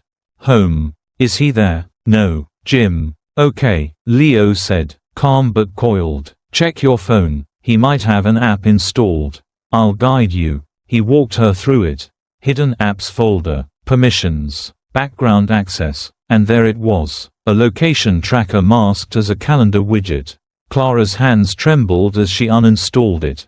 "You're being monitored," Leo said. "This isn't just control anymore. It's surveillance." The word felt heavy in her ears. Surveillance. Like she was a suspect. Like she'd done something wrong. Later that night, after putting her daughter to bed, Clara went back to the device. She examined it again, looked for branding, a serial number, nothing, but she had Leo's contact at a tech repair shop extract the last known connection point. It matched Marcus's old work laptop. So he planted it, and he listened. From then on, Clara changed. Not in a way Marcus could see. She still made his protein shakes. Still folded his gym clothes. Still nodded at the right pauses when he talked about deadlifts and loyalty and how women on Instagram were all fake. But inside, something clicked. She began recording. Not secretly, not dangerously, just a voice memo app she kept open when Marcus was home. The way he asked where she had been. In that razor-thin tone of pretend calm. The way he mentioned Leo's name without ever actually saying it. "Your little friend must think you're more interesting than you are." She archived every veiled threat. Every moment of silence that stretched so long it hummed. And then, the folder she never meant to find. Leo called her one evening. "You should see this." He sent the file. A police report. Dated 6 years ago. Marcus had been accused of domestic assault by a former girlfriend, a bartender from San Antonio. She claimed he slammed her head into a car door during an argument. No charges filed. The case never went to trial. The gym Marcus trained at had ties to a local councilman. The whole thing was swept under. Clara sat at her desk, reading and rereading the report. There were photos, a bruised cheek, a hairline fracture, a statement typed in all caps. "He said if I spoke, he'd ruin me." She closed the file. And she didn't cry. She got up, put her daughter to sleep, and then sat on the floor of the laundry room, back pressed against the wall, and wrote a list. Things I know. 1. Marcus tracks my phone. 2. Marcus listens when I think I'm alone. 3. Marcus has a history of violence. 4. Marcus is escalating. 5. I am no longer safe. She titled it, "For the Lawyer." Just in case. There was no plan yet. But the seed was planted. She would not be erased. She would not be another file that disappeared. And as the days passed, Clara smiled more, not because things were better, but because she knew something Marcus didn't. The performance was ending, and she had been recording the whole show. It was supposed to be a quiet weekend. Marcus told Clara he had a fitness seminar in Dallas. 2 nights away. He packed light, 2 t-shirts, gym shoes, protein powder, kissed their daughter on the forehead, and walked out with the same smug confidence he wore like cologne. Clara didn't ask questions. She helped him zip the bag. Leo arrived 20 minutes later. It wasn't planned. Not really. Clara had only texted, "He's gone. I need someone to remind me I'm not crazy." Leo came with takeout and a borrowed camera. They didn't shoot. They didn't eat much either. They sat on the floor of the living room, backs against the sofa, while Clara let the silence crawl over her. For the first time, the house didn't hum with tension. It breathed. "You don't have to talk," Leo said. She did anyway. About her daughter, her past, the way Marcus once made her feel like the most desired woman in the world, then slowly trimmed her life down to only him.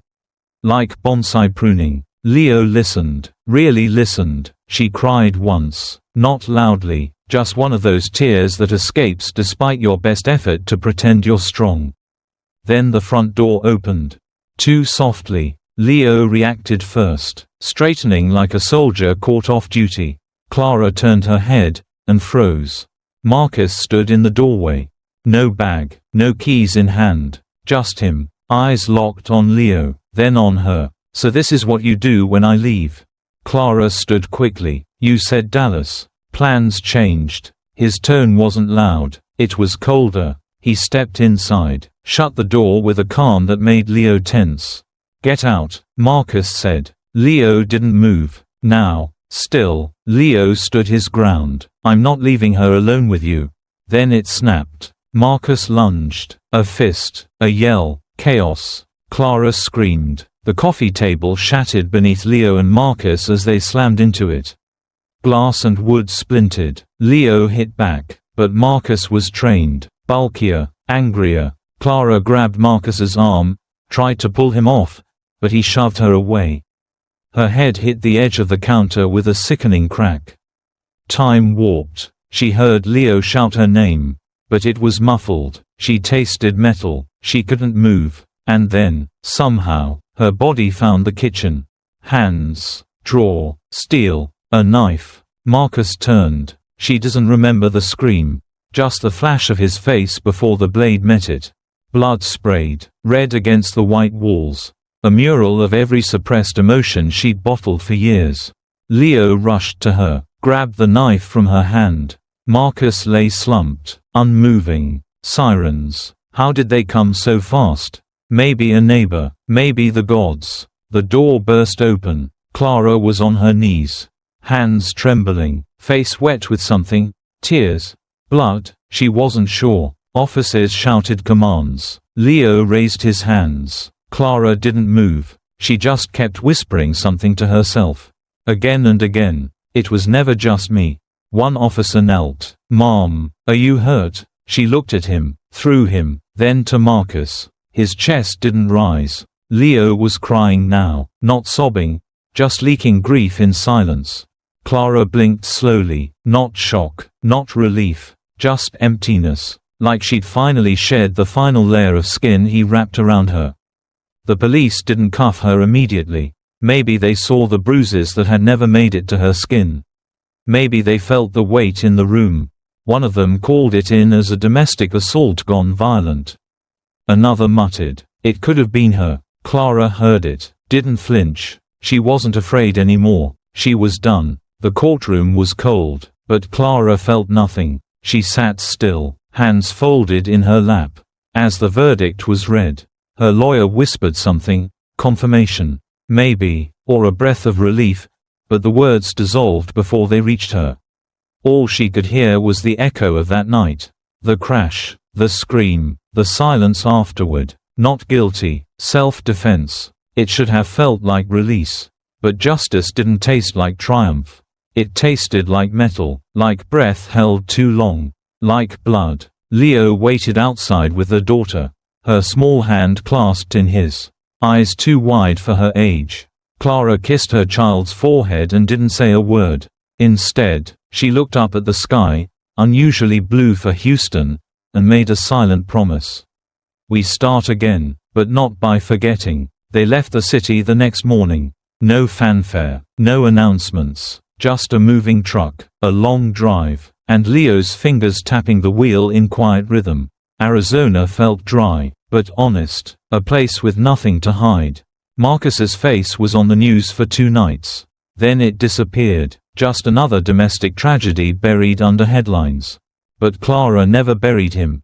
He visited in dreams, sometimes as a shadow in the mirror, sometimes as a hand on her shoulder. There were nights she'd wake up clawing at her sheets, mouth open but silent. Leo never asked for details. He held her until she stopped shaking, until the memories retreated like a tide. She tried to return to who she'd been, but that woman no longer fit her skin. So she built something new. It began with movement, with breath, with bare feet on wooden floors. She rented a small studio near the outskirts of town. It smelled like dust and old roses. Perfect. The first students came hesitantly. Women with tight shoulders and tired eyes. They didn't know each other. They didn't know Clara, but the music played, and slowly, the bodies remembered. She called it Pulse, a dance therapy class for women who had forgotten their own rhythms. They didn't talk about what happened. Not at first, but in the spaces between stretches and pirouettes. Stories bled out, a bruise here, a silence there, someone who'd left, someone who couldn't. Clara never preached. She moved. She taught him to take up space, to own their balance, to fall and get up. Again and again, she kept the studio warm, the lights soft, no mirrors, just reflections in each other's eyes. One evening, a woman named Jules stayed after class. "Do you ever stop being afraid?" she asked. Clara thought for a long moment. Then, No, but fear becomes something else. It becomes fuel. That night, Clara lit a candle by her bedside. She watched the flame flicker. And for the first time in months, Marcus didn't come. He was still in her story, but no longer in control. She kept a journal now, not of the past, but of each day survived. Small victories, a new song, a student who laughed, her daughter learning to ride a bike. Sometimes, she wrote letters she never sent. To the woman she used to be. To Marcus. To Leo. Mostly, she wrote to remember, I made it out. I am not what was done to me. She taught her daughter to dance. Not just steps, but freedom. The little girl twirled barefoot through the kitchen. Giggling, Clara would smile, then wipe away a tear before anyone saw. The shadows never vanished, but they softened, became outlines, not anchors. One afternoon, a reporter reached out, heard about Pulse, wanted to do a piece. Clara declined. She wasn't ready to be a headline. But the woman on the phone said, "What you're doing, it matters. People need to know they can come back." Clara hung up, and sat in silence for a long time. Then she walked into the studio, turned up the music, and danced alone. Later, she baked a cake, chocolate, rich, layered. She took a slice to the small altar in the back of the studio, just a candle and a photo of no one. Just space, just memory. A student asked her, once, why the studio's motto read, "Some prisons don't need bars." Clara smiled, and finished the quote aloud. "And some escapes cost blood." And then the music played. And she moved again. They say scars fade with time, but some women wear them like diamonds, hidden under silk, lit by candlelight, and guarded by secrets whispered in dark hallways. Because not every story ends with healing. Some begin with hunger. Kiss Mark in the next episode of Infidelity Chronicles. We step inside the life of a woman who had everything, wealth, status, and a husband who worshipped her.